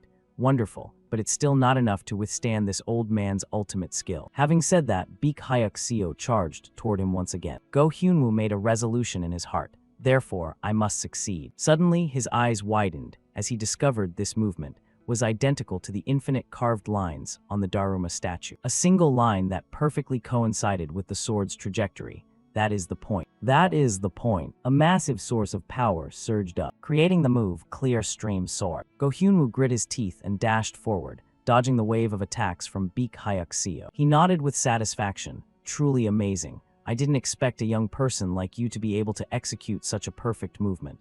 You have every right to be proud of that. Go Hyunwoo panted heavily, maintaining his stance while thinking to himself. That Clear Stream Sword move just now reached near perfection, and yet it still wasn't enough. At that moment, a sharp glint appeared in Baek Hyuk-seo's eyes. He spoke in a deep voice. If I continue to hold back, it would be no different than insulting you. Now, this old man should show a bit more of his true strength. The power from within his body diffused once more. Go Hyunwoo immediately realized. This aura, just facing it makes me feel numb. As if a giant serpent is staring right at me. Facing such a massive power without flinching, Go Hyunwoo carefully outlined a plan for himself. The next move must be his strongest ultimate skill. With my current strength, I absolutely cannot block. But I cannot fall here. I must fulfill the long-standing wish of the sect. The last will that master pass down. The faith of my fellow disciples, those who have placed their hopes in me and are waiting for me. Thinking of this, Go Hyunwoo grit his teeth and roared. Will I really fall here? No, I'm not ready for this to end. Baek Hyuk-seo said coldly. Then take it all. This is the final blow. Go Hyunwoo turned his determined eyes toward him. He was like a true warrior, standing alone against that giant python. Watching his movements, Baek Hyuk-seo could partly guess that the technique was a martial art that uses softness to overcome hardness, purely utilizing fluidity to neutralize lethal strike. You don't think that with just that, you can block this coming attack, do you? If you're counting on a bit of pity from this old man, then you will be buried right here. Baek Hyuk-seo unleashed a fatal strike called White Snake Ascending to Heaven, charging to attack him head-on. However, Go Hyunwoo appeared unusually calm at this moment. He seized the right opportunity, gaining momentum to leap up and dodge the sword strike from Baek Hyuk-seo. His face became extremely grim, This was a true battle between the two of them. A deep mark was left on the ground following Go Hyunwoo's movement. His body reaching its limit caused him to let out a painful cough. Baek Hyuk-seo glanced toward Go Hyunwoo, deep in thought. That kid used the longsword strapped to his back, and he still held his ground against that ultimate skill. The moment the two swords touched, it was as if an invisible force had separated the space between the two sides. That sword must surely be a supreme masterpiece. So then, what exactly is that sword? And what is the identity of the boy who possesses it? Baek Hyuk-seo thought to himself, but the match ends here. I have countless things to ask, but asking now would only make this moment trivial. Finally, he turned around leisurely, looking at Go Hyunwoo and saying coldly, "You all may leave now." I remember saying the previous move was the final blow. This old man never speaks in vain. Go Hyunwoo instinctively remembered the words before he unleashed the finishing strike.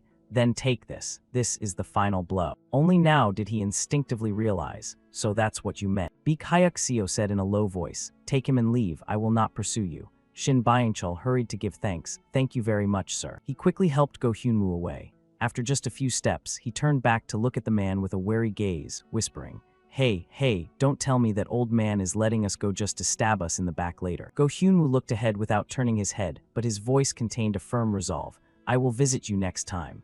Baek Hyuk-seo nodded in agreement. "I will be waiting." It wasn't until they were out of that place that Shin Byung-chul breathed a sigh of relief. At least that old man didn't trick us. Thank goodness, it seems no one is following. Let's rest and recover your strength for a bit before continuing. He held out a potion bottle to Go Hyunwoo and said, "Here, drink this." His eyes rounded in confusion. "This is," Shin Byung-chul explained, "this is an item called a high potion, a high-grade recovery medicine. I'm making an exception by taking out a bottle I've kept carefully in my inventory." He gulped down the entire bottle of liquid. Go Hyunwoo wiped his mouth and said gratefully, "Thanks to you, I feel much better." Shin Byung-chul gave a slight smile. "Of course, you're supposed to feel better after drinking that." Go Hyunwoo tilted his head and asked, "Giving me such a precious item, you must have taken quite a hit to your finances, right?"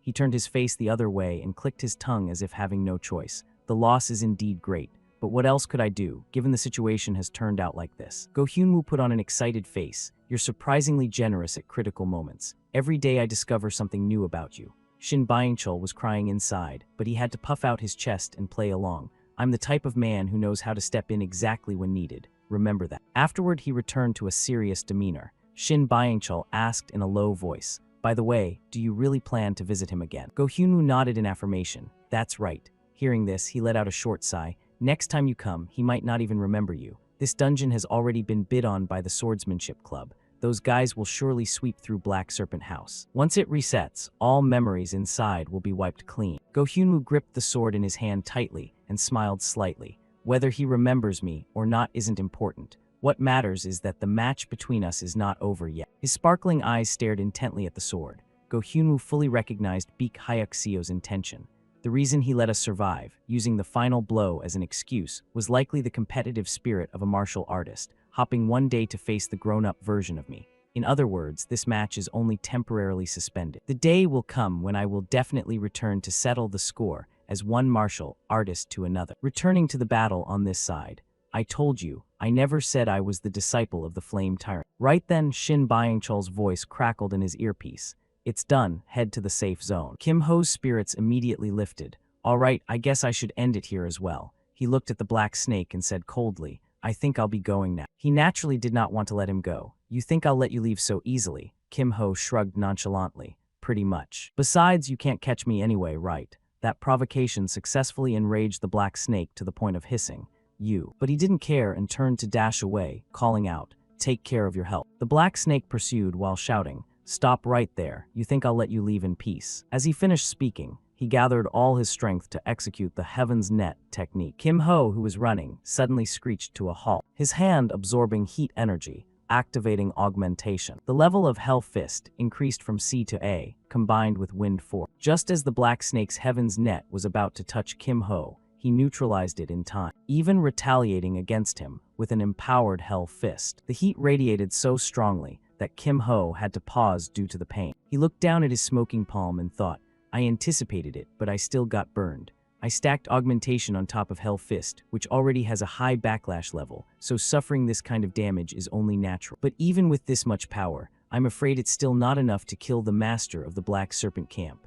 I've knocked him back and bought some time, so I better head back quickly. Just as he turned his back to leave, the black snake's voice rang out from the smoke. Stop right there. Kim Ho gave an involuntary smile while calculating. Look at that, he's recovered. I have to get out of here before things get complicated. A while later, after running quite a distance from that place, Kim Ho decided to stop. All right, coming this far should be enough. They will definitely search the area after we leave the dungeon. He'll be quite annoyed when he can't find us. Looking toward the small house, Kim Ho wondered. That abandoned house over there is the safe zone. I wonder if Go Hyunwoo and Shin Byung-chul have arrived yet. He gently pushed the door open. Seeing the two familiar faces inside, Kim Ho let out an "oh" and smiled. You guys got here fast. Go Hyunwoo saw him and called out, Mr. Kim, you're here. Kim Ho was a bit surprised and hurried to ask, why do you both look so terrible? With your strength, there's no way you'd struggle against ordinary warriors. Did you engage with W Serpent? Go Hyunwoo nodded with an embarrassed smile. That's right. Kim Ho clicked his tongue slightly. Bad luck. Anyway, you both worked hard. He opened his hand, taking out a B-rank emergency escape scroll. And as he tore it in half, he said, we were in the dungeon longer than I thought. I was worried about you two waiting outside. Now let's head back. All three of them stepped through the spatial portal to return. Shin Byung-chul waved excitedly and shouted, Ga-young, we're back. Go Hyunwoo seemed anxious. We have to slip away before we get caught. A strange black smoke spread throughout the room, making him jump. Go Hyunwoo hurriedly asked, what exactly is this black screen? Shin Byung-chul burst out laughing. Goodness, don't overreact. That's Ga-young's skill, so don't worry. It's called Shadow Pouch, a skill that hides those around her in a dark space. So don't be tense, just relax. Go Hyunwoo felt a bit more at ease after hearing that. Classic Shin Byung-chul, thanks for explaining. Afterward, the whole group moved to a place as magnificent as a castle. Dang Ga-young led the group and said, all right, just go up here and we'll reach the ground floor. There are many people up there, so just walk. After walking for a bit, she turned around and wondered, is wind brakes on okay? Kim Ho replied, no major problems. Hearing this, Dang Ga-young snapped her fingers and smiled with satisfaction. Truly our junior, you're so professional, you know. Who would believe it if they heard a first-year student cleared a B-rank dungeon? Suddenly her eyes widened, the smile vanished from her lips, and she looked straight ahead. Dang Ga-young said in a low voice, wait, it seems something has entered the range of the summoned beast I sent to scout. Kim Ho frowned and asked, who is it? Don't tell me it's a teacher, she replied. No, it's Guak Seung-yi. Dang Ga-young's voice instinctively became smaller. We just went down to the basement for a stroll. We didn't even touch the dungeon yet, got it. From the teleportation point above, a silhouette appeared. Guak Seung-yi nodded slightly and said, hello, Dang Ga-young. Seeing him, Dang Ga-young cheered happily. Guak Seung-yi, hey, long time no see. In his hand, he was holding a small cage. Seung-yi coldly brushed her off. Skip the pleasantries. I found something like this on another floor. I came to check, but it seems finding you was the right move. A first-year student coming up from the basement, accompanied by a second year and a third year. And that third year is even the vice chair of the Thieves Club. Seung-yi glanced at each person and then proposed, please follow me to the disciplinary committee room for a moment. Dang Ga-young immediately accepted. Sure, why not? Afterward, at the disciplinary chair's office, Song Chun-hai folded her arms and said coldly, everyone, come in. Guak Seung-yi walked up and whispered into the ear of the man sitting in the center of the room. I saw them near the basement entrance and brought them here. Oh Sehun asked in a low voice, were you guys planning to go down? Guak Seung-yi spoke up to answer. No, they were coming up. He glanced at Guak Seung-yi with suspicion.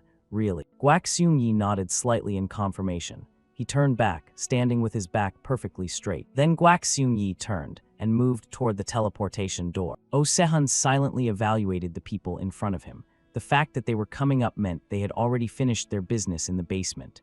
Therefore, it was better to verify things clearly. Thinking this, he opened the conversation mildly. Everyone, please sit down first. Would you like something to drink? The student sitting opposite said unceremoniously, just water is fine for me. Dang Ga-young added, I'd like honey water. Shin Byung-chul, standing behind, waved his hands in confusion. We don't need any. Suddenly, a hand reached down to pull out a chair, and Kim Ho sat cross-legged with a confident face. Great, I happen to have some honey water right here. Oh Sehun remained pensive and silent for a moment before asking, is he a member of your club now? I have a feeling he is. Dang Ga-young put her arm around Kim Ho's shoulder and grinned. Something like that happened. However, he shrugged to deny it. No, I'm trying to remain independent for a while. Oh Sehun nodded in agreement. Changing clubs is very troublesome, so think carefully. So then tell me why you led a first-year student down to the basement like that. Dang Ga-young replied frankly. No reason, I just wanted to show him around. Oh Sehun's eyes briefly flashed with a sharp glint. He asked, you guys didn't enter a dungeon, did you? Kim Ho immediately replied, No, we didn't even go near one. Oh Sehun heard this and restored his gentle appearance. I see. You know, first-year students aren't allowed in the basement without permission, right? That's a violation of the rule. Kim Ho nodded obediently. Yes, I know. He continued to interrogate. Then why did you go down? Kim Ho shrugged and replied, I couldn't help being curious about what it looked like. Oh Sehun sighed softly and asked everyone, curiosity is normal, but did you have to go down even if it meant breaking the rules? He replied, no sir, I'm sorry. After contemplating for a long time, Oh Sehun finally continued the conversation. First of all, Seung Yi went down to check the basement. Wait, I just received a call from Seung Yi. He said there are no records tonight of any unauthorized dungeon clearing. Kim Ho and Dang Gyeong silently glanced at each other and smiled, both having the same thought. The disciplinary committee isn't stupid. He knows we used an emergency escape scroll, but since we didn't clear the dungeon, they won't be able to tell which one it was. That means they can't hold us further just on baseless suspicion. Oh Sehun let out a heavy, weary sigh. Regardless, the first years went to the basement, and those two led them there. I will deduct 1 violation point from each of you. Be careful next time. You may leave. Dang Gyeong immediately agreed, thinking to herself that it would be best if they never met again. A moment later, in the hallway, Guak Seung Yi's cold voice rang out. Song Chunhai bowed respectfully and replied, Yes, sir. He asked sternly, Tell me what you think about today's situation. Song Chunhai thought for a moment before answering carefully. First of all, that lineup was too flashy. It drew far too much attention. If they were truly just out to observe the area, Senior Dang Gyeong alone would have been enough. There was no need for the vice president to intervene personally. Not to mention Shin Byung-chul was there. Looking at that 3-man team, there's a very high probability their target was a dungeon, and if they were aiming for a high-level one, they must have found a way to bypass the security system. Furthermore, Go Hyun-woo currently holds a spot in the top 10 of the freshman raid rankings. Yet just now, he looked like he was suffering from internal injuries. Hearing this, Guak Seung Yi frowned slightly. For someone of his caliber to have internal injuries, it can only mean he challenged a high-difficulty dungeon. The probability of it being D to C rank is low. It could even be B rank. Did you check Kim Ho's hand? Song Chunhai scratched her head, looking away. I only caught a glimpse, so I didn't have time to check thoroughly. Guak Seung Yi said coldly, there is a burn mark on his right hand. Of course, it's difficult to link the temporary storage incident to this matter. But one thing is certain, that burn is fresh. In that case, even if someone steps into the dungeon they visited today, that will be the moment we catch their trail. A while later, outside the castle, Dang Gyeong waved to everyone and said with a squinting smile, That's it for today, everyone go get some rest. Shin Byung-chul chimed in as well, Good work, everyone. After the others left, Dang Gyeong glanced at him, coughed once and said, Hey Kim Ho, you and I need to talk. Kim Ho agreed immediately, sure. The two walked together along the quiet road. It wasn't until a moment later that Dang Gyeong stammered, Sorry, I bragged too much. Then I ended up getting caught red-handed. Kim Ho clicked his tongue. Right, it was a bit disappointing. She hurriedly explained, No, but honestly it's also because Guak Seung Yi handled it too well. Are you teasing me? He laughed and waved his hand. I don't mind a single violation point. It's fine. Suddenly, Dang Gyeong's face twisted into a scowl. Show me your hand for a second. Kim Ho was confused, but let her do as she pleased. Staring intently at the burn on his hand, Dang Gyeong made her judgment. Seung Yi must have seen this. Kim Ho nodded. I think so too, she asked in a softened tone. Did you use Hell Fist a lot in the Black Sand Room? He replied sheepishly. Actually, I made a bit of a mess in there. Dang Gyeong rubbed her chin in deep thought. If this keeps up, we might get caught. The key is to see if we can manipulate the Black Sand Room records separately. Kim Ho said sincerely, I'd really appreciate it if you could use a bit of your influence on that. Dang Gyeong gave a cold snort. Fine, we'll do that. Our service was lacking anyway, and if you get caught, we're in trouble too. But Kim Ho, there's something I want to ask. Why do you always do such reckless things? The question made Kim Ho pause, a flicker of confusion appearing in his eyes. He thought to himself, it's only been a month since I arrived here, and in that time, I've broken quite a few academy rules. Big ones, small ones, and I haven't shied away from clashing with all sorts of factions. She's probably asking what I'm trying to achieve by going this far. With that thought, Kim Ho replied, I've graduated from the Dragon Slayer Academy over 200 times. Dang Gyeong frowned in dissatisfaction. Stop joking and be serious. He let out a sigh and asked with an air of indifference, in all that time, do you think only good things happened? Back in the early days, far worse things happened than people just getting hurt or dying. Hearing this, Dang Gyeong became shy and stammered, Sorry, I think I asked something I shouldn't have. While she was wondering what to do next, Kim Ho continued, I made a firm decision back then. I will never let anyone take away what belongs to me, whether it's an object or a person. Dang Gyeong looked at him inquiringly. Is that what you want? That goal is actually very difficult. Kim Ho answered firmly. That's why I have to get stronger until it becomes easy. Having understood everything, Dang Gyeong thought to herself, it sounds idealistic, but if that's the reason.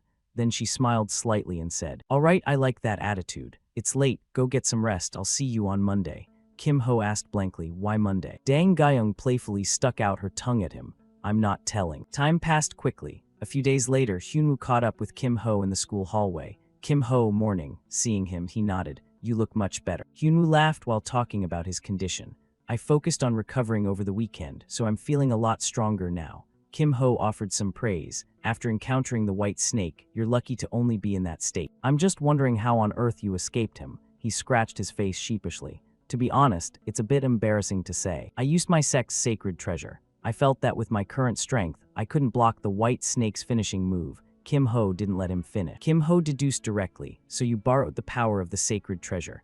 Hyunwoo nodded without crossing his arms. Exactly. At that moment, it wasn't just my life on the line, but Shin Byung-chul's too. I had no other choice. I could only survive by relying on the sacred treasure. Despite surviving, I'm too ashamed to even face my master. Seeing Hyunwoo's awkwardness, Kim Ho thought to himself, he blocked the white snake's attack with just one swing. That sacred treasure must be at least S rank, maybe even higher, yet he had to use such an item just to escape a crisis. For a martial artist like him, his pride must be severely wounded. With that thought, he spoke gentle words of reassurance. You did well. It certainly isn't easy to set aside one's pride. Encouraged by this, he clenched his fist. From now on, I'll work even harder to become worthy and restore my sex reputation.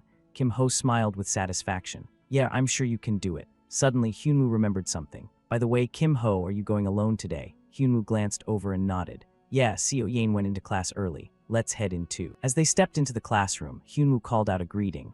Good morning, teacher. You're here early today. Kim Ho chimed in as well. Why are you here so early? Suddenly, a jolt of electricity ran through Hyunwoo. A rich, creamy scent filled the entire classroom. Don't tell me. Kim Ho, do you notice it? Across from them, Seo Yain just waved absently. His pupils shrank as he thought, of course. How could anyone not notice with the smell filling the whole room? Kim Ho's face hardened as he muttered, it's cookies. Hyunwoo's expression wasn't much better. It's cookies. Seo Yain didn't seem to care and pulled out a bear-shaped one. Want to try some? Remembering the last time, he had innocently asked what they looked like. Both of them turned pale instantly. Hyunwoo looked at Kim Ho with a hint of nervous tension. I can't let Kim Ho suffer the same fate. I have to stop this. Because of that, he blurted out first. That fish looks so lifelike. It looks like it was just pulled out of a pond. Seo Yain's face clouded over gloomily. Oh dear, is it not a fish? I have to find some way to make up for it. Suddenly, someone saved Hyunwoo. That's a rabbit, right? Looks delicious. Your skills have improved. Though she didn't smile, her facial muscles relaxed. Have some more. Hyunwoo clenched his fist and told himself, in any case, it was a worthy sacrifice. A while later, Kim Ho spoke up with a suggestion. By the way, before the others arrive, let's do this first. He turned with curiosity. What do you mean? He smiled and pulled the black dragon treasure chest out of the system. What else? Let's open it. Hyunwoo's eyes sparkled. Finally, I've been looking forward to this so much, he cautioned. Don't get your hopes up too fast. The items that drop directly from the chest are fixed. The B-rank random boxes inside are the real rewards. Of course, compared to the reward for clearing the black sand room, this is still a bit meager, but getting 2 B-rank boxes just for grabbing some loot and running is quite a steal. Having said that, Kim Ho held the 2 gift boxes and thought, the black metal ingot box is guaranteed to have high-level weapon crafting material. And now there's one important thing I need to confirm with Seo Yain.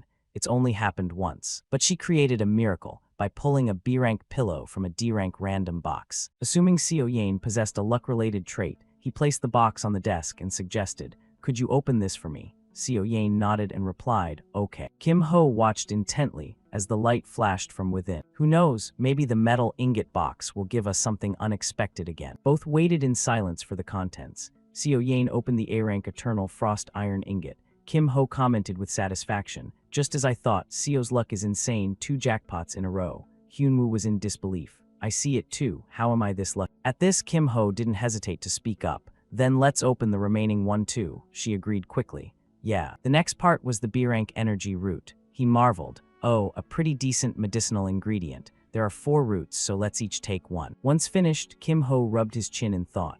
The metal ingot box was a jackpot, and the random box was at least a mid-tier prize. Could there be some other activation condition besides just luck? Seo Yane asked curiously, does that help you? He smiled and gave a thumbs up. It does a lot. Hearing that, she smiled comfortably. That's good then. Kim Ho continued to think about the earlier rewards. By the way, crafting the eternal frost iron ingot will take quite a bit of time. I have to make the most of it. I need to hit the forge right after class. In the blink of an eye, it was lunchtime. Kim Ho appeared at the forge immediately after. I'm here to commission an item. The blacksmith replied while working, sorry, but this semester's order list is full. He still patiently suggested, wait, can I see the club president? The blacksmith answered without turning his head, no means no. We don't even take orders from the direct descendants of famous families, so don't waste your time. Kim Ho happened to cut in, I might not be a direct descendant of a prestigious family, but I have this. The boy turned around with some curiosity. What is it? Where would a freshman get something like that? Kim Ho pulled out the VIP production ticket and asked, can I exchange this? A while later, he met with the Forge Club president. So what are you planning to make? A freshman bringing a VIP ticket. Kim Ho looked at the man in front of him with a slight lack of focus. This is a blueprint I've already drawn. It'll be faster if you just look at it yourself. He sat in a chair and looked it over. You're no ordinary student, are you? Is this magic equipment? Kim Ho wasn't particularly surprised. You saw through it immediately. Right after that, the club president commented, strange shape, you can add parts to it. The structure is quite complex, looks interesting. Normally, I don't take magic equipment commissions, but I'll make an exception this time. What about materials? He immediately pulled out the Eternal Frost Iron Ingot. Please use this as the main material. For the sub-material, use this mithril bracelet. If combined correctly, you can utilize the strengths of both metal. He took the items and thought to himself, what an interesting freshman. What he wants to make is unusual, and he's got a VIP ticket along with Eternal Frost Iron. The president let out an intrigued laugh. I've never handled this kind of combination before, but it shouldn't be too hard. It'll take about a week. I'll contact you when it's done. Kim Ho smiled with certainty. It wouldn't be as easy as the president thought.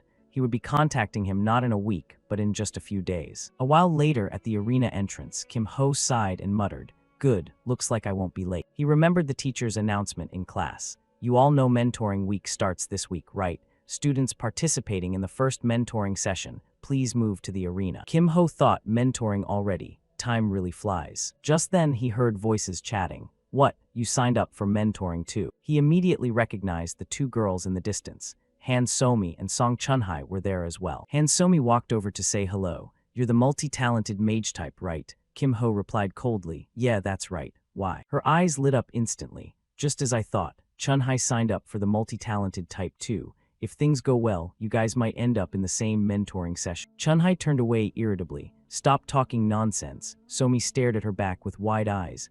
What nonsense? Chunhai just gave a vague, confusing reply, just nonsense. Kim Ho glanced at Somi with a blank look. Is she always like that? She sighed and continued. She's not usually like this, but lately she's been acting a bit strange sometimes. Anyway, my area is over there, so I'm heading out first. Good luck, he winked at Somi.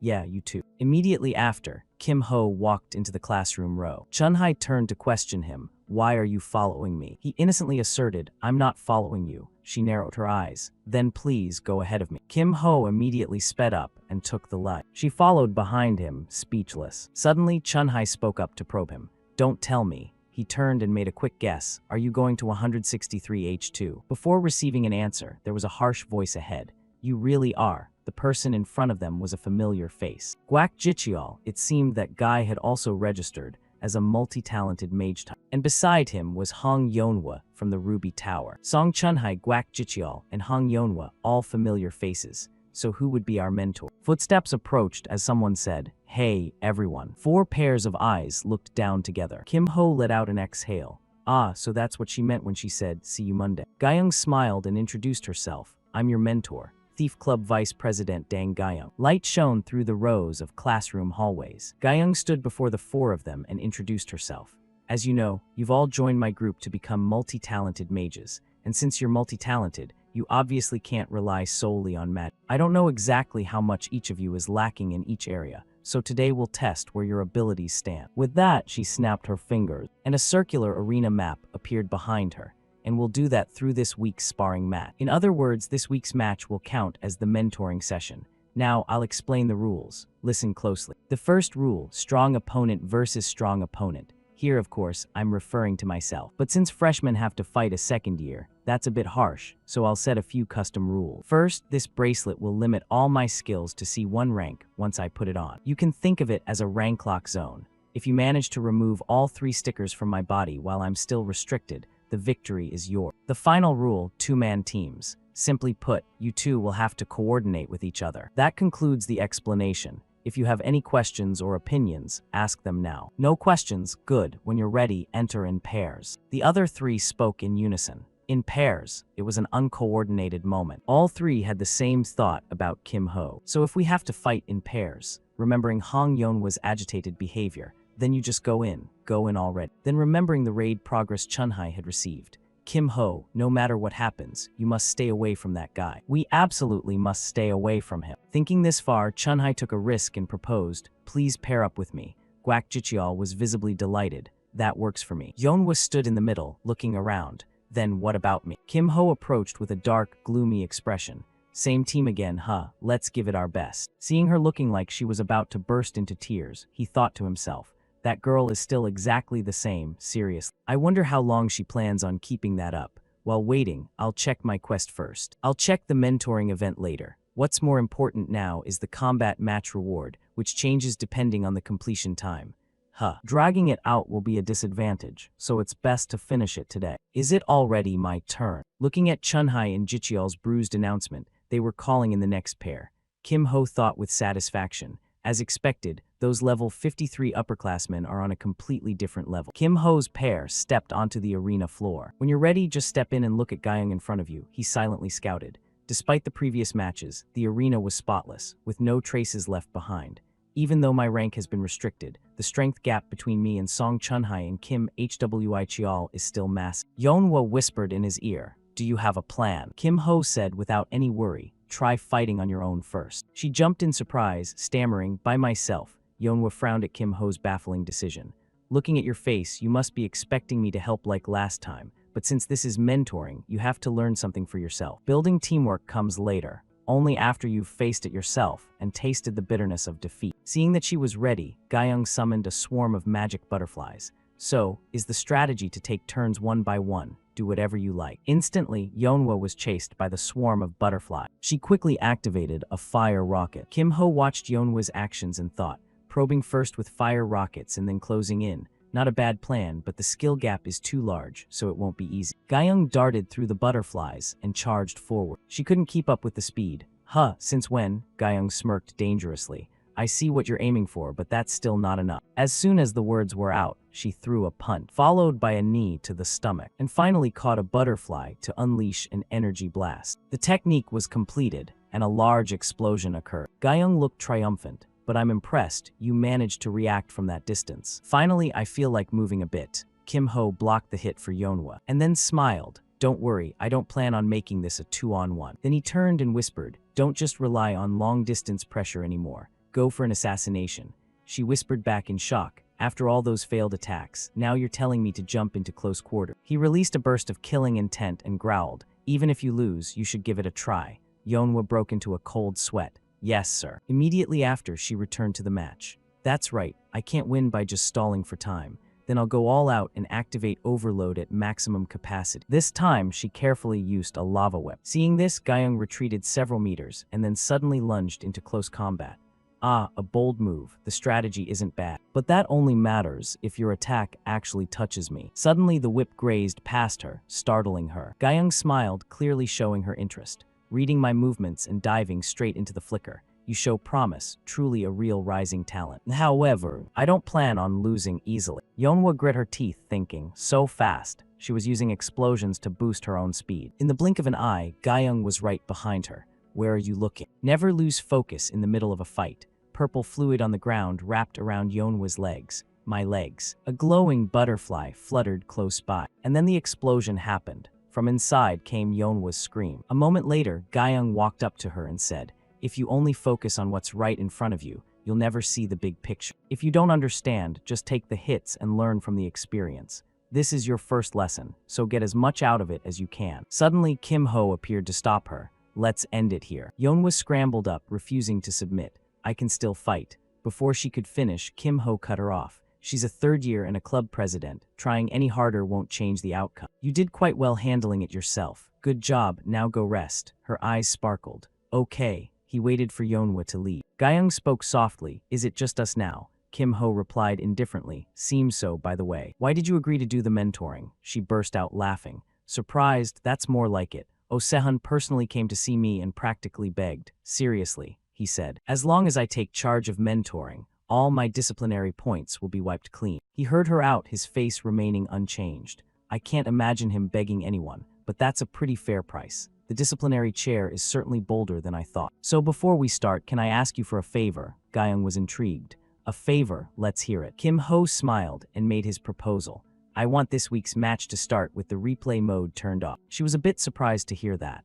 Going all in, are we? Fine by me. I was curious to see anyway. Normally, all mentoring sessions are recorded, but I'll make an exception this time. You should be grateful. Normally, all mentoring sessions are recorded, but I'll make an exception this time. You should be grateful. Immediately after, Gyeong entered her combat stance. All right then, let's see just how much you can do, kid. Kim Ho flicked his hand. Please show me the way. His fist instantly turned a glowing fiery red. As overload reached higher levels, the power increased exponentially, and the copied skill was the high-level fire magic, Hell Fist. This amount of power has exceeded what my body can comfortably endure, so I have to end this very quick. Kim Ho charged in without showing any mercy. Currently, all of Dang Gyeong's skills and traits were limited to C rank, while the void step he had copied from her was at B rank. Gyeong struggled to dodge his strike. Immediately after, he held an item in his hand and smiled slightly, with overload enhanced to B rank, and the fact that he was actively using overload. From Dang Gyeong's perspective,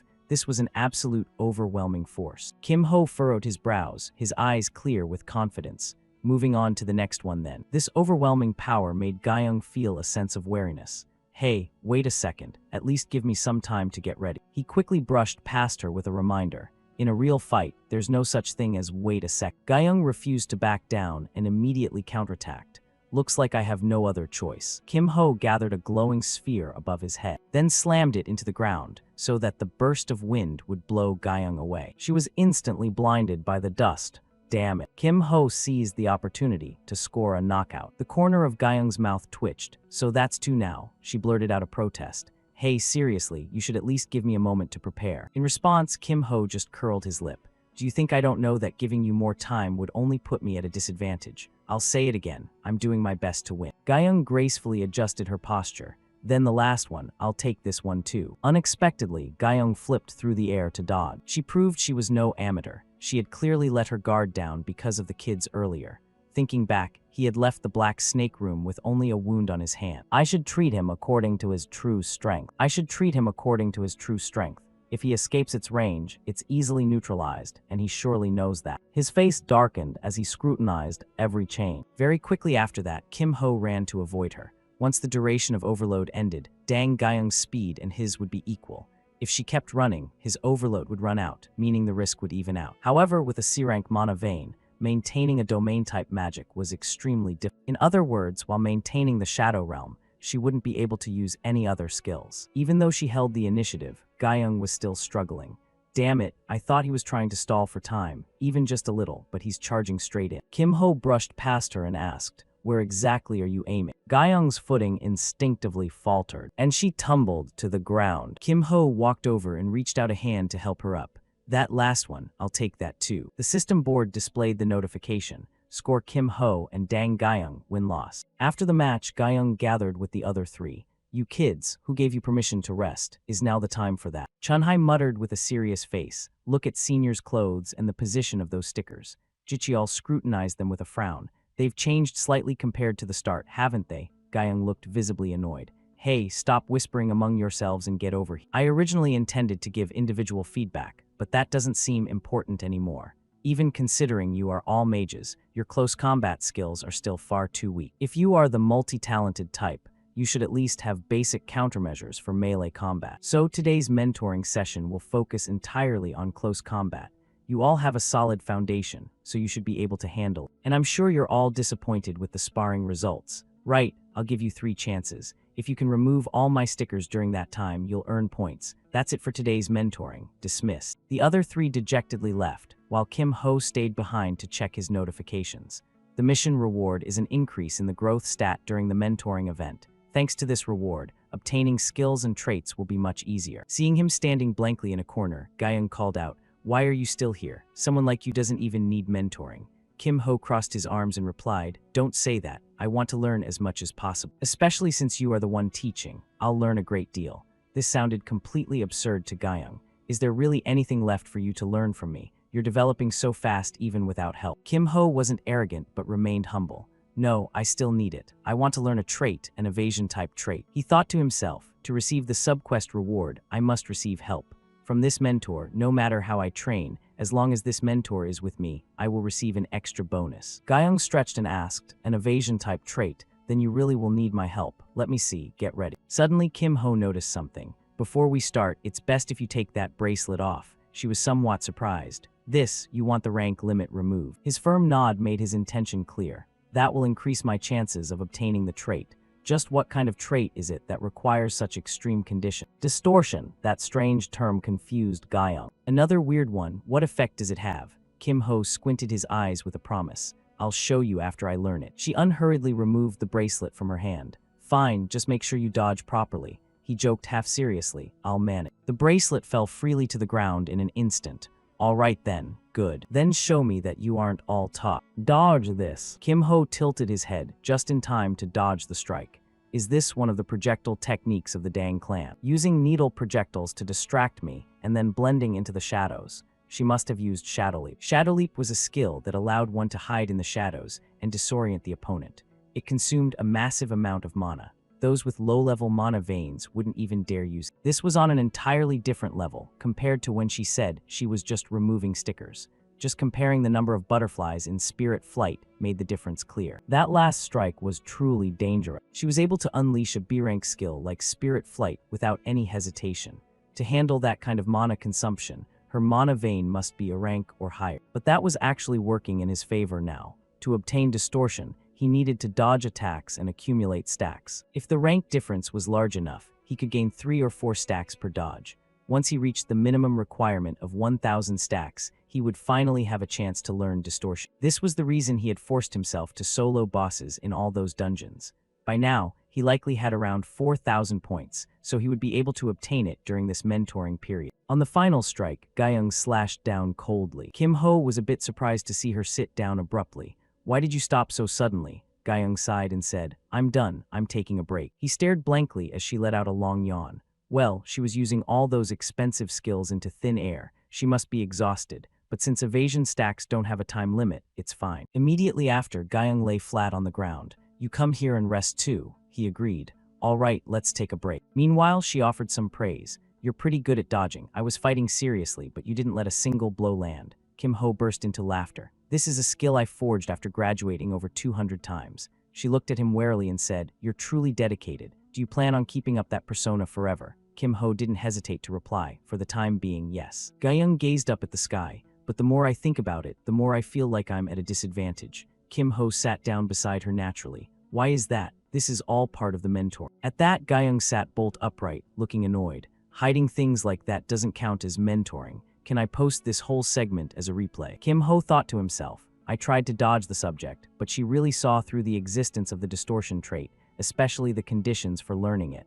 This was extremely rare information. The price for keeping this secret would surely be high. He stopped avoiding it and asked directly, "So, what do you want?" Guyung gave a playful wink. "For now, nothing. I'll just take a wish ticket." Kim Ho let out a sigh of relief and teased, "That sounds suspicious. You aren't going to ask for anything weird later, are you? Like forcing me to join your club?" Guyung pouted until she was steaming. "Nothing weird. Is joining a club weird to you?" "Fine, you can listen to the request later, and if you don't like it, you can refuse. How's that?" He winked back playfully. "I agree." Kim Ho looked at Dang Guyung's human face and wondered, why does she want a wish ticket so badly? I'll remember the promise, but it probably isn't that important. However, at the same time, in another circular arena, Seo Yan was yawning repeatedly. Someone appeared from behind her. "So here you are. It's been a long time." "My lady," the woman introduced herself as An Young-mi, Group 2 leader of the Future Strategy Department at the Haeseung Group. She informed Yane that, during the mentoring period, Yane would participate in PvP matches and tactical battles under her direct guidance. Yane looked utterly confused. while Youngmi calmly explained the situation. The formidable opponent mentioned in the weekly PvP regulations was none other than Youngmi herself. Before explaining the rules in detail, she wanted to personally assess how much Yane had grown. For the first lesson, Youngmi decided to use a barrier-generating bracelet. Upon activation, she created a reinforced magic shield and explained that she had intentionally strengthened it, believing Yane had improved. She emphasized that if Yane approached the shield with her previous level of ability, breaking it would be completely impossible. Having finished her piece, she invited Yane to begin. 2 weeks ago, Youngmi had been completely stunned when she received a report that Yane had voluntarily registered for the mentoring program. In her eyes, Yane had always lacked motivation despite possessing extraordinary talent and potential. Seeing someone with such natural gifts remaining stagnant had left her deeply disappointed. Yane's proactive application raised many questions for Youngmi. She wondered if the future strategy department's last resort project regarding her enrollment at the Dragon Slayer Academy had finally worked. Just having Yane attend school regularly would have been enough to satisfy her, but the possibility that contact with friends had sparked a real change could not be ignored. Whatever the reason, Yane's application gave Youngmi a rare opportunity to teach her properly. At that time, Youngmi was determined to pass on all the knowledge she possessed. Back in the present, Youngmi took a deep breath, composed herself, and officially began the training session. However, Youngmi remained silent, just staring intently at her. Youngmi immediately recognized that look. It was the expression Yane often wore when she was dissatisfied. She wondered briefly if she had misjudged the situation and should adjust the difficulty. At that moment, Youngmi equipped her weapon. Observing closely, Youngmi realized Yane had changed significantly. Just a month ago, her mana was crude and unfocused. But now, the magic bullet she created was refined to near perfection. Even so, Youngmi believed that accuracy alone wouldn't be enough. Without supporting skills, the shield would hold. While maintaining the barrier, Youngmi silently planned her lecture. She intended to hold back her praise for Yane's progress and then introduce the concept of projection. Youngmi fired. The magic bullet instantly shattered Youngmi's shield. Youngmi gave a smile of sheer amazement, silently acknowledging Yane's incredible growth. In just 1 month, this level of progress had far exceeded all expectations.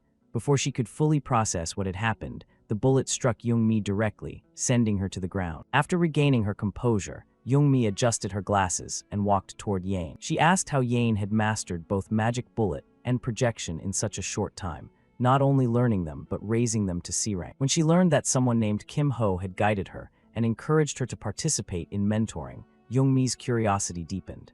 Seeing Yane take the initiative to learn made her both proud and perplexed. She wanted to know what had caused such a massive change. Yane briefly recalled the past, then returned to the present, and simply responded with a slight smile, offering no further explanation. Youngmi was truly shaken. Seeing Yane's smile was an extremely rare occurrence. She expressed a desire to meet Kim Ho, and Yane gave a slight nod of agreement. The next day, during lunch in the canteen, Kim Ho asked Hyunwoo about his mentoring experience. Hyunwoo described it as absolutely wonderful, full of praise for the instructor, as well as the quality of the other students in the group.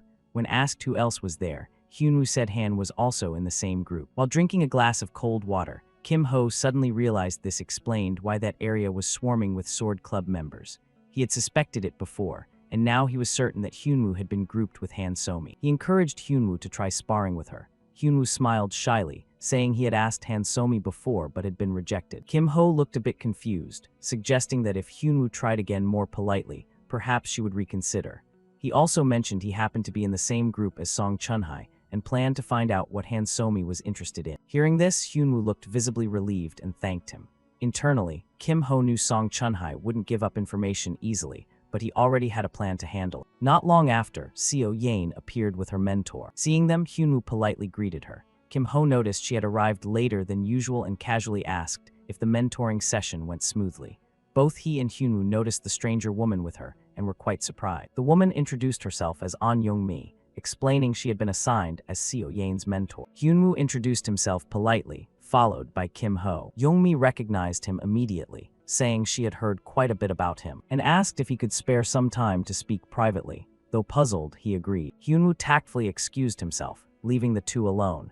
Youngmi thanked him and suggested continuing the conversation indoors. Once inside, Youngmi officially reintroduced herself and handed over a business card.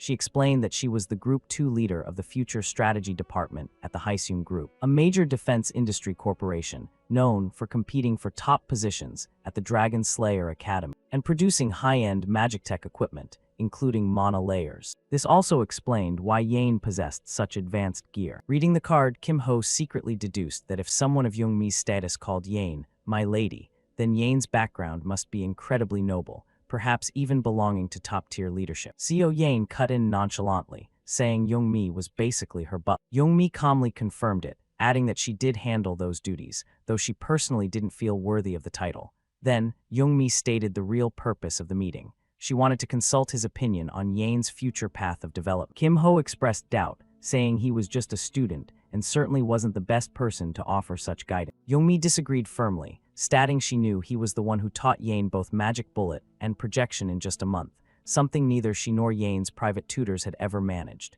In her view, that made him an excellent teacher. Kim Ho was deeply surprised, wondering if Yane really hadn't been taught seriously before. He even blurted out asking if she listened to anyone at home. Youngmi replied that Yane only devoted time to things she personally found interesting.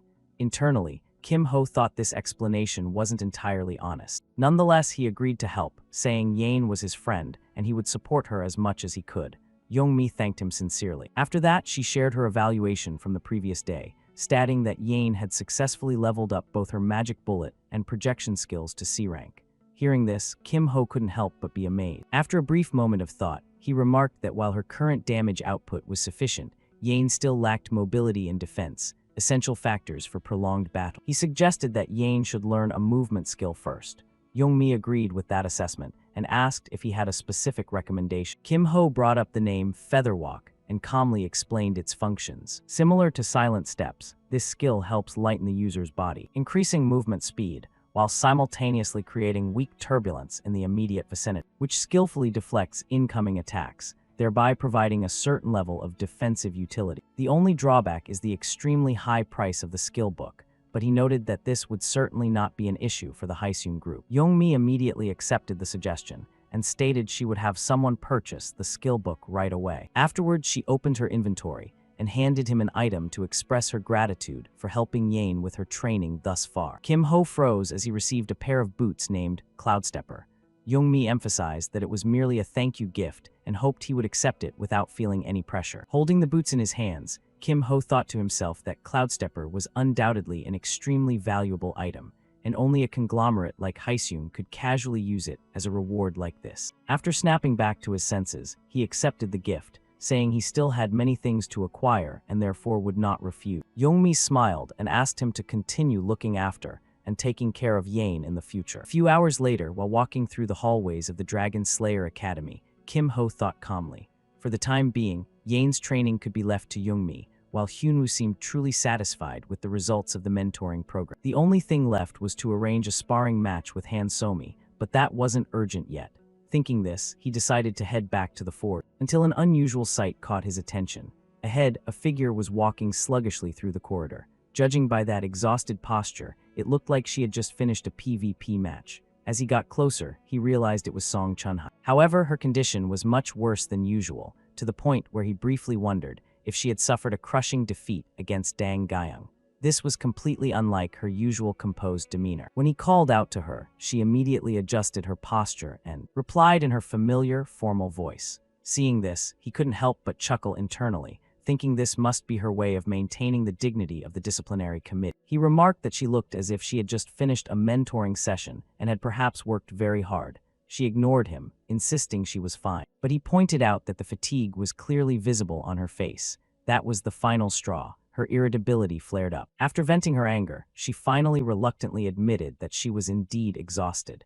She blamed him for calling her over just to tease her and turned to leave. He quickly explained that he wasn't teasing her. He had just run into her by chance and had something to ask. She coldly replied that she was under no obligation to answer and tried to leave again. Right then, he calmly mentioned the wish ticket from their previous bet. Hearing this, the memory immediately came rushing back, and with a clearly annoyed expression. She gave in and told him to ask his question. He straightforwardly asked what Han Somi liked. The question left her completely stunned. For a split second, she misunderstood and thought he was interested in Somi.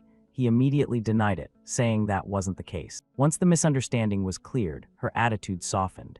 She said that if this could help Somi, she was willing to assist. However, she noted that Somi was not an easy person to persuade. Instead, she offered to personally speak with Somi herself. He happily accepted and thanked her. She reacted somewhat awkwardly, clearly feeling embarrassed. When everything was settled, he said he would head out first. But as soon as he turned his back, she called him back and proposed another bet. She suggested wagering on that week's PvP matches, specifically, who would be able to remove more stickers. Inwardly, he thought that he had cleared all the stickers long ago, but there was no reason to say it out loud. When he asked what the stakes were, she proposed another wish ticket, just like last time. He briefly guessed she might want to ask about the burns he received in the basement, but then brushed the thought aside. The wounds had completely healed, and he was confident he wouldn't lose. With nothing to lose, he agreed to the bet, putting one wish ticket on the line. The scene shifts to the forge. Upon arriving, he immediately felt that something was wrong.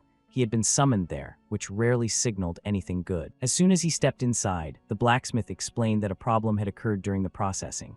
Hearing this, Kim Ho only silently confirmed it to himself, just as he had predicted. The blacksmith said that combining the two items wasn't the issue. The real trouble appeared afterward. The cold energy contained within that material was no ordinary cold.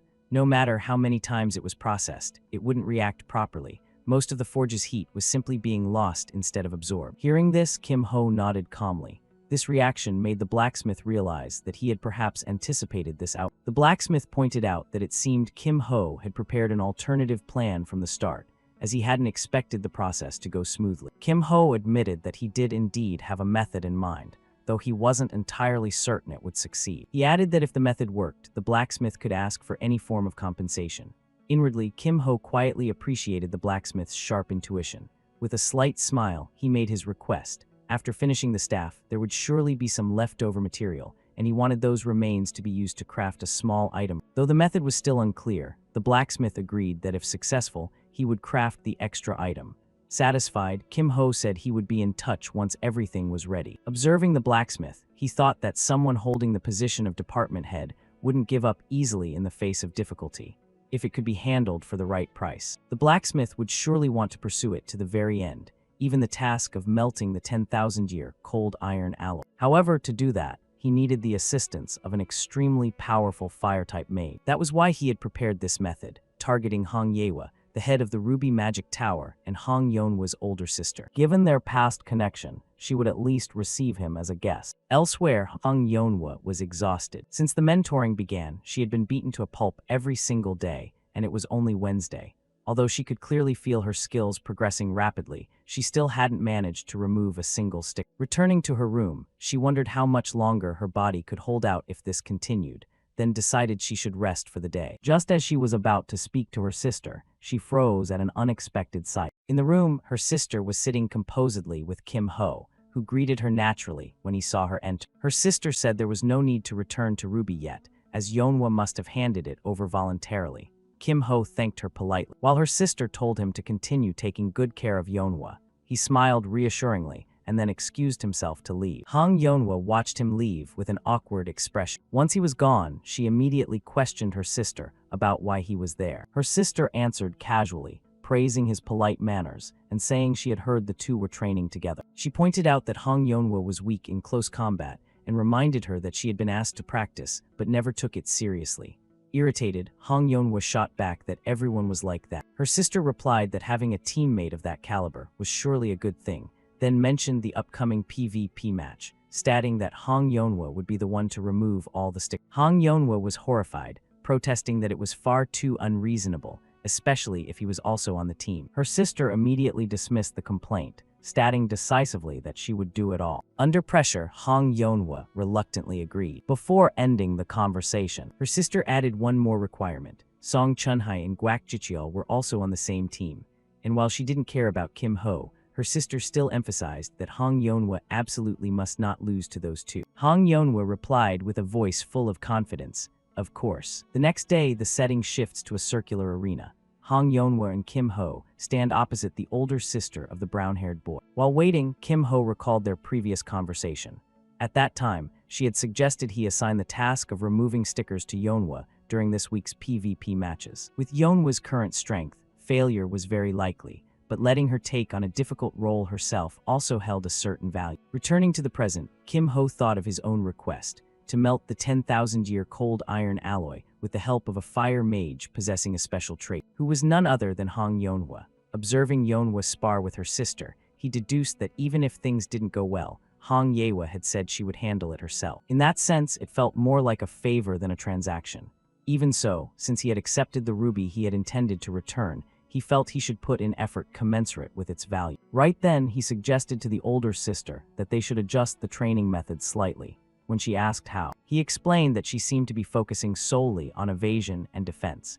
Incorporating offense would be more suitable for the purpose of the mentoring process. Feeling tired, she easily accepted the suggestion and threw a sticker toward him, telling him to give it a try.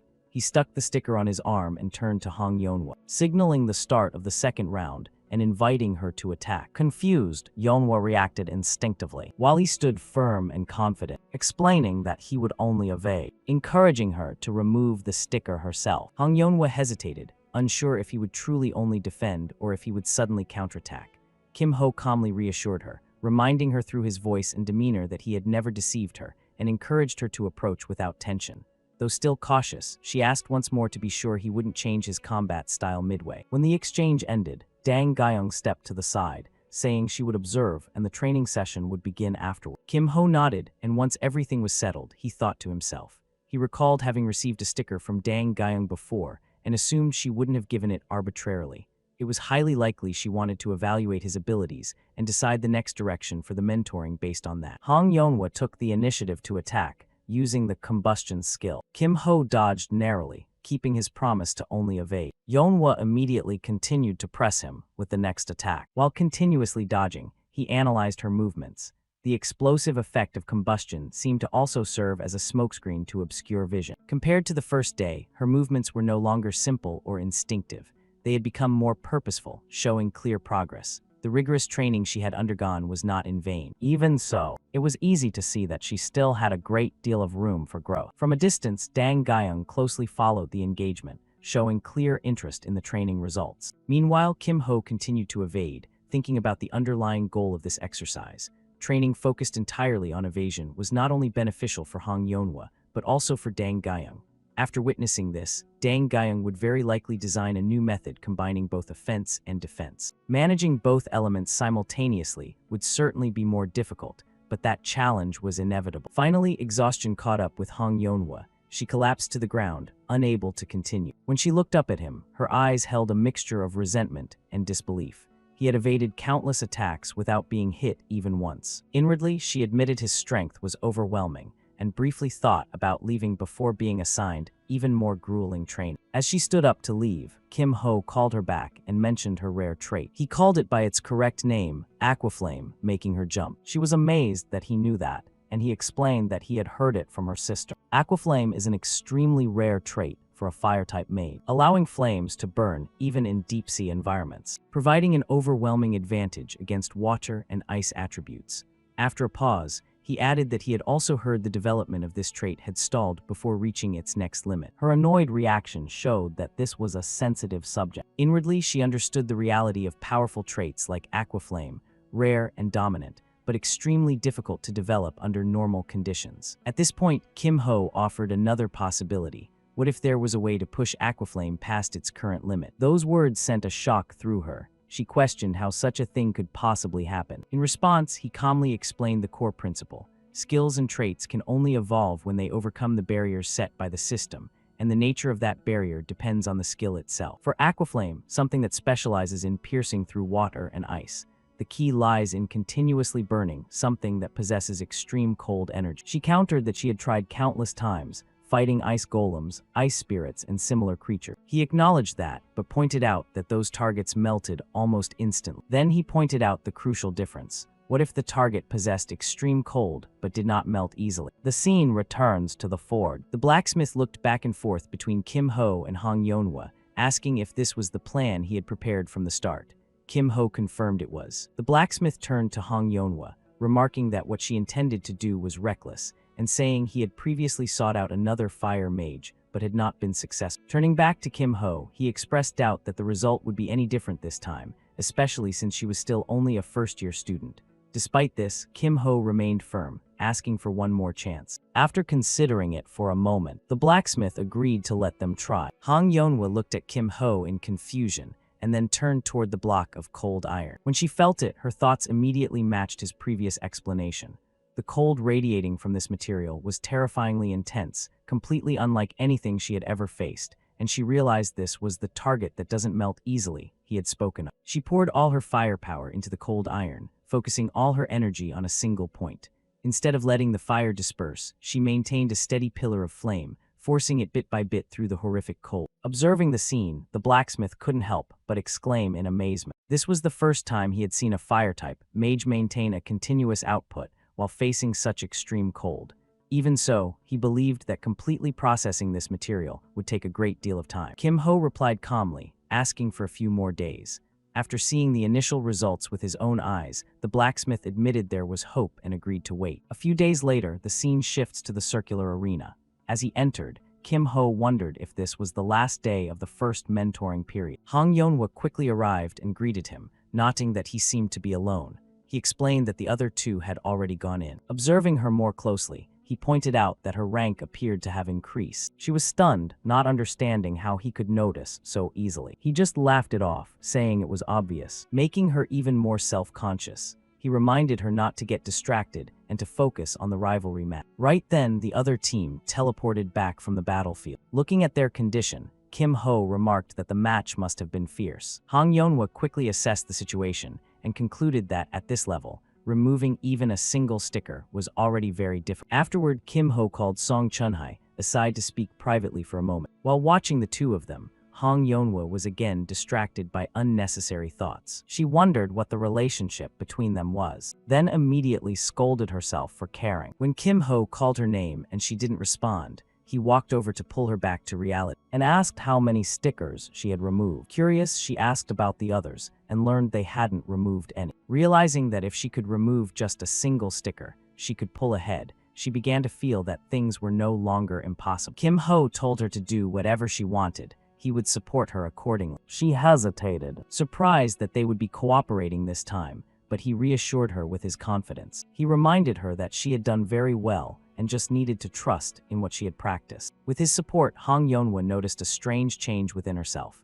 Normally, being near him made her feel a heavy pressure, but today was completely different. Not long after, the two teleported to the battlefield, facing Dang Gyeong. They were reminded that the previous pair had failed completely, not removing a single sticker, and were warned not to disappoint her. Han Yonhwa took a deep breath, steadied her spirit, and activated her power, telling herself she could do it.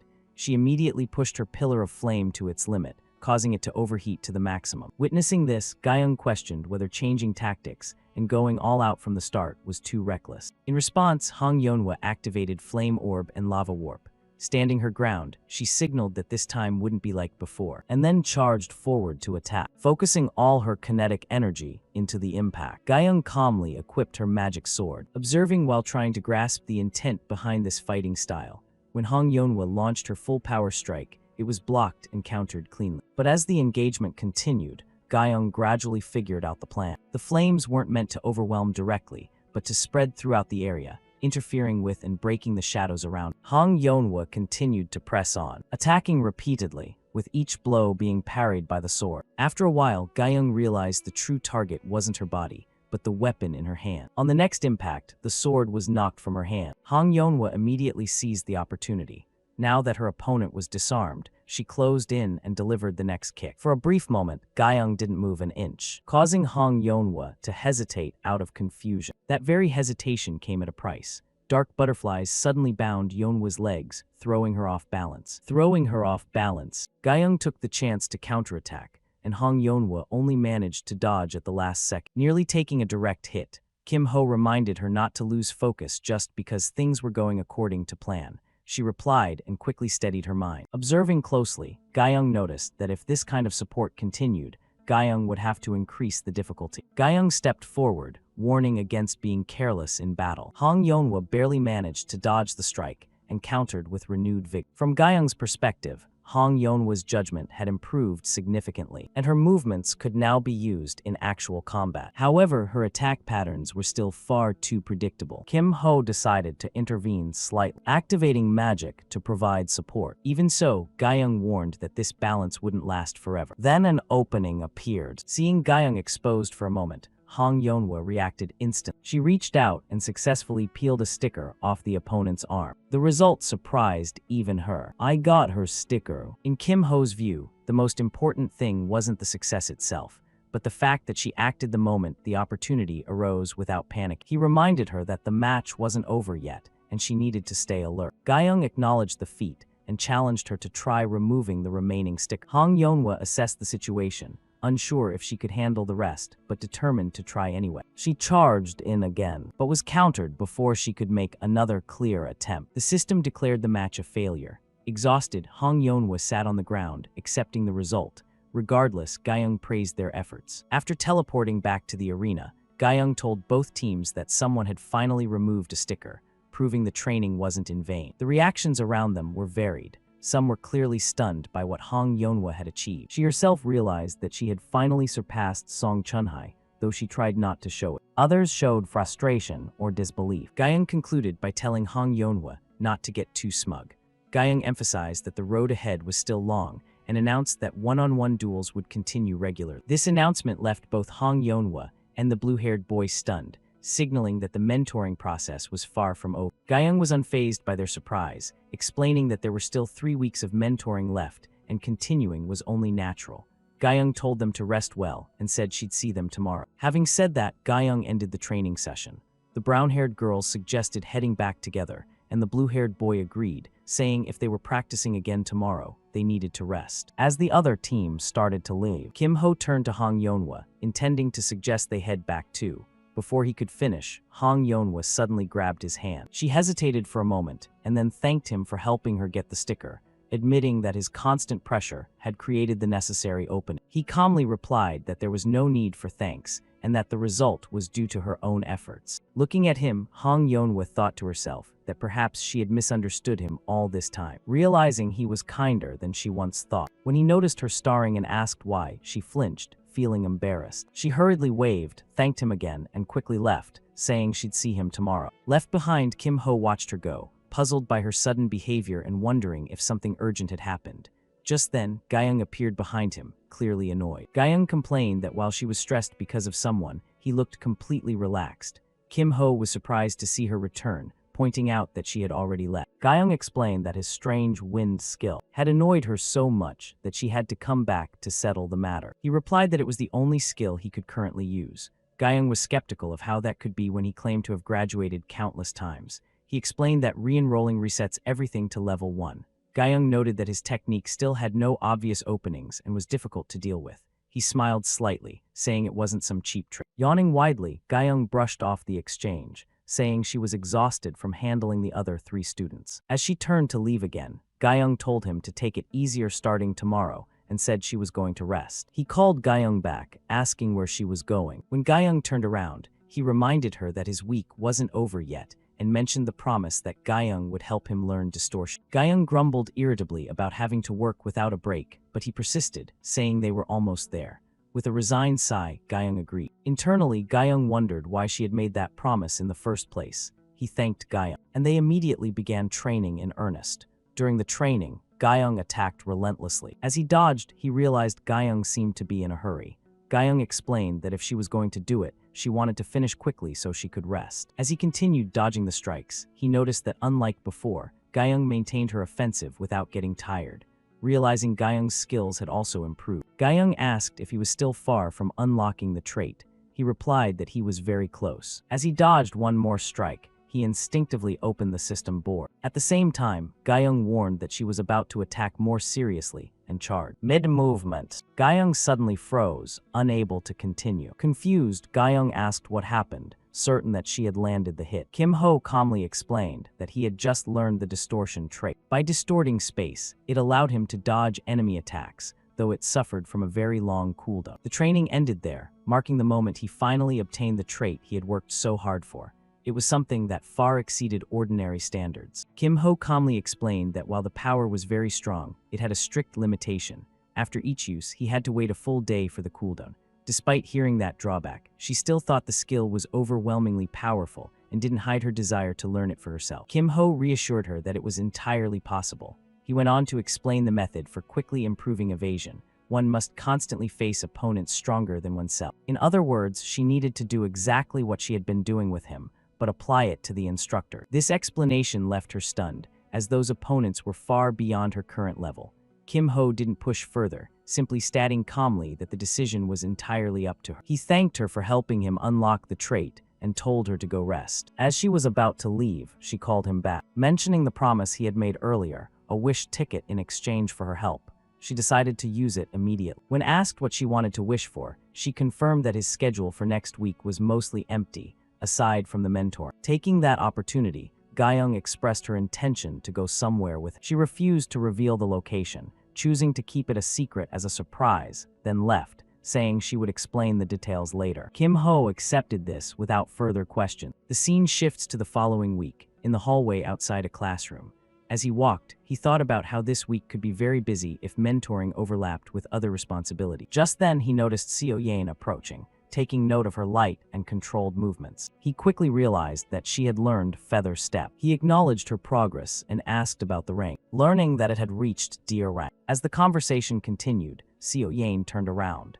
Kim Ho noted her efficiency and understood that she had anticipated the situation early on. Youngmi confirmed Seo Yain's rapid progress, explaining she had reached D rank by the weekend and was expected to reach C rank. She outlined a detailed training plan, improving mobility, enhancing the power of the magic bullet, refining accuracy, and preparing for situations where mobility couldn't be used. Kim Ho praised the structure of the curriculum, realizing it was so perfectly designed that his involvement seemed unnecessary. However, thinking more carefully, he discovered a key issue beneath that perfection.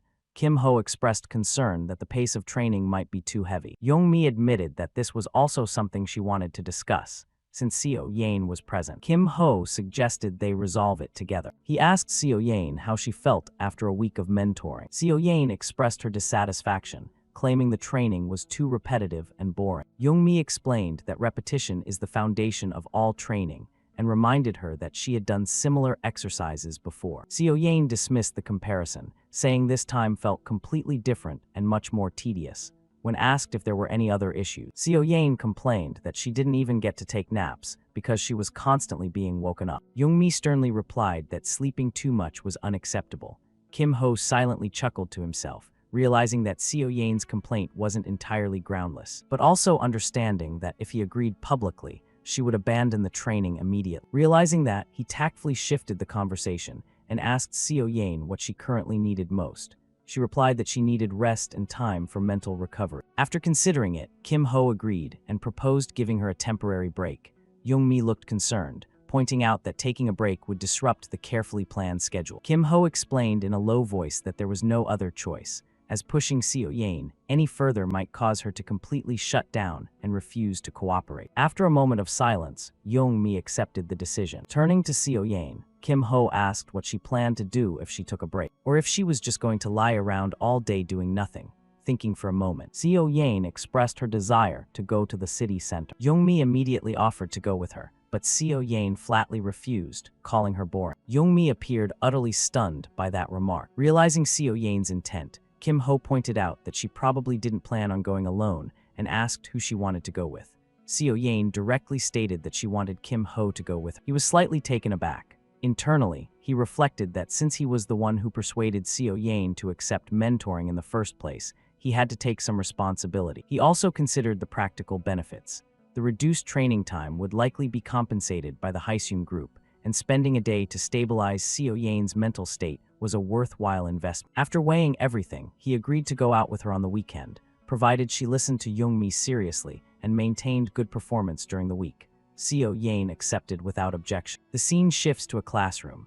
A while later, the teacher announced that the fourth-week dungeon grading was complete and individual results had been sent out. Students began checking their scores, comparing results with each other. The room was filled with light grumbles and a moderate competitive spirit. Hyunwoo praised Kim Ho for achieving a perfect score, showing clear admiration.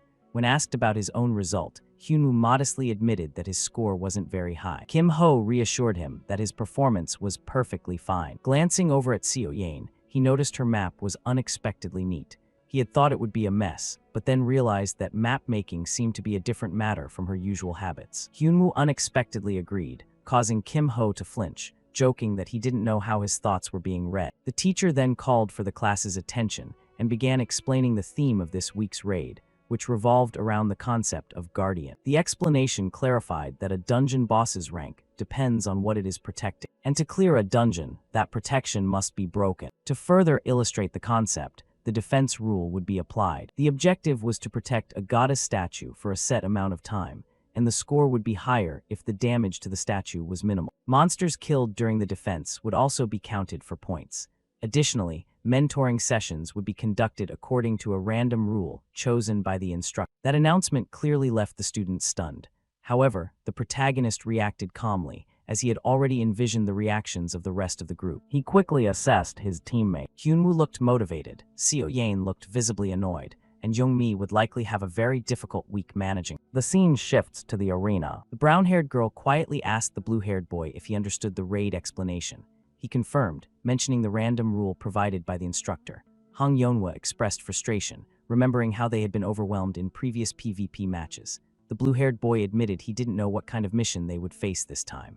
Observing everyone's expressions, the protagonist noted that the general morale was low. Just then, Dang Gyeong stepped forward and told the group to be quiet, scolding them for making noise. With a composed smile, she announced she would explain the raid rules, skipping the basics the teacher had mentioned, and going straight to the additional condition. She opened the map and explained that there were two sub-rules. The first rule was close combat, where skill effectiveness would increase at close range and decrease with distance, meaning only melee damage would count. Kim Ho silently noted that this random rule wasn't as devastating as he had feared, but remained alert knowing there was one more condition. Gyeong continued to introduce the second rule, command. She explained that monsters on the upper floors usually lacked intelligence due to their low level, but the command rule would compensate for that weakness. With visible confidence, she declared that she herself would be commanding the monsters throughout the raid.